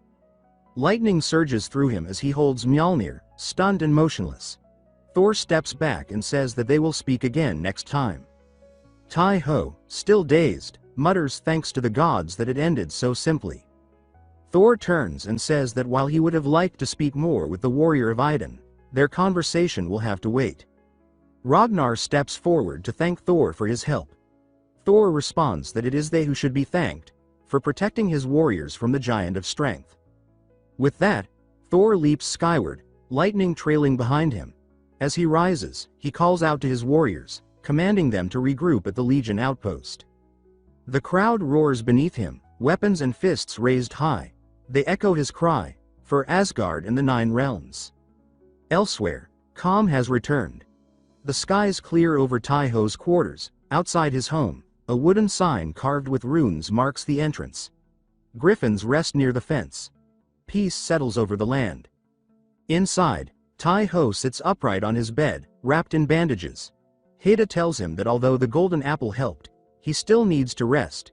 She says firmly that there will be no training for the next few days. Suddenly, Tai-ho's cheeks redden. He asks her if she would like to go out with him. She freezes. Her face turns bright red, and she stammers in disbelief. Time passes. The scene shifts to the calm port of Anaheim. Tai-ho and Haida sit side by side in a small wooden boat. Ragnar stands on the dock beside them, arms crossed. Tai-ho asks if Ragnar is coming along. Ragnar answers that he will accompany them to the entrance, but for them to fully enjoy themselves, they must go on alone. Tai-ho recalls a map of the city. A nervous sweat drips down his cheek. He mutters inwardly not to ask what Ragnar meant by enjoy. The view transitions to the grand port of Anaheim. Crowds bustle across the piers and waterways. The atmosphere is lively and full of energy. From the dock, Ragnar waves and tells Tai-ho to enjoy the day.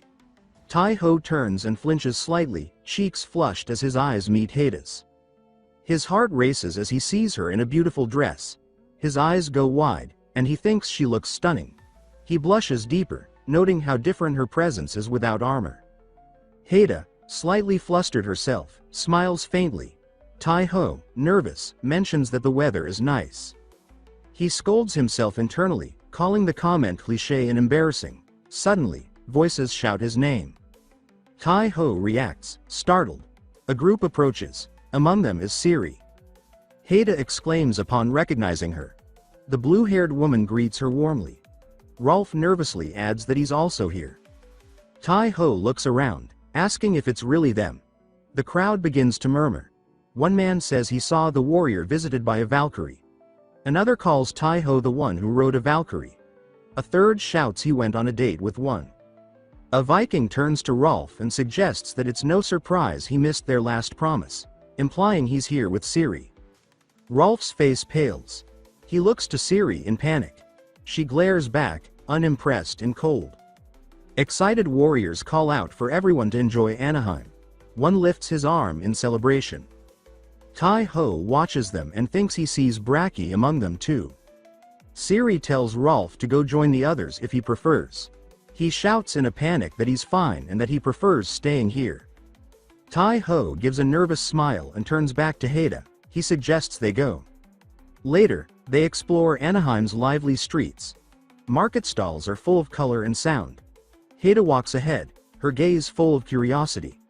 Tai-ho follows behind, smiling shyly. They visit various vendors and tour the city. Later, they explore an underwater aquarium, surrounded by vibrant coral and shimmering fish. Back on land, Tai-ho and Haida return with the others, walking through the streets. Haida adjusts her hat with a smile. The group continues enjoying the day. Cheers ring out as they raise their hands in joy. As evening falls, the sunset casts golden hues across the town. Ragnar stands at a distance, quietly observing. An old man beside him comments that the group seems to be enjoying themselves. He says it's a good sight to see. Suddenly, Ragnar senses another presence. He stiffens, realizing someone is beside him, completely unnoticed. He turns, eyes wide. He thinks he recognizes this man. The hooded elder greets him, telling him not to stand up. He says there's no need for formalities. He says it's been a long time and calls him Ragnar Lodbrok. Ragnar asks if he came to see Tai-ho. The old man answers that he came for several reasons, but yes, he also wanted to see Tai-ho. He adds that sometimes, instead of watching through ravens, he wants to see the world for himself. Ragnar looks at him carefully and wonders to himself how much this old man truly knows. He tells himself that saying the wrong thing could be dangerous. The elder continues chewing on a large sandwich. He praises its taste and says he will have to eat it again someday. Ragnar asks if he's leaving. The elder says he came for many reasons, but he still has more to do. He says that the time when great warriors are needed is fast approaching. The scent of war is in the air. As he walks away, a black raven cuts through the sky. Ragnar watches him leave and reflects silently. He says that if there's one thing he learned from Olympus, it's that when gods interfere with mortals, it never ends well. Back in the streets of Anaheim, Tai Ho's group continues to laugh and celebrate. He watches his friends with joy. He smiles quietly to himself and says that he will leave it to them. Tai Ho stood in the dim haze of early morning, his muscles sore and aching from the relentless training he had endured. Siri, training alongside him at Ragnar's request, moved through her drills with quiet, focused intensity. Ragnar watched them both, his eyes sharp and calculating. He stepped forward, golden energy radiating from his form, and explained that the power he was demonstrating was a myth-grade saga, a level of strength they would one day need to attain and then surpass. Tai Ho's eyes widened, filled with awe. He thought about how incredible Ragnar's power was. He clenched his fists tightly, making a silent promise to endure and reach that level. Meanwhile, Siri seemed lost in admiration, her face blushing as she watched. Tai Ho glanced at Rolf and told him to hang in there, pitying the poor guy. 3 months passed, both quickly and slowly, lost in a rhythm of grueling training and rare moments of rest. One night, deep in sleep, Tai Ho found himself in a strange, surreal space. He looked around in confusion and asked aloud if this was his dream. A voice answered that it was close. He was inside his own consciousness. The figure of Siyu Chalain, a piece of the warrior's soul still living within Guy Bulg, appeared before him. Siyu Chalain explained that in order to inherit everything of Eryu, Tai Ho would need to recover both his fragmented memories and the broken pieces of Guy Bulg. Siyu Chalain revealed that Guy Bulg had split into 4 parts, and that he had just remembered the location of another fragment. Tai Ho asked where it was.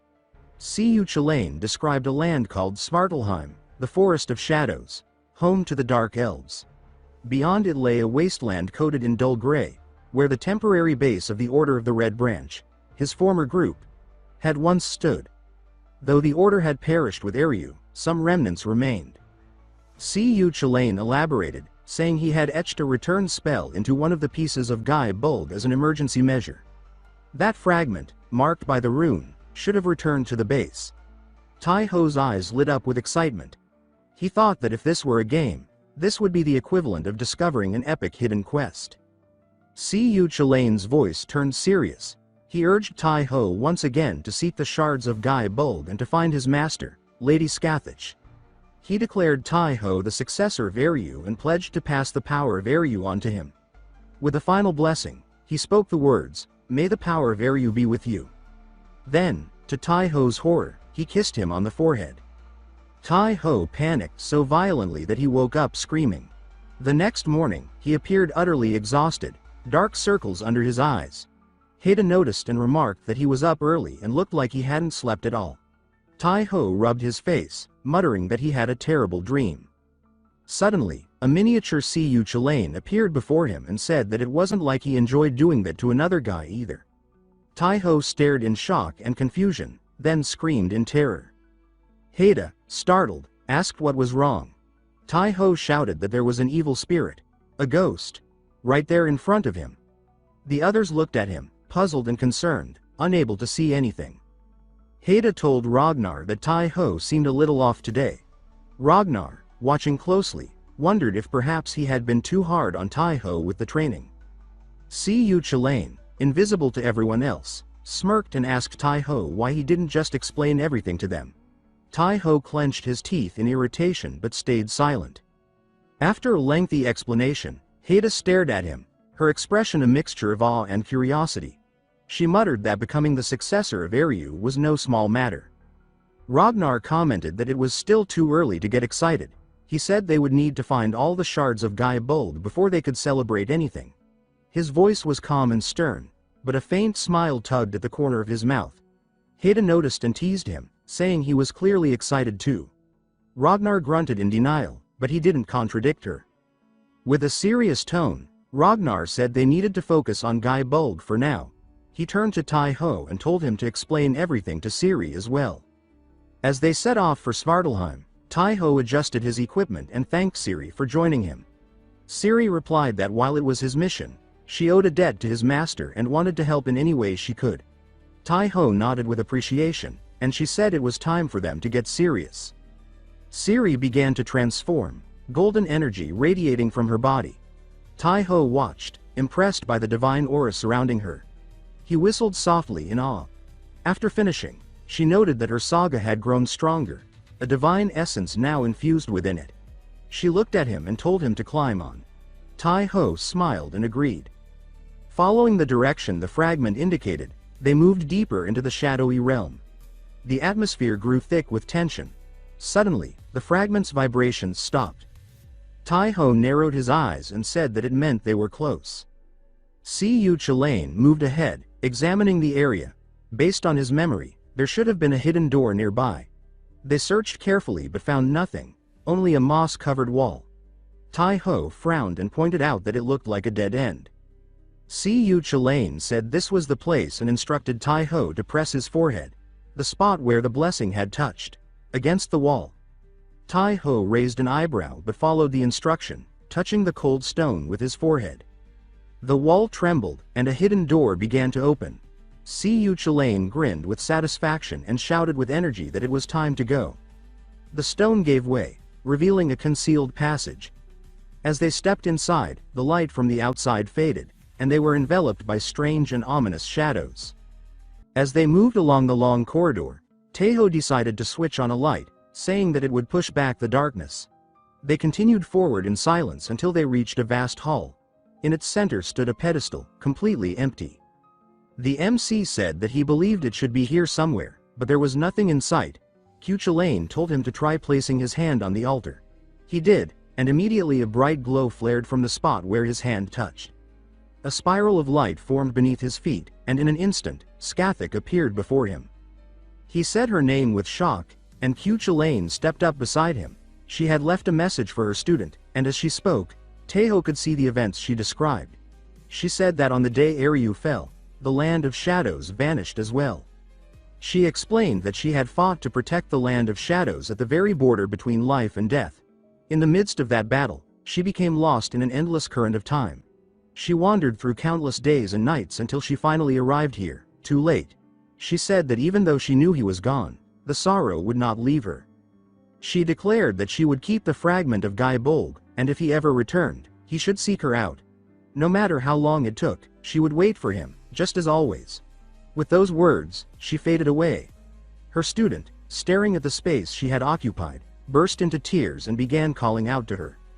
At the same moment, a single tear slid down the MC's otherwise expressionless face. Siri called out to him, asking what was happening, but he wiped the tear and said that he had seen a vision. Skathik had the fragment. He said that the symbol on the altar was a map marking her location. Then, movement stirred behind them. They turned sharply, noticing shadows creeping along the walls.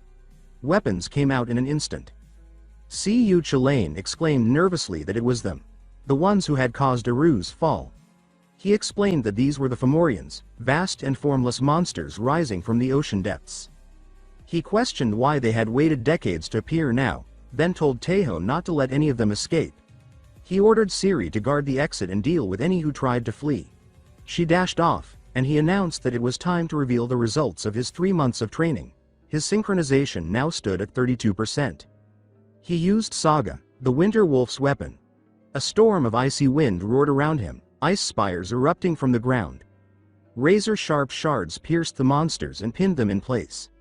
Tai-ho charged forward, cutting down several with a single swing, then moved on to the next. Surging ahead, he formed more spikes inside their bodies, then pushed forward, slicing through everything in his path. In moments, the area was cleared. He then decided to aid Captain Siri. She was firing her crossbow and pursuing one that had broken away. The fleeing monster dodged her arrow and glanced back at her with a grin. She cursed under her breath, thinking it had been close, and shot again. But the arrow struck the top of the passage, letting the Fomorian slip away. Running to the exit, she watched it vanish into the distance. By then, the MC arrived. She apologized for letting one escape, but he looked at the bodies scattered around and said there was no need to worry. There had been too many to stop them all.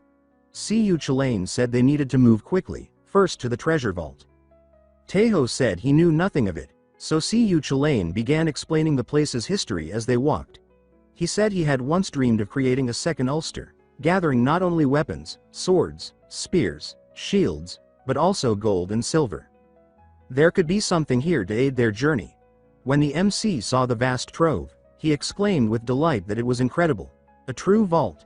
Siyu Chalain pointed toward a corner and told him to head that way. They needed a boat. They reached Squabtuan, a vessel without sails or oars, powered by magic alone. Siyu Chalain told him to place his hand on it and say the words, "Let's go." Taeho obeyed, and the boat shrank into the palm of his hand. Once they left the fortress, it grew to full size again, and they set sail. As they glided over the snow, Siyu Chalain said that his master was now in Nidavellir. He took the control lever and told Taeho that he must recover Gai Bold. Ordering the boat to full speed, their pace multiplied instantly. Meanwhile, the Fomorians returned to their lair, where their master awaited. The one that had escaped the cave stepped forward and reported everything. The master asked with a smile if they had found Skathak's hiding place. He said it was just what one would expect from a shadow witch. She had concealed herself well. He turned to Adonmuk and said that he had heard, and that it was now his turn. The waters behind him began to churn, and from them rose a massive serpent. Its master commanded it to go to Nidavellir. The water frothed again, the serpent's head looming high above the lake as it prepared to depart. Snow whipped across the mountains as the boat sled cut over the frozen expanse. Siyu Chalain clung to the mast and urged them onward, saying that they had to hurry, adding quickly that the master was in danger.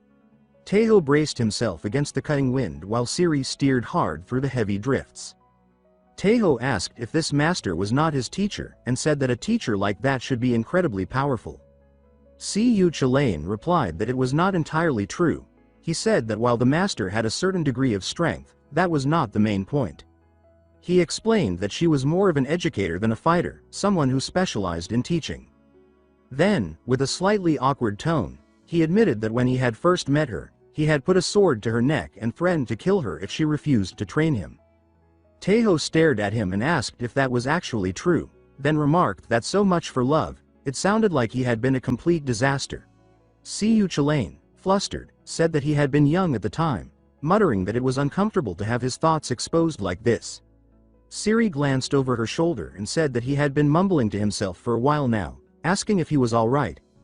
Taeho forced a short laugh and said that yes, he was fine, and that she did not need to worry. The sled climbed a long ridge. Siri looked upward and said that this was the White Night, and that the master had been right. The sky here stayed pale even in the dark once one crossed into Nidavellir. Siyu Chalain suddenly shouted for them to look ahead, crying out that something was coming toward them. The snowfield shattered open. Rings of ice erupted upward, spearing the air. Taeho grabbed the rail, eyes wide, and said in shock that it was pure white. What was that? His breath caught as a long, glacial body uncoiled through the storm. He blurted that it was a dragon. A sleek head rose from the frozen spray, frost-blue eyes burning with starlight. Siyu Chalain gasped a name, saying that it was Adanmaha, and quickly explained that she was a sea dragon able to travel anywhere there was water. He added that if she was here, then the one behind all this had to be her master, the tyrant Bress. Taeho, still watching, said hoarsely that it was incredible, then corrected himself and said that beautiful might be the better word. Siyu Chalain twitched and asked if he had even been listening to what had just been said. Taeho's mouth curved into a grin. He said that if she was a sea dragon, she was still a dragon, right? He added brightly that he liked her, then cupped his hands and called Adanmaha's name over the roar of the wind. Power gathered under his feet. Siri shifted into her golden wolf form, answering his call. Adanmaha's ears twitched back. In her thoughts, she wondered who these people were.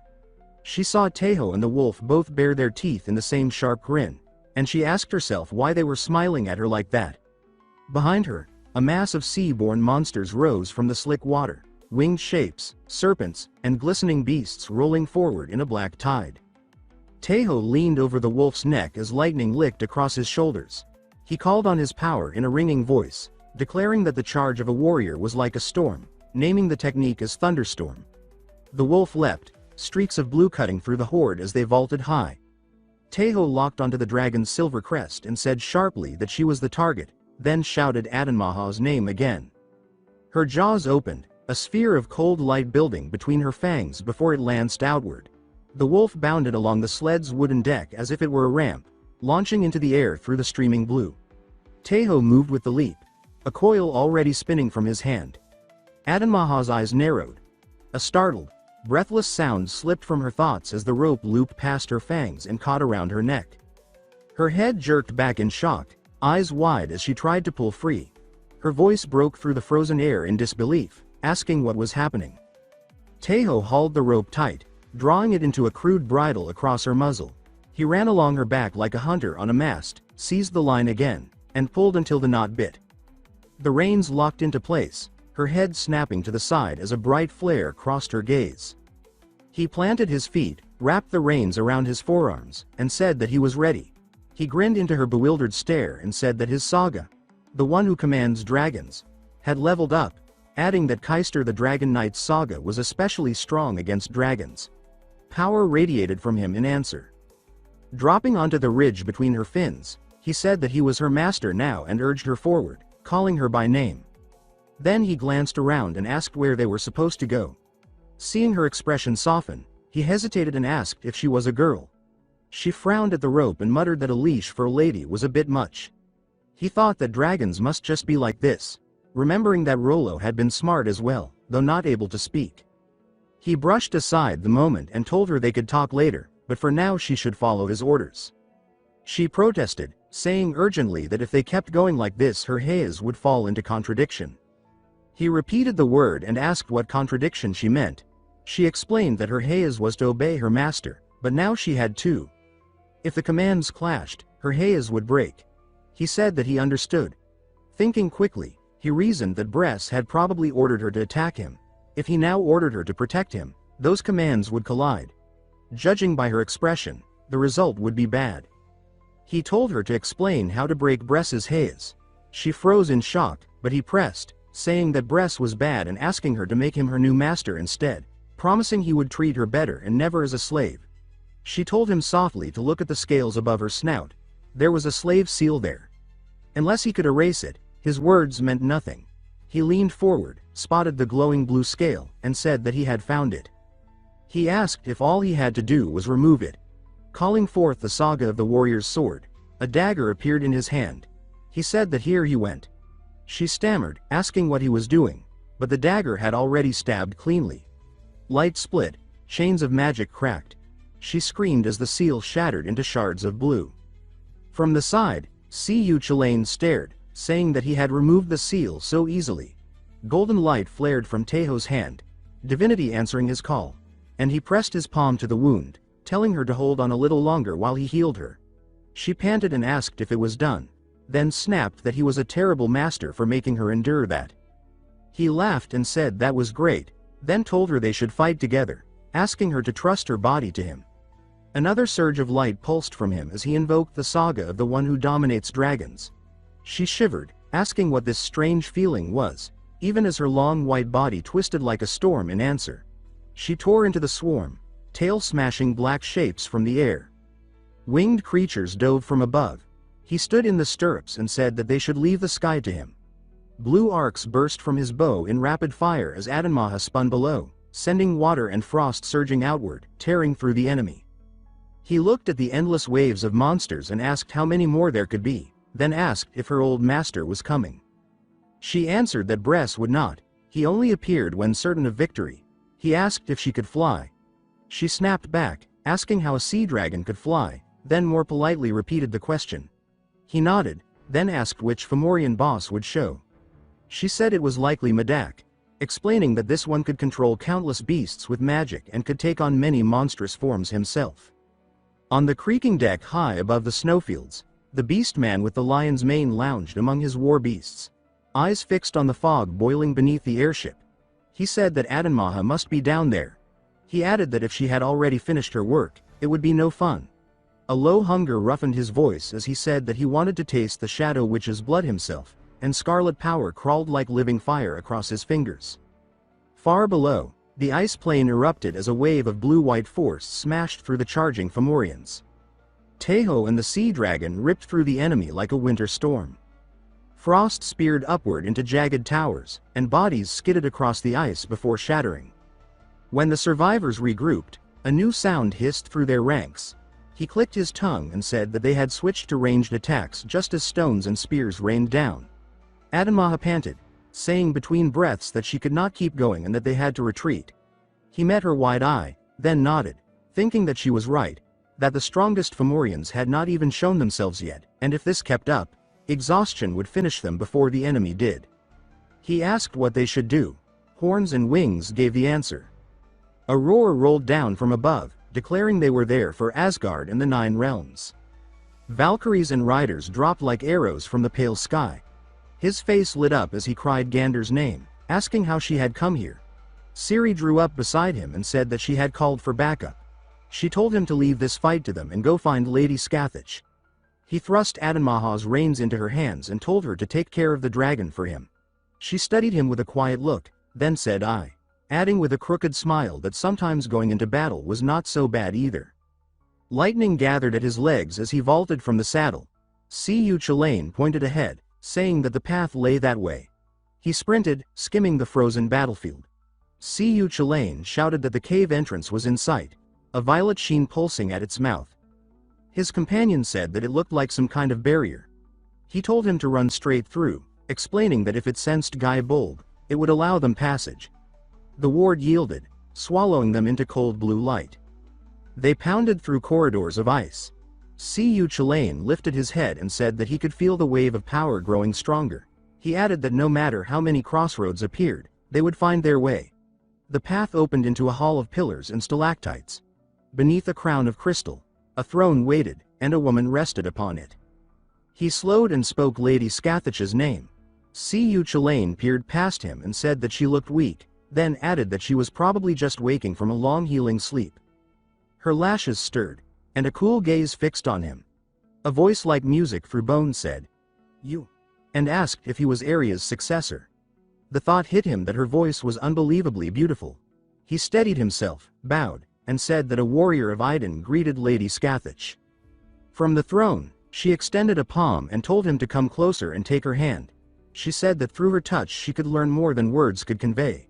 He reached out, and gold light bloomed where their fingers met. Heat and memory flowed between them. Her voice deepened, carrying the weight of centuries, as she said that more than 1,000 years had passed since Eryu fell, yet the power and the hatred had not changed at all. She said that a powerful Fomorian was coming. He stiffened and asked if it was the one Adanmaha had mentioned. She lifted her gaze and said that she was sorry to rush him, but asked him to understand that the luck of the one she could rely on was all she had now. She stepped closer, their breaths mingling. He felt her cool presence and the warmth building between their joined hands. She leaned in, brushed his lips, and said that the blessings of the Shadow Land be with him. Drawing back, she pressed a short, dark spear into his hands. She said that she would entrust Guy Bolg to him. She added that even though it was incomplete, it was still the spear of the Shadow Land, and Cu Chulainn would help him draw out its power. Light welled up through his arms as he gripped it. She continued, saying that the power of life would fill the weapon like water, and then it would take what it wanted. She added that the power of death would split flesh unless guarded by a strong aegis. She explained that Guy Bolg's true purpose was to pierce the heart or sever the lifeline, warning him never to waste its strength or use it carelessly. He bowed and said that he understood, adding that he would take his leave now.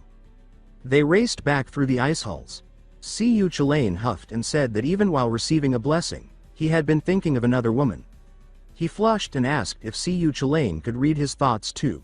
Cu Chulainn said no, but guessed it, adding that the woman was the Valkyrie. He smiled despite himself and thought the name Haida. They burst into daylight and looked over a battlefield torn to ice. Cu Chulainn pointed to the horizon and told him to look at the sky. He nodded, saying he saw it, an airship looming against the pale blue. Upon its deck stood a hulking beast man, arms crossed, the title in the air naming him Master of Beasts, Medak. He narrowed his eyes, saying that from Adanmaha's memories, Medak was extremely strong, and a direct fight would be brutal. Then he said, but what if they did not fight head-on? Cu Chulainn perked up and asked if he meant a sneak attack. He said yes, adding that since they had spotted him first, the enemy likely did not know they were here or that Guy Bolg was close. He said that trusting in the spear's power gave them a real chance, if they could fly close without being seen. He looked toward Adanmaha, then shook his head, saying that she could not do it, They needed something faster and higher. A clash of steel spun him around. Gander cut down an enemy and turned. He called her name, and she answered with his. She strode over, suspicion in her eyes, asking what that sly look was and if he was trying to take advantage of her. He sputtered, asking when he had ever looked like that, then told her he would explain on the way and asked her to transform. Above them, the airship's sails swelled in the wind as she leapt. Feathers shimmered over her skin, and her wings spread in a sweep of white and sea green. He settled against her neck as she banked toward the airship's shadow.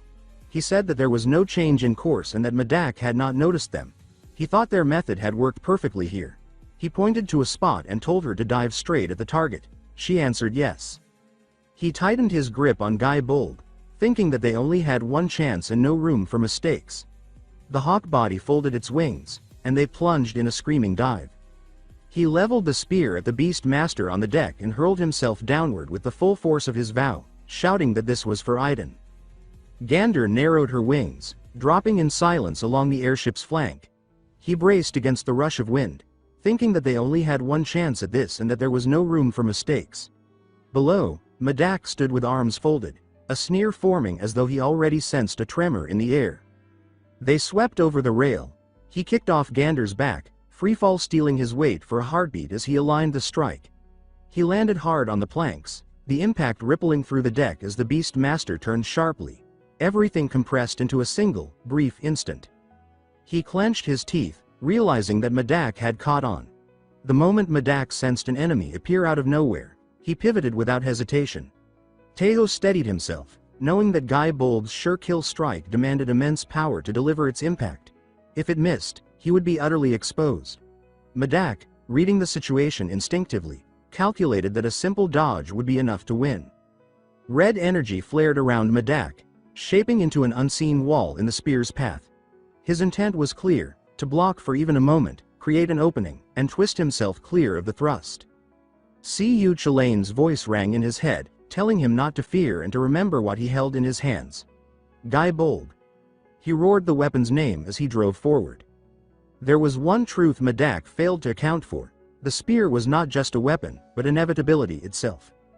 The point flared in violet and blue, the will of Guy Bold tearing through the makeshift barrier to seek the lifeline it desired. Light exploded across the deck.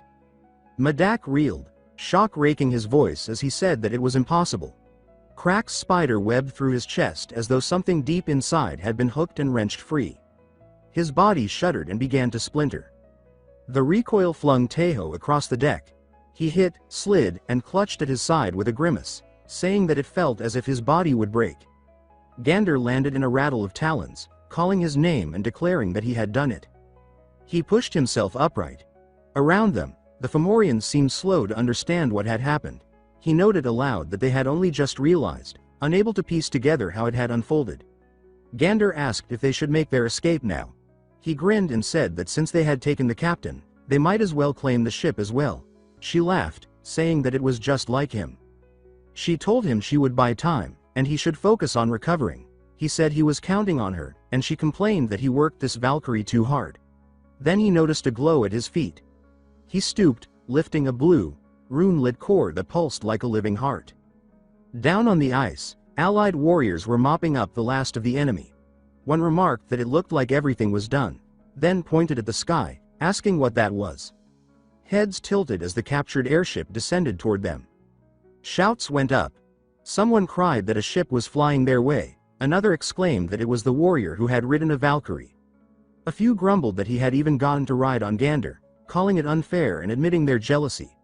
Adanmaha burst from the snow with Ciri astride her, calling up that Tejo had really done it and asking if Medak had been defeated. On the deck, Tejo inclined his head and thanked Lady Gander for her efforts. She remarked that the girl practically lived with Idun's legion for training, adding that she was beginning to worry the girl might transfer there. He thanked her sincerely, saying that he was grateful. She replied not to misunderstand. Of course she cared for them both, but the reinforcements had not been sent only for their sake. She explained that the Fomorians were allied with the giants, enemies of Valhalla as well. On top of that, she said, Valhalla owed Scathach a debt. He echoed the word in surprise. She explained that the warriors of Valhalla were not the only ones to bleed in the Great War. Countless heroes of Eriu had fought alongside them, many of them Scathach's own students, including the great Prince of Light, Cu Chulainn. She admitted that she would love to invite Scathach to Ullr's legion, but guessed she would likely join Idun's instead. He agreed, and she laughed, saying that it was, honestly, a little irritating. Lady Scathach emerged shortly after, and preparations for departure began. They smiled at her, then took their leave. They looked up as the skyship glided forward. Scathach remarked that it was good he had reclaimed the ship, explaining that it was a treasure of Eriu and that, as successor, he was its rightful owner. Cu Chulainn added that it was the first time he had seen the ship this full, most of the space now taken by the sea dragon. A little later, Ciri called his name with news. Both of them had been promoted to intermediate warriors. He gave a quiet acknowledgement, saying he understood. As the ship sailed on, the thought settled in his mind, so that was how it was. At dusk, far away, Haida set down a barrel of food and called the griffins to dinner. She exhaled, wondering if Tejo was all right, hoping nothing serious had happened these past days. A voice greeted her, saying it had been a while. She looked up and recognized Skuld. The youngest of the three Norn sisters stepped down. Haida asked what brought her here. Skuld reached out, asking if they could take a walk. Under the night sky by the lake, Skuld said it was nice to share even small conversations. Haida agreed. Skuld nodded, then suddenly hugged her, saying that she would see her next time. Still surprised, Haida asked if there had been nothing important to say. Skuld answered that there was not, she had simply wanted to see her. As they parted, Skuld raised a hand, then paused and murmured that she could not tell her. She looked up, thoughtful, while the unseen voice declared that once again, the thread of fate had touched Idun's legion, and that what happened on that dreadful day could happen again.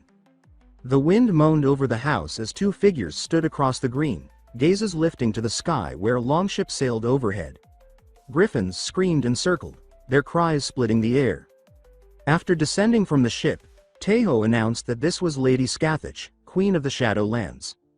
Ragnar stepped forward with an easy smile, saying it was an honor to meet such a beautiful and wise queen, introducing himself as Ragnar Lothbrok. Scathach bowed with calm grace, replying that she was pleased to meet the great kings of the Vikings and naming herself Scathach. The red-haired Valkyrie stepped forward, introducing herself as Haida, a Valkyrie of Idun's legion. Scathach's lips curved as she said she had heard many stories about her. Haida returned the greeting, saying it was nice to meet her, before narrowing her eyes toward the young warrior and asking, with a hint of fluster, what kind of stories those might be. Tejo rubbed his cheek and began haltingly, but his words trailed off. To steer the attention elsewhere, he gestured toward the water, introducing Adanmaha, a sea serpent from Eriu. The milky white dragon lifted her head shyly, saying it was nice to meet them. Ragnar stared, cheeks coloring, and said she was so cute, while Haida, bright with interest, asked if she could pet her. Quickly regaining composure, Haida told Adanmaha to stay there for a bit and promised to prepare a place for her to rest soon. She then invited Lady Scathach inside. Before leaving, Haida threw one last piercing glance over her shoulder, and Tejo swallowed hard. As Scathach walked with Haida toward the house, Cu Chulainn muttered that the look was like a wife seeing her husband bring home friends unannounced. Later, seated at a table over cups, Haida listened to the account and remarked that that was what had happened.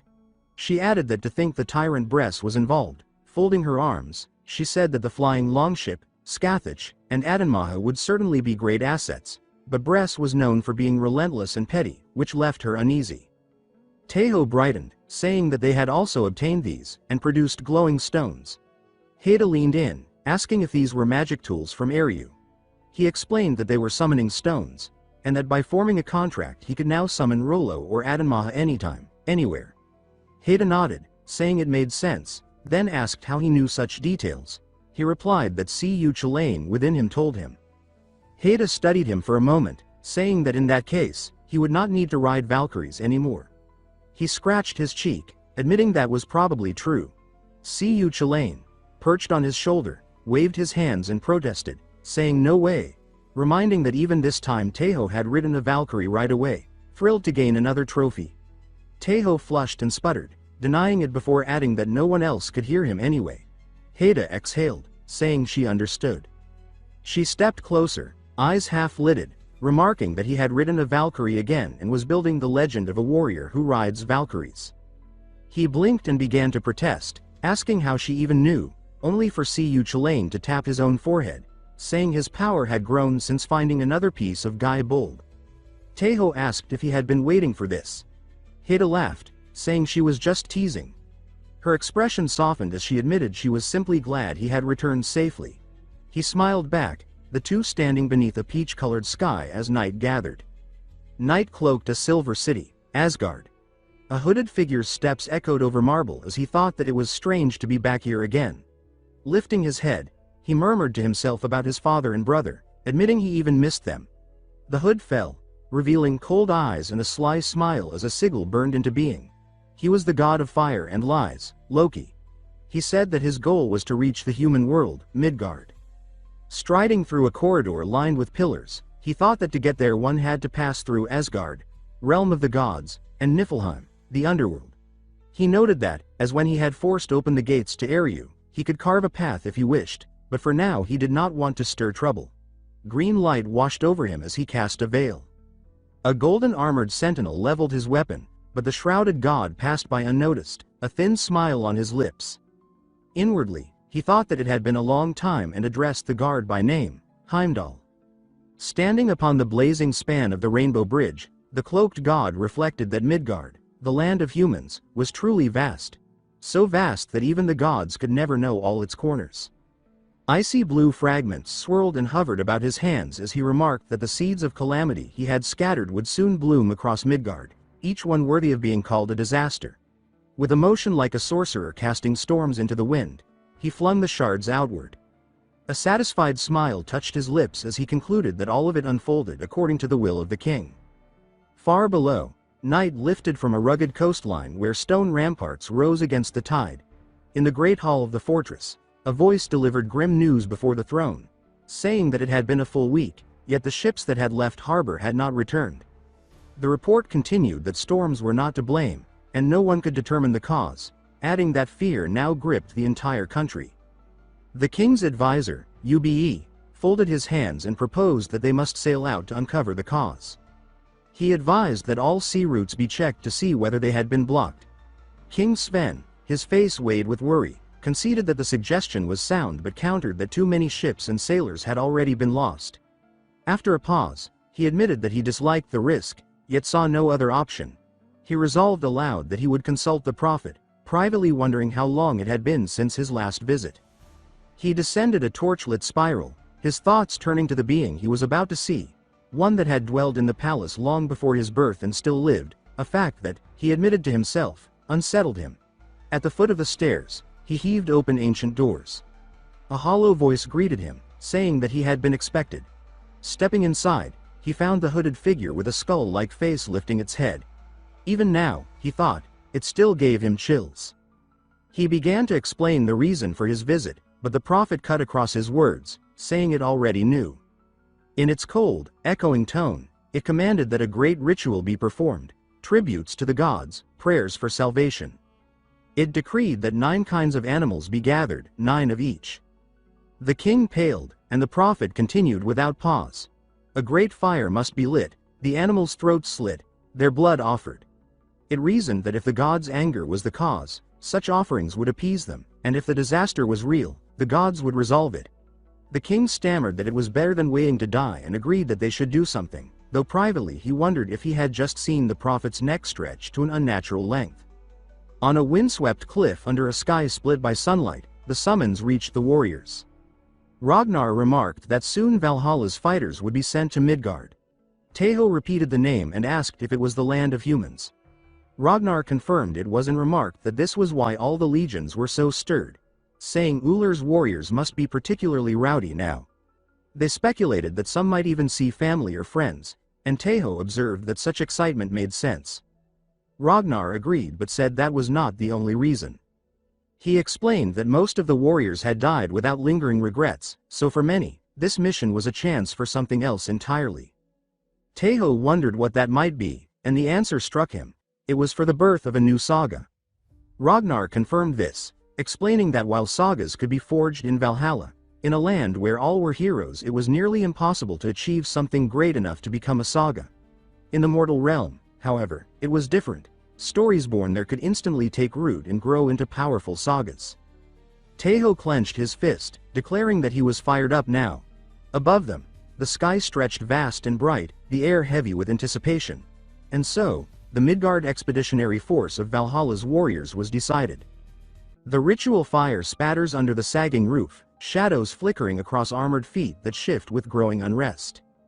An attendant, voice rough and edged with irritation, remarks that 10 days have already passed since the ritual began and insists it's time they started looking into the cause. The bearded king turns, eyes hard, toward a wall lined with spears and skull masks. He mutters that he never had faith in the ritual to begin with, grinding his teeth as he adds that the charlatan prophet will answer for this delay. Inwardly, he curses that all blame has fallen on him, again. Outside, the square pulses with anger and noise. One chorus roars that the gods are enraged, another bellows that the people have failed in devotion, and yet another blames the king's moral decay. They lift a jester-faced puppet of the king, howling that the king is an idiot, and voices rise in cruel unison to chant, "Fool." The king's patience snaps. He shouts that he's had enough and swears the prophet won't escape judgment. Without hesitation, he strides toward the prophet. The prophet raises a hand and begins to say something. "Hey, you." But before the clash can ignite, rain falls in sudden silver sheets from the gray sky. The king splutters, confused, asking why it's raining now of all times. His advisor points skyward and urgently tells him to look. A rainbow slices the clouds open. Against the light, a winged silhouette emerges, haloed in flame, and behind her, an impossible ship sails through the air. The crowd gasps and cries that a ship is flying through the sky. Some lift their arms and shout to Odin, others scream for Valhalla. Ingrid descends in a burst of golden light. Her voice rises over the crowd, commanding them to listen. She is the Valkyrie Ingrid, and she announces that she brings the will of the gods to King Sven and all the people of Midgard. The king drops to his knees, stunned, and stammers that he, Sven, son of Canute, humbly greets the emissaries of the divine. Tai-Ho rides the rainbow down from the skyship and lands before the assembly. He tells them to lift their heads and introduces himself as a warrior of Idun. Sweat beads on the king's brow as he asks if the boy speaks on Lady Idun's behalf. The youth nods toward the skyship and replies that the vessel belongs to Lady Idun, and that he has been sent here as her chosen warrior. From above, his companions whisper to one another, noting that he's clearly making a strong effort this time and remarking that he's determined to spread Lady Idun's name far and wide. Braki, wrapped in a fur-lined cloak, leaps from the ship, landing with thunderous force. He bellows that it is now his time and proclaims himself Braki, warrior of Thor, come to rescue them all. The king stares, stunned, and exclaims that it is Braki, their squad's living legend. The square erupts into roars of Braki. "Thor! Thor!" The ground trembles with the cries. Tai-Ho mutters that he needs to step up his game. A comrade nearby offers to descend as well, but Ciri scratches her cheek and admits that she's still deciding. A horn blares, deep and urgent. Tai-Ho snaps to attention and asks what the sound means. The advisor shouts that it's the emergency signal, warning that something's gone wrong near the harbor. All eyes turn toward the sea. White foam streaks the water as shouts rise that a ship is approaching at impossible speed. Some yell that it's not one of theirs. Others insist it's a trade ship from the continent. As the vessel cuts through the wake, crimson shapes burst across its deck. Men on the seawall stagger and shout that something is emerging. No, bursting. From the ship. The king and his court wheel toward the harbor, faces drained of color, as the water surges upward. Tentacles, slick in the color of fresh blood, twist around the speeding ship. This is the boss, Kraken. Sailors stumble and scream that they're dying, pleading for help as rigging snaps and masts buckle. On the deck of the skyship, Ingrid plants her feet and declares that the monster must be defeated and the people saved. Tai-Ho hardens his gaze at her words. He steps to the rail and announces that he'll handle the Kraken himself, urging the others to focus on rescuing the townsfolk. Gasps rise as the crowd realizes who he is. The warrior of Idun. He calls to the captain and asks for the helm. Ciri flashes a confident grin and replies that he's got it. Someone nearby stammers a question, asking if the warrior is really going alone, just as he dives off the ship. Blue wind wraps his body like a sling. He cuts through the rain and debris. From his palm, He pulls a small glowing sphere and hisses the name Adanmaha, declaring his choice. A sharp caption appears. Not a spell. Thunder booms. A spear of light stabs into the sea, and from the depths rises a pale, horned serpent whose icy mane blazes in the rain. Men aboard the balloons cry out in shock, shouting that they've never seen anything like it before. A sea serpent. He touches its head and tells it they have work to do. The beast growls that it had been eating and complains in a gruff voice that this had better be serious. Debris whipped toward them in a frenzy.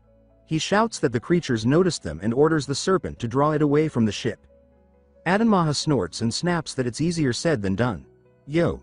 She surges forward, carving a crescent through the waves. Frozen lances erupt from her wake and impale the kraken's limbs. Tentacles tear, freeze, then reform as the beast thrashes in pain. Adanmaha praises his fighting spirit and warns that the kraken is no joke. He takes a breath and admits that if this had happened out on the open sea, they'd be in serious trouble. Behind them, sailors sob in relief and praise Odin as the kraken stumbles from the shattered deck.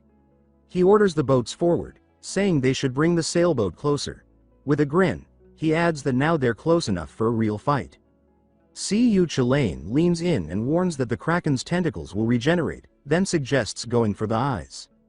A flare answers. Saga. Warrior's sword, giant's blade.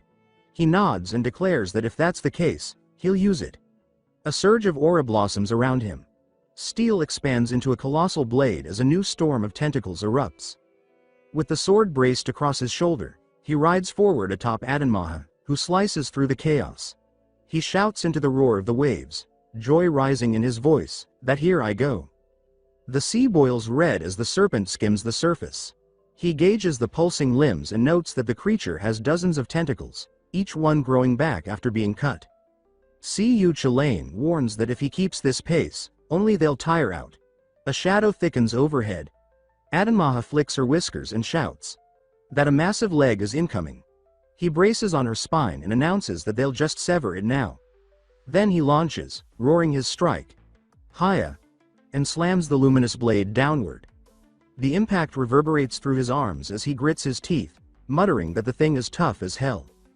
Foam crashes around them. Adanmaha whips through the chaos, her tail cleaving water while more limbs slam into the sea behind them.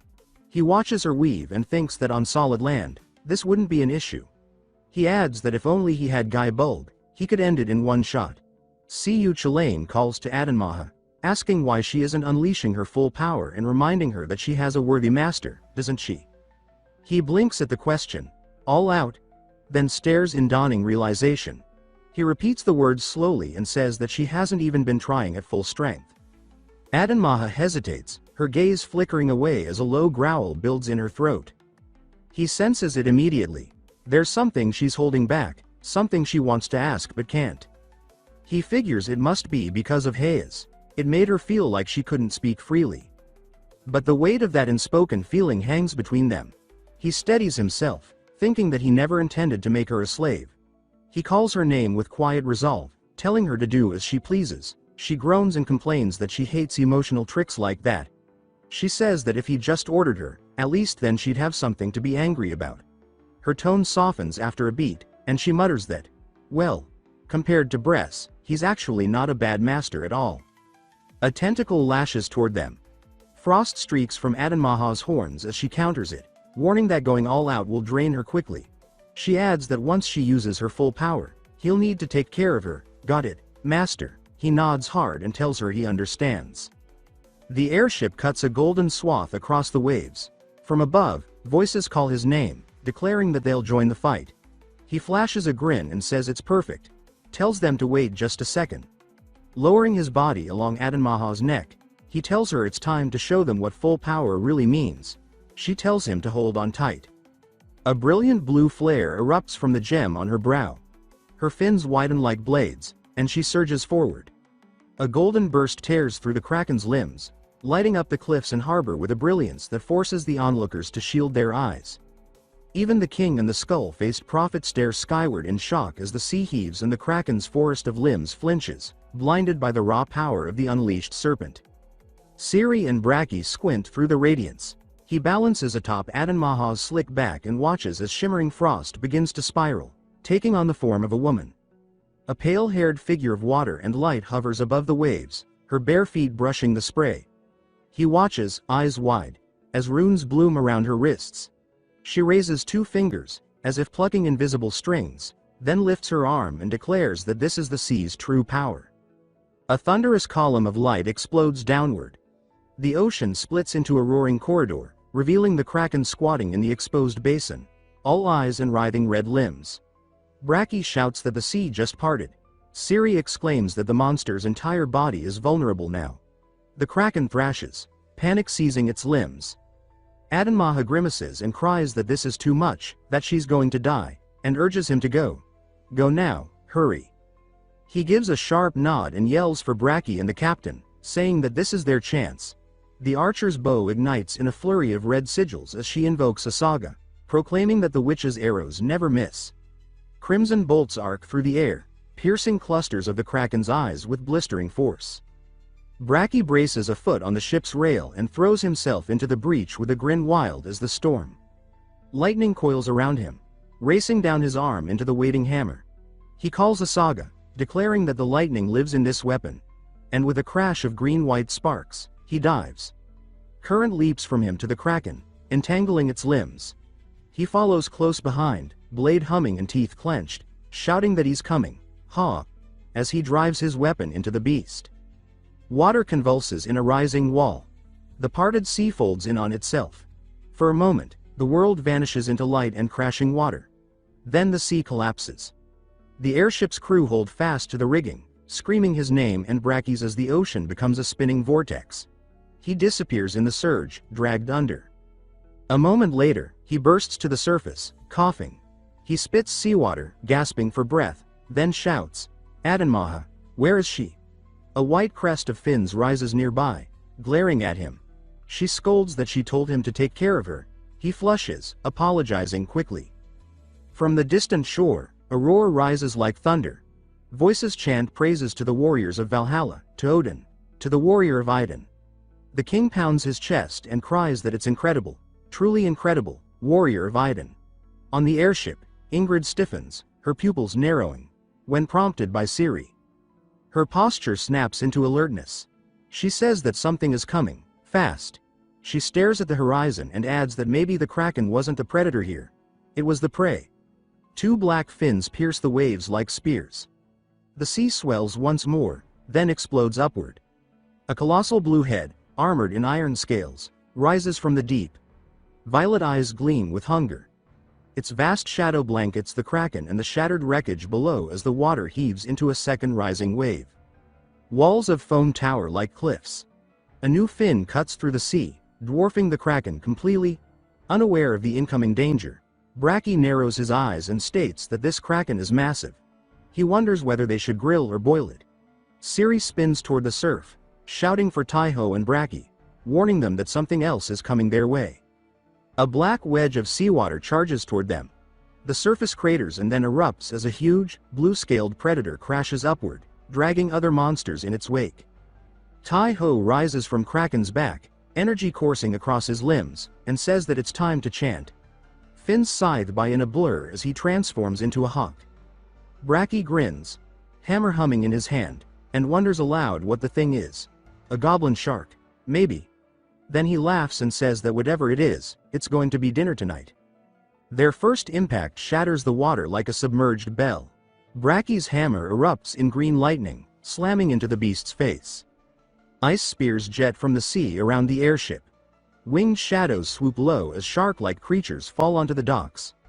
Ciri's bow glows hot as she states that enemies are closing in, and that they must protect the townspeople. Ingrid flares her golden wings, casting a shield of light across the ship, and fishermen scatter under the radiance. Cries rise from the pier, warning that there are monsters behind them too, and a Viking waves frantically, shouting for civilians to take cover. Bracky's pupils blaze neon. Electricity streaks down his shoulders as he drags the hammer upward and unleashes a roar. "You-oh-oh-oh," before smashing it into a lunging maw. He skids back on the slick stone, hissing for breath, and mutters that for a fish, it's fast on land. Taiho wheels overhead, skimming the spray, and yells for Adenmaha to pull back. She warns that they should be cautious. The pair bank over the chaotic battlefield. Cu Chulainn points to the headland and says that they need to regroup for now, and that the monsters gathering there are a problem too. From the gondola, Ingrid signals the retreat, stating that protecting the humans comes first. Two enormous, slate-skinned titans stalk the Kraken, but do not give chase. Ingrid studies them and says that they're holding position. She adds that the Kraken was likely their real target. Her voice hardens as she concludes that, since these creatures are blocking the path forward, they'll be seeing them again. A low rumble shudders through the airship's hull. Ingrid flinches and asks what that sound is. The Eagle's rider peers into the glare and demands to know what's making that noise. Below, on the rocky shoals, a new figure rises. A colossus, pulsing with red veins, kneels at the tide's edge. Its armored body glows faintly as a swarm of crimson motes erupts from its carapace, swirling into the air like a living siren's call. The archer leans over the rail, pointing at it, and asks if that massive thing is the fish leader. She adds that it's ridiculously huge. Bracky bares his teeth and growls that if that's a war cry, then he's ready for it. Tai-Ho flaps his wings beside Cu Chulainn, his eyes lit with fire. He says that it's time, they're going. Moonlight pools over the walls of Midgard, casting silver across the roofs. Inside the great hall, light from chandeliers glimmers on goblets and feasting faces. The king hoists his drink, laughing that cheers are in order. Yes, cheers. He slaps the table and announces with booming pride that everyone saw what happened today, didn't they? These were the deeds of that great warrior right there. Voices echo back that a new name should be bestowed, that the warrior of Iden should be honored. The king claps again and exclaims that yes, that's right. The warrior of Iden. He asks if they all saw that Valkyrie-like goddess and proudly declares that he rode on a Valkyrie. Tai-Ho continues eating, quietly noting to himself that Adenmaha isn't technically a Valkyrie. He decides it's better to just let them talk. Without warning, blue light surges over his hands. Runes flare into view. A new saga has formed, the warrior who rode a Valkyrie. His eyes widen and he blurts in disbelief that even that could become a saga. Ciri leans in, saying that it's not surprising. It's already a well-known nickname in Valhalla. She explains that the people of Midgard who witnessed the event likely served as the catalyst. He watches her rosy cheeks and notes that she might already be tipsy. She taps his cup and remarks that he's still working hard spreading Lady Idun's name. He replies that it's surprising she doesn't do more promotion herself and asks if that's the confidence of a large legion behind her. She sighs and thinks that Valhalla is for the dead anyway, and battles can break out anytime, so maybe someone useful will show up then. Her thoughts shifts. She grows serious and thinks that building faith in Iden takes time, that it's not something created in a few months. She rubs her temple and sways slightly. He calls her, Captain Sir, with concern as she blinks and regains her balance. The king, unfazed by any of it, roars again that, just as he was saying, this great warrior of Iden deserves all praise. The warrior glances over and wonders whether this is the third time he's said it now. Ingrid steps forward, composed and cool, and states that the celebration should end for the night. She says they must prepare for tomorrow. Some diners pled for more time together, but she firmly denies the request. She then asks King Sven if there's a room they can use for a strategy meeting. The king stammers his agreement and says he'll show them right away. In a candlelit study, maps unfurl across the table. Ingrid explains that the cause of the blood-drenched sea is a swarm of monstrous sharks. A crimson-hued image of their leader materializes.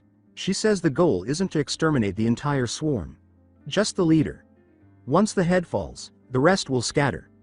The real challenge, she adds, is how to fight them.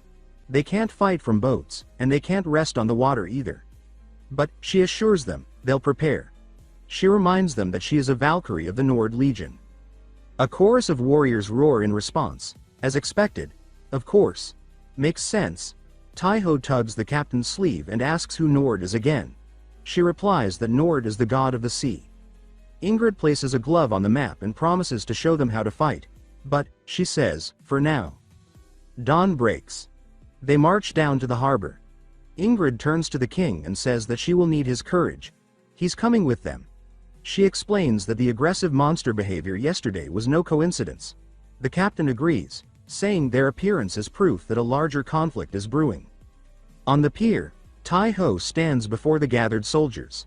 A faint light glows in his palm as he says that all is prepared. With a calm smile, he asks, "Shall we begin?" He thrusts his hand toward the shining sea. Blue runes flare as he calls out the name, Adanmaha. Declaring that he chooses her. Water bursts upward in a flash of lightning blue as the white serpent explodes from the surf with a snort. Her wet lashes blink slowly as she mutters whether it's really right to summon her again just one day after overworking her. He softly speaks her name, then grins and says that it's because he trusts her more than anyone, that she was cool, amazing, and beautiful yesterday. She stammers that fine. He's forgiven, but then huffs that he's being ridiculous, saying things like some wild animal. He watches her blush and wonders what could have made her act like this. Then the memory floods back, his own voice from the night before, shouting that what he'd just heard was unbelievable. In the lamplit room, he had asked Siyu Chalain if she was a goddess, his voice trembling with disbelief. Siyu Chalain had explained that the Tuatha De Danann are gods. Less divine than the Aesir perhaps, but still gods. Tai-ho had clenched his fist and asked how it came to this. Siyu Chalain hadn't known the full story, but said it seemed Adanmaha had surrendered to Brest to protect something dear. Her voice snaps him out of the thought. She calls him, Master, and asks why he's spacing out. If he's ready, then let's go. He nods, stating that the other warriors have already launched. Then he lifts his voice and shouts. They move too, advance. They soar far out over the ocean until Tai-ho says that this spot is far enough. He pats a rope and explains that they'll use it to bait the enemy. Barrels hit the sea with hollow splashes. Adanmaha asks what's inside. He answers that it's cow and pig blood, perfect for drawing in sharks. The sea begins to stain red. He raises his hand and says there's one more step. Blue glyphs spiral from his hand and ignite a new saga. The warrior who rode a Valkyrie. The energy pulses into Adanmaha's body. She stiffens and asks what's happening. He tells her that this saga temporarily makes her an Idun's Valkyrie and that, with Idun's blessing, her body is now even stronger. He claps and says that they're ready, now they just wait. Noon glares down. The sea swells in silence. Adanmaha jolts, eyes narrowing, and says that they're here. She corkscrews into the water. From the green depths, rows of teeth rise. Tai-ho steadies himself and calls her name, saying it's time to dive. She squeaks in disbelief, asking if he's serious. He laughs and reassures her. Ingrid arranged it so they can breathe underwater. He leans down and tells her to show what she can do. She flicks her head and says that fine, she'll show him, and she plunges toward the waiting jaws. She slices through the depths like a harpoon, her body twisting through the churn. Sharks spiral in from all sides, but she loops and weaves, drawing them into a wider spiral. Tai-ho leans into her back, watching the formation. He nods with satisfaction and praises her skill. Now, he says, it's time. Adanmaha tucks her body and rockets upward. The sharks follow, funneled into a vertical column. She explodes from the surface, scales flashing, a serpent risen to the sky. Tai-ho stretches a hand and says that she should transform. She replies that he must take responsibility this time. Light bursts as Adanmaha becomes a girl in midair, gold spinning around her. She flails, shocked, asking what he's doing. He calls down from above that he'll catch her, just trust him. Then he commands Chant to appear. The griffin barrels in on colossal wings. Adanmaha screams, saying she's terrified, her cry a sharp wail. Chant swoops beneath her just in time. Tai-ho catches her wrist and lifts her into the saddle, as the ocean churns with the snapping teeth of the pack below. He steadies her and tells her she did great. Now it's time for the ship crews to finish it. On deck, the captain commands the gunners to ready their shot, eyes locked on the target. One by one, they confirm, ready, aimed. The captain gives the order to fire and invokes her saga. The witch's arrows never miss their mark. A storm of radiant bolts rains down. Chains whistle through the air, biting into slick flesh. Sharks thrash, ensnared. Winches groan as the crews haul the catch from the sea. Cheers rise when the monstrous fish dangle, heavy and helpless. A voice bellows that this is a haul. High above, seated on Tai-ho, Adanmaha watches the scene unfold. She exhales and says with awe that it's a huge success. But, she adds, the most important part is still to come. He agrees. Tai-ho glances down. A thought flickers. Just how strong is the true enemy, the boss behind it all? On the deck, the warning call is given. The captain says it's too early to relax, that no one should drop their guard. Her gaze sharpens. She declares that it'll be here any moment now. The water blackens. Purple veins stretch across a monstrous silhouette. From the depths, a vast abyssal head rises, and in a voice that trembles like a war trumpet, the captain declares, "It is coming." The ship scuds across the wind-slick sea, sails taut and rigging alive with sound.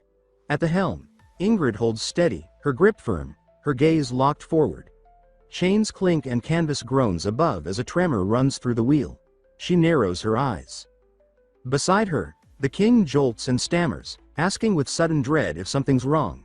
She replies without glancing away, stating with quiet tension that the ship has grown too heavy. Her voice tightens as she adds that it's no longer able to move. Below deck, the captured sea beasts hang in chains, their massive bodies swaying with every creak of the ship. The captain calculates the situation with cold clarity and declares that, at this rate, they have no choice but to wait for the enemy to attack first. She turns sharply to the deck and calls out orders to prepare for the assault. One of the crew shouts in alarm that the ship can't maneuver to evade. Siri, pointing with urgency, cries from the mast that something is approaching on the starboard side. She doubles down with a panicked shout, "It's coming." The sea erupts. A massive, fanged leviathan bursts from the waves. Siri throws her arm forward and commands a retreat. The creature, grotesquely veined in glowing purple, surges from the foam, accelerating toward the already laden ship. The cry echoes again, "Fall back." The creature slams into the hull with bone-crushing force. Screams erupt as bodies scatter across the deck. One sailor yells out in terror as the ship lists hard, pitching him sideways. Another curses at the beast, yelling that it's too damn heavy. The timbers screech under the strain. Two warriors grip the rail, warning that they're going to be thrown into the sea. Nearby, chaos swells as frightened voices scream. The prow dips, teetering toward the waves. At the helm, the captain clenches her jaw and growls low as the ship lifts on a swell, teetering on the edge of collapse. Then, suddenly, it stabilizes. Someone exhales, laughing nervously. Another mutters in disbelief that it stopped. But the calm fractures in an instant. Red energy coils around the monster's arm, pulsing with lethal intent. A warrior catches the glow and gasps. A roar bellows across the deck as Bracky, the hammer-wielding juggernaut, plants his feet wide and commands everyone to take cover behind him. He lifts his weapon and invokes his saga, shouting its name with full force. Saga. Lightning resides in that hammer. The beast unleashes a salvo of crimson blasts. Bracky's hammer drinks in the lightning, pulling every stray arc toward its core. A stunned voice observes that all the electricity is being absorbed into his weapon. The commander calls out in encouragement, telling Bracky he's doing well, and then rallies the crew with a shouted order to attack. He follows it with a promise, they'll finish it here and now. Thunder explodes across the deck. With a monstrous howl, the beast sends shockwaves ripping through the hull. Splinters fly as a groan rises from the crew. Wounded but not finished, the warriors push forward. The beast turns and jumps off the ship. From above, Tai-ho warns that it's diving back into the sea and adds they can't let it get away. Siri vaults from the rigging and lands near a chain pulley. With practiced grace, she draws her bow, declaring her saga. The witch's arrows never miss their mark. She looses a luminous shaft that pierces the monster's hide. The chain clatters tight as the bolt anchors. She commands the crew to grab hold. Deckhands sprint forward, hurling their weight onto the chains. Blocks shriek. The airship tilts again under the strain. Boots planted, the captain leans over the rail and yells for Tai-ho to finish it. Beneath them, the wounded creature writhes, water geysering in red plumes. Tai-ho urges Ardenmaha onward. Her thoughts trail off, murmuring that she's always the one who has to do all hard work. A glint of sun flashes off the water, and she transforms again. The white sea dragon plunges, foam closing over her form. Then, from the sky, a fierce voice cries out that they won't let it escape. Tai-ho's eyes narrow as he invokes another saga. The eyes of a dragon see through all things. His vision sharpens. He scans the churning sea. Beneath the surface, the water grows darker. A glowing caption names the threat: Sea Monster, Karkal, Sea-Roving Leviathan. In the gloom, Tai-Ho raises a rune-inscribed token and calls forth another saga. Warrior's sword, burst lance. Light gathers into a spear in his gauntlet. Red sigils snake across Karkal's form. Ardenmaha shudders and warns that it's preparing a lightning strike. Tai-Ho grins and tells her not to worry, because their lightning is stronger. He invokes again. Saga. The charge of a warrior is like a storm, thunderstorm. Bolts wreath his body in blue as he levels the lance. Lightning collides in the sea. Arcs of red and blue meet with a roar. Tai-Ho twists through the current, drawing a bowline in the water. He names the shot, Ballista of the Dragon. With a breath, he triggers the effect, Burst Lance Activate. The ocean explodes in a radiant full burst. As the light dies, Ardenmaha spins in place and gasps, wide-eyed, that it was insanely powerful. Yo. She looks at him with a mix of awe and complaint, saying her body hasn't calmed down from the impact. She adds, with a huff, that using such a strong move while riding on her neck felt like it was about to snap. Tai-Ho winces and apologizes, promising to patch her up later. She blinks and asks what that even means. He gestures toward the shoreline and says he'll send her back to camp for recovery. Maybe Heda isn't there, but Ragnar should be. His words stop cold. His eyes widen. He chokes on the sentence. Before them, the sea begins to blacken. Pale light coils upward, forming into a divine, towering silhouette rising from the depths. Rider and dragon tense together as the next threat, the true one, reveals itself, waiting in the abyss. But before they could say anything more, a massive energy began to surge from the monster's corpse.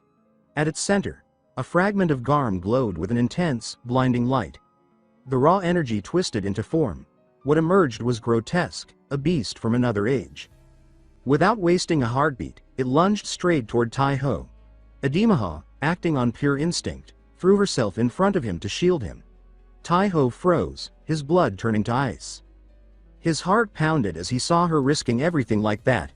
Desperate, he dove after her, but the creature didn't even notice her sacrifice. It had locked its gaze on him and charged with fury. At that instant, Tai-Ho activated his saga. He faced the beast head-on, but its roar made the whole world tremble. A crushing pressure filled the air. Yet he refused to yield. Summoning his divine aura, he gathered every shred of strength and launched his counterattack. The strike hit with brutal force, but passed straight through. The creature seemed untouchable. Then, something strange happened. The water around Gon began to swirl violently. It wasn't just movement, it was being pulled inward, forming a spiraling vortex around the creature. That's when he realized, it was Ademaha. Using the last of her strength, she took on her human form. Channeling all her energy, she drained the water shielding the beast. The blessing of Iden had truly protected her. She not only survived the assault, she became, if only for a moment, a temporary Valkyrie of Iden. Tai-Ho felt a wave of relief upon realizing this. But the battle wasn't over. The creature was still there. He told himself he had to end it now. Without hesitation, he reignited his saga, the saga of the Storm Warrior. Merging it with divine power, he surged forward with everything he had. His speed tore through the water, splitting it into a wild maelstrom. The current howled around him, and when he struck, the impact was devastating. Then, with one swift motion, Tai-Ho reached out and seized the fragment. That was how the chaos finally ended. That same night, the scene had completely changed. The slain beasts, the monstrous sharks, were brought back to the city. Their meat became the feast of a great banquet. The air was thick with laughter. Joyful voices echoed through every corner as the people celebrated their victory. Off to the side, King Stephen spoke quietly with his advisor. That's when Ciri approached. With a faint smile, she remarked that it was truly a magnificent feast. The king, proud and satisfied, replied that he spared no expense. After all, with the sea route restored, once blocked by those creatures, the city could finally prosper again. At that moment, Tai-Ho appeared. The king's face lit up instantly, his grin wide and full of warmth. He was overjoyed to welcome the warrior of Iden. Siri, however, stayed silent, simply watching. She suspected that Tai Ho was plotting something again, but she didn't expect that he had a surprise waiting. Tai Ho stepped closer and, before everyone, revealed a golden coin. Not an ordinary coin, but one forged of Valhalla gold. The king was stunned. His eyes widened, unable to believe he was seeing something from the realm of the gods. Even his advisor couldn't hide his shock. Siri, too, was speechless. Then Tai Ho raised his hand and declared that he offered this coin, but in return, he demanded the construction of a temple for Iden. Minutes later, Siri and Tai Ho were sitting together in the plaza, laughing and talking easily. The atmosphere was light. Siri said that his idea had been brilliant. She never expected him to pull something like that. Tai Ho just smiled. As they drank together, Tai Ho sighed, his thoughts drifting. He wondered how Adamar was doing. Then his mind turned to Haida. He felt a sharp ache of longing. Siri noticed his distant gaze and asked gently what he was thinking about. Tai Ho blushed, turning toward her, and asked if she too had someone she missed, someone she wished she could see again. Maybe someone like Rolf. Siri smiled softly. Rolf? Oh yes, Rolf. She explained that he was someone she truly cared for, because he reminded her so much of her younger brother. That's why she thought of him as family. Tai Ho was stunned. Rolf, condemned to the fling zone. Later that night, as Tai Ho slept, a mysterious woman approached quietly. In a soft, almost whispering voice, she said that this would be an unexpected visit. When he opened his eyes, he realized he was no longer in his room. Before him stretched a strange place, one pulsing with a familiar energy. Turning around, Tai Ho saw the Iden goddess before him. He immediately dropped to one knee in reverence. She explained that the gods of Asgard could not cross into the realm of the living. That was why she had borrowed a method from the gods of Olympus, reaching him through his dreams. During their talk, she mentioned that she had heard of the battle and that it had been far tougher than anyone expected. Even Ademaha had been gravely wounded. But thanks to Haida, she was now completely healed. The goddess added that Haida had cried endlessly, blaming herself for everything that happened. Then, her tone shifted. She said she had already read Valkyrie Ingrid's report, and none of the gods could understand how a fragment of Garm had ended up in Midgar. Because of that mystery, it was decided that the expedition would be expanded. She said that, starting the very next day, they would be sent to explore the entire continent. But she also warned him.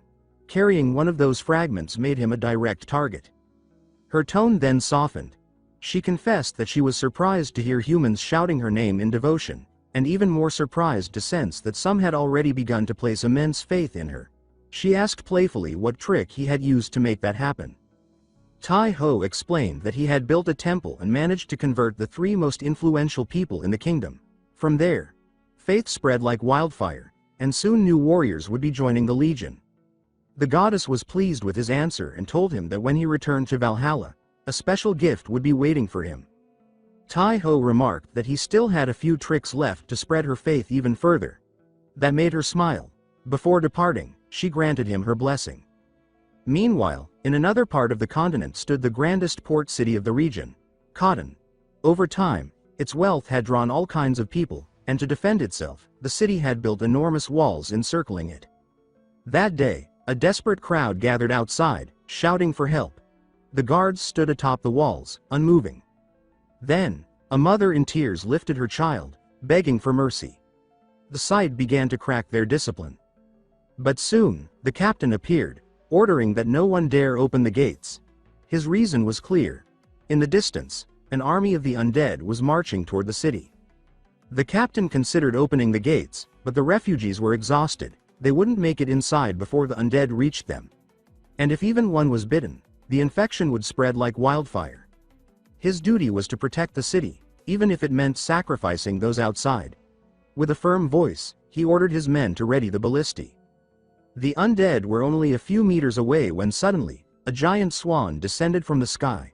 Upon landing, the creature transformed into the Valkyrie Ingrid. She glared at the captain and demanded his name. Once he answered, she ordered him to open the gates. The man hesitated, trying to refuse, but Ingrid pointed to the horizon with absolute confidence. Then she proclaimed loudly for all to hear that the mighty warrior of Idun's legion was leading the troops of Valhalla. The crowd erupted in cheers. Tai-Ho silently thanked the Valkyrie for her help. She had been moved by how he spread Idun's faith, but she also knew that by giving him such recognition, she might be turning him into a great leader, one with the authority to guide others once she returned to Valhalla. Back to the battle, Tai-Ho wrapped his sword in divine aura and, together with his griffin, charged forward at incredible speed. With a single strike, he obliterated an entire horde of undead. But as he neared the village, his eyes caught a striking sight. On a rooftop stood a lone warrior woman, defending a group of children. Moments later, the rest of the warriors leapt from their great ship to join the fight. They crushed the undead one by one, and as they activated their sagas, a powerful explosion tore through the battlefield. Meanwhile, high above, Tai-Ho observed from the sky and noted that there was something on top of one of the houses. The griffin increased its speed, diving toward the infected village. Soon, Tai-Ho saw the warrior below, still protecting the three terrified children. In front of them stood two zombies. Without hesitation, the creatures lunged. The warrior lifted her shield just in time, blocking the first attack, and in a swift motion, decapitated it. Using the momentum, she spun her blade again, cutting down two more foes. But she soon realized she had been fighting for too long. Her strength was fading. If no one came to help, this would be the end. From above, Tai-Ho decided to accelerate. More and more monsters were climbing toward them. The problem was that he was still too far, so he chose to test his new saga. The saga of the angel who rode a Valkyrie. A burst of light filled the sky, and in that instant, Rollo transformed into the first male Valkyrie. Rollo, of course, was the name of the griffin. Seeing how uneasy he looked, Tai-Ho asked if he was all right. When their eyes met, the griffin shed a single tear. Without wasting another second, Tai-Ho urged him to go faster, promising a reward later. Down below, the warrior was at her limit. Panting, she could barely lift her sword. The weight felt unbearable. The undead surrounded her, sensing weakness. When they saw her falter, they attacked all at once. Even so, she raised her shield to defend herself, but when she tried to swing her sword, her arm refused to move. She closed her eyes, ready to accept death, but suddenly, a blazing light engulfed everything. When she opened them, she saw fire surrounding her and the children, shielding them from the undead. A second later, the flames burst outward, consuming everything nearby. And right in front of her stood a mysterious man. The warrior stared in disbelief, trying to understand who he was. When she saw his calm, determined face, a single thought crossed her mind. Could he be a god? Moments later, Tai confirmed that no enemies were left. He asked if they were hurt. She answered that they were safe. He then told them to climb onto the griffin. He would take them to the city walls, where they'd be protected. Before the griffin took flight, she asked if he was coming with them. With a serene look, he told her not to worry, that she should focus on protecting the children, and may Idun's blessing be upon them. Those words left her blushing deeply. Moments later, Rollo took to the sky. But before leaving, the princess shouted that she would wait for him at the wall. Then, she and the children vanished into the sky. Tai turned his attention back to the undead, who were already gathering behind him. A few minutes later, under Valkyrie Ingrid's command, the gates opened, and the refugees poured in, finally safe. Outside, the battle ended far faster than anyone expected. The only casualties were the undead themselves. After all, they were facing mid-ranked warriors from Valhalla, and a single one of them could take on hundreds of ordinary soldiers. Meanwhile, at the city walls, Tai-Ho arrived and asked if everything was all right. With a teasing smile, Siri said that things had gotten a bit out of hand, all thanks to someone who decided to act on his own. He gave a playful grin and replied that he was going to find Rollo. But before he could leave, the soldiers began shouting his name, cheering wildly. To them, he was the leader of the entire army. Caught off guard, Tai-Ho blushed but took a deep breath and straightened his posture. He had to act like a true commander. Then, with an impressive leap, he vaulted up to the top of the wall, driving the soldiers into an even louder frenzy. As he walked across the wall like a hero from legend, she was already waiting for him. The moment he saw her, Tai said he was relieved to see everyone safe. With a graceful bow, she replied that they only survived thanks to him. Then she introduced herself as Helga, explaining that the 3 children were her brothers, all children of King Ivar. The guards fell silent, unsure how to react. It was common knowledge that the princess of that kingdom was said to be as beautiful as a Valkyrie. And now, no one doubted those rumors. Tai was stunned to discover she was a princess. To be certain, he activated his saga to get a closer look, if you know what I mean, and confirmed that Helga was indeed the Shield Maiden princess. But something about that revelation troubled him. Her homeland, Katerin, was the most powerful military kingdom in the region, currently in conflict with 2 others. Her being far from home could lead to serious political problems. Even so, he smiled faintly. He thought that if he could build a good relationship with her, spreading Idun's faith would be much easier. That thought made him grin in a slightly mischievous way.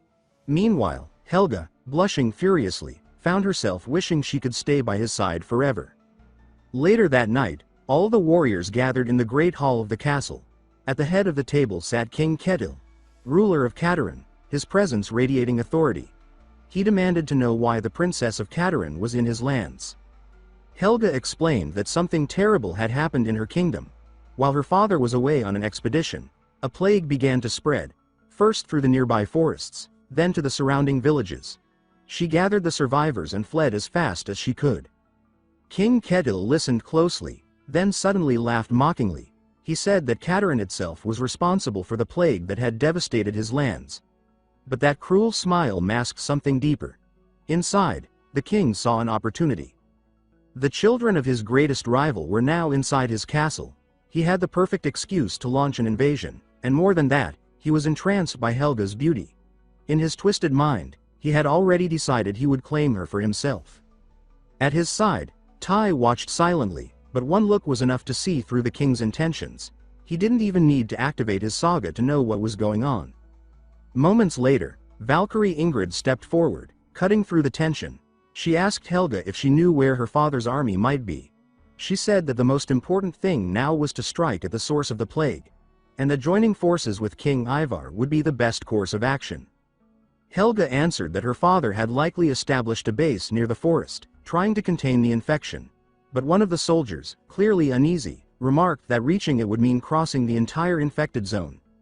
Ingrid immediately intervened, saying that wouldn't be a problem. They had a flying ship and could cross the contaminated areas safely from above. Seizing the moment, Tai stepped forward and said that Helga and her brothers would be welcome to travel with them. The king froze in silence. That offer destroyed all his plans. He shot Tai a cold, threatening glare, but Tai met it calmly, saying nothing. Helga noticed the exchange, and though she didn't fully understand it, she felt once again that he was protecting her. With a soft smile, she thanked him and accepted the offer. That same night, preparations began. The crew loaded the ship with supplies. Before departure, Ingrid ordered the quiet king to care for the refugees, reminding him that everyone there lived under Midgar's protection. The king agreed, though inside he seethed with hatred, furious that Tai had ruined his schemes. Minutes later, the ship ascended into the night sky.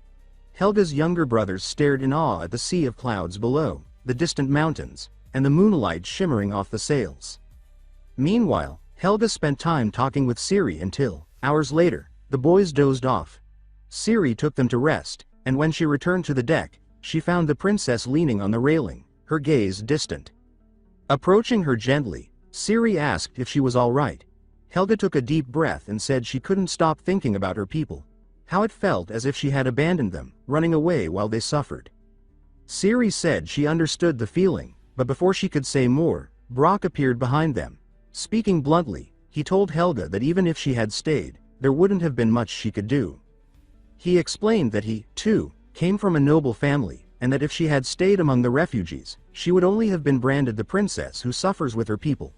But in the end, that title wouldn't change anything. The best thing she could do now was to fix the problem as fast as possible. He added that he was well aware of King Ketil's intentions and couldn't allow Helga and her brothers to be used as political hostages in some future conflict. To Ketil, refugees were nothing but a burden, and once the problem was solved, he'd likely send them away without hesitation.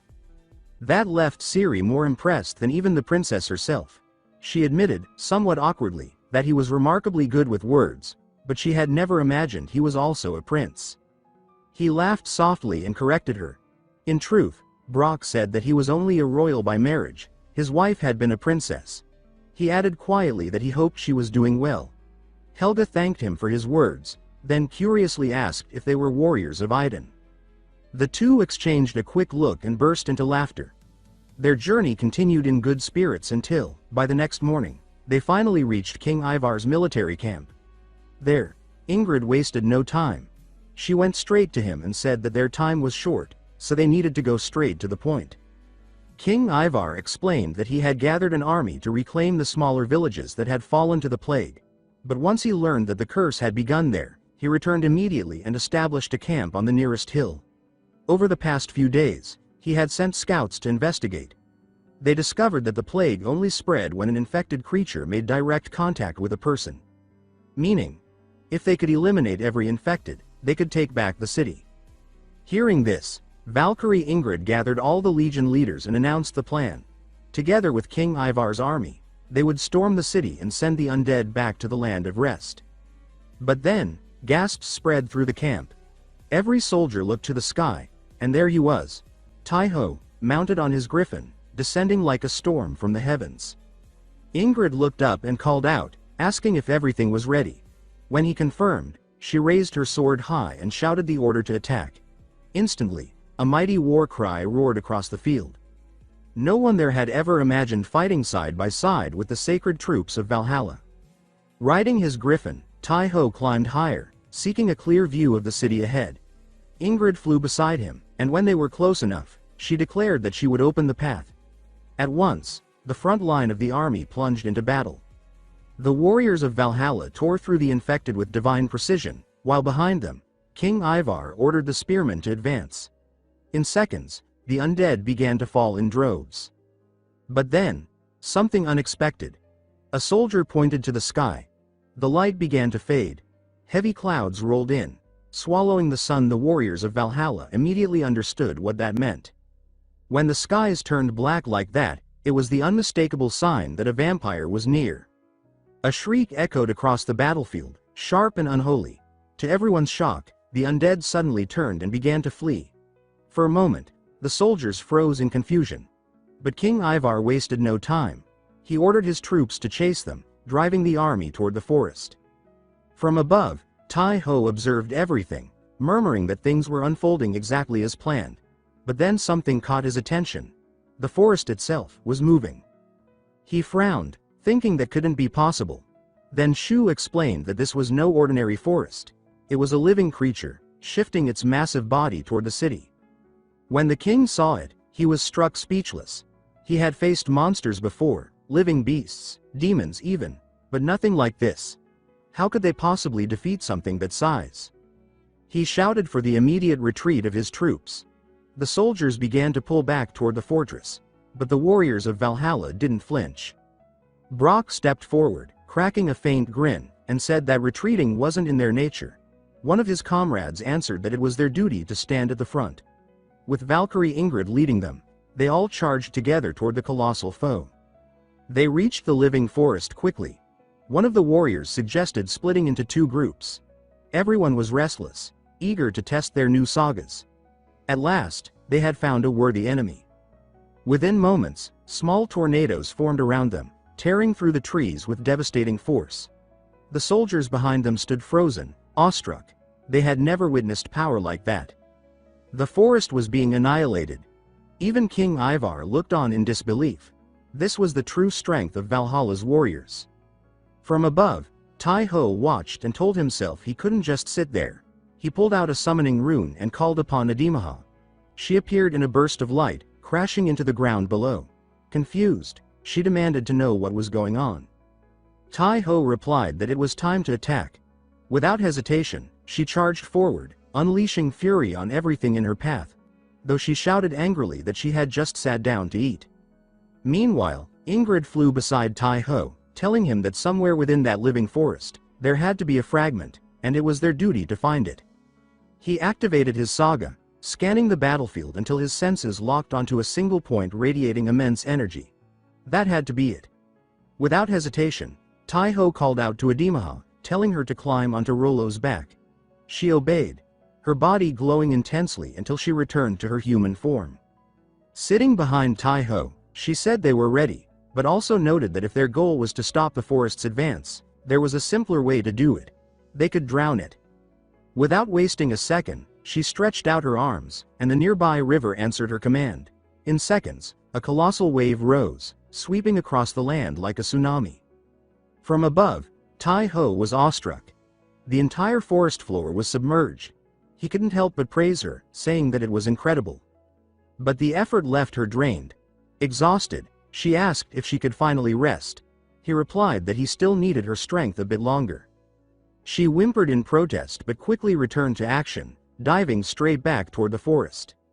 Meanwhile, Tai-ho and Ingrid advanced to its center. There, a massive cluster of roots pulsed like veins, hiding something deep within. As they approached, the roots began to move violently, lashing out to crush them. Thanks to Rollo's agility, they narrowly dodged each strike. Tai-ho realized that attacking from above would be useless. As if reading his mind, Siri appeared below, already in her wolf form, calling out for him to mount her. Without hesitation, Tai-ho sent Rollo back to Valhalla, and leapt down, landing smoothly on Siri's back. The two combined their sagas, their speed exploding in a blur. In the blink of an eye, they reached the heart of the forest. There, Tai-ho unleashed his power, activating the saga of the warrior's weapon, Blade of the Winter Wolf.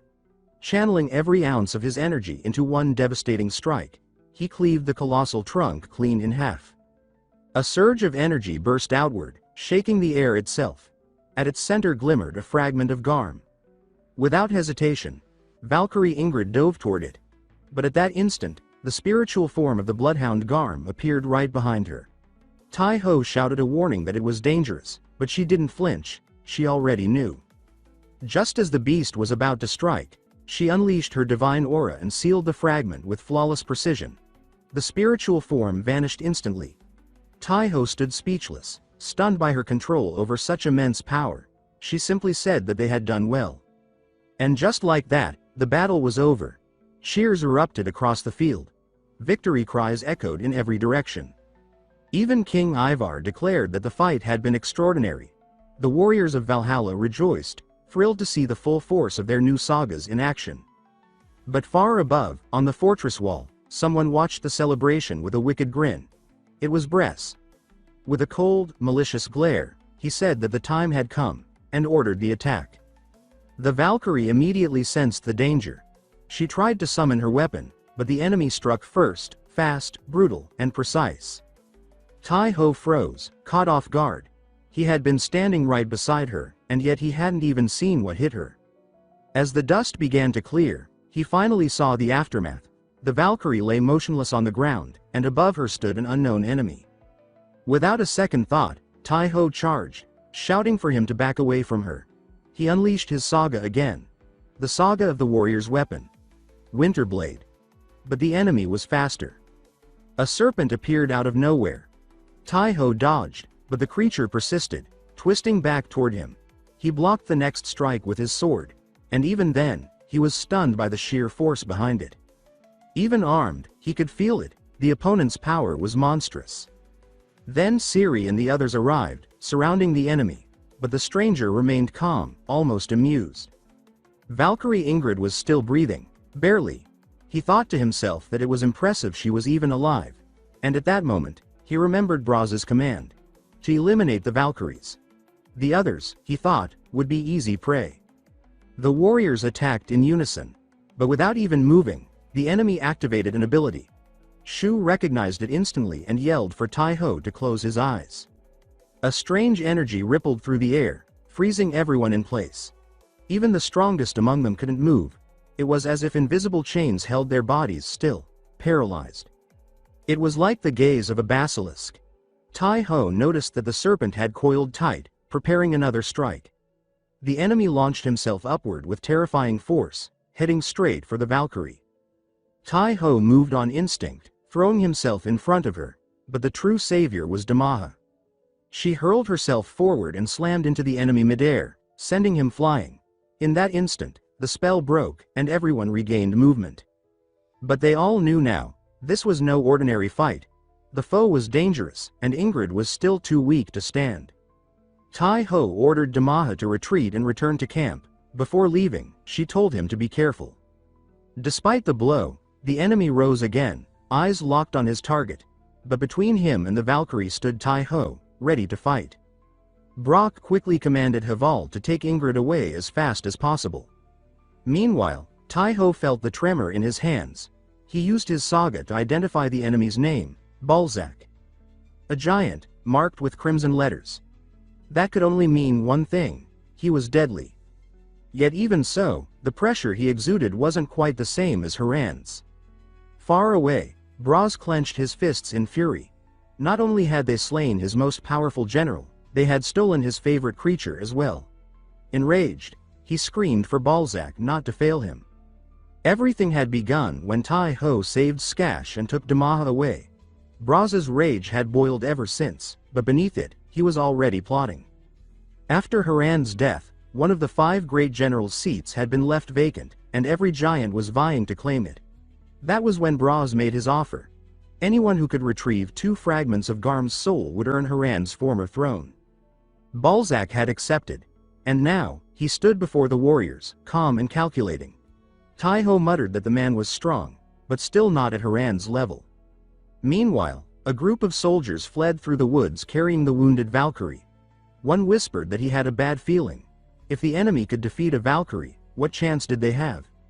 Suddenly, monstrous creatures emerged from the trees. Fomorians hiding in the shadows. 3 of them lunged forward. Back in the heart of the forest, Balzac spoke coldly. He said that if they handed over the fragment and the Valkyrie, he would grant them a painless death. The warriors didn't hesitate. They roared that in Valhalla, there were no cowards. Ciri was the first to move, striking hard. Balzac blocked effortlessly. Using the opening, Tai-ho appeared behind him at blinding speed, but even then, Balzac sensed him and dodged with ease. Tai-ho was stunned. For a creature so massive, his speed was unreal. The warriors split, attacking from 3 directions, but Balzac's serpent, Lay, lashed out, forcing them back and propelling the giant into the air. They regrouped quickly, but Balzac struck first, unleashing another paralysis wave. Fortunately, Tai-ho reacted in time, shouting for everyone to cover their eyes. When the strange energy flooded the area, no one was caught. Realizing they had already adapted to his ability, Balzac muttered that it would no longer work. At that moment, Ciri stepped forward, saying she would distract him. It was their chance to strike. She revealed her new saga, the noble flower that blooms in battle. In an instant, her entire presence transformed, leaving even her allies speechless. Even Balzac hesitated for a brief moment. That was all they needed. Ciri shouted for them to attack. 3 warriors charged forward. The first sliced off the serpent's head. The second pierced Balzac's abdomen. The third, Brock, unleashed a thunderous bolt of lightning straight into his chest. The combined impact was massive, throwing the giant across the field and raising a cloud of dust. Then, through the haze, Tai-ho dove from above, energy crackling around him, and struck with a lightning-fast blow that cratered the ground. But to everyone's shock, the attack only clipped Balzac's ear. The serpent's head regenerated behind him, forcing Tai-ho to twist aside to avoid another strike. The others watched in disbelief. The giant's wounds were healing before their eyes. It made no sense. Was he absorbing divine energy?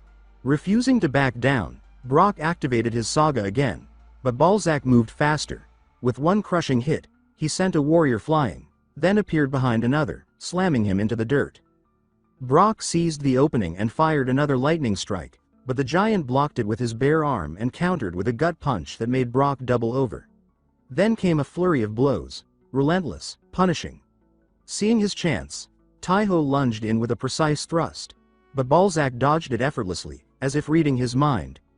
Realizing how dangerous his opponent was, Tai-ho stepped back, sword in hand, eyes locked. He declared firmly that he wouldn't let this monster escape.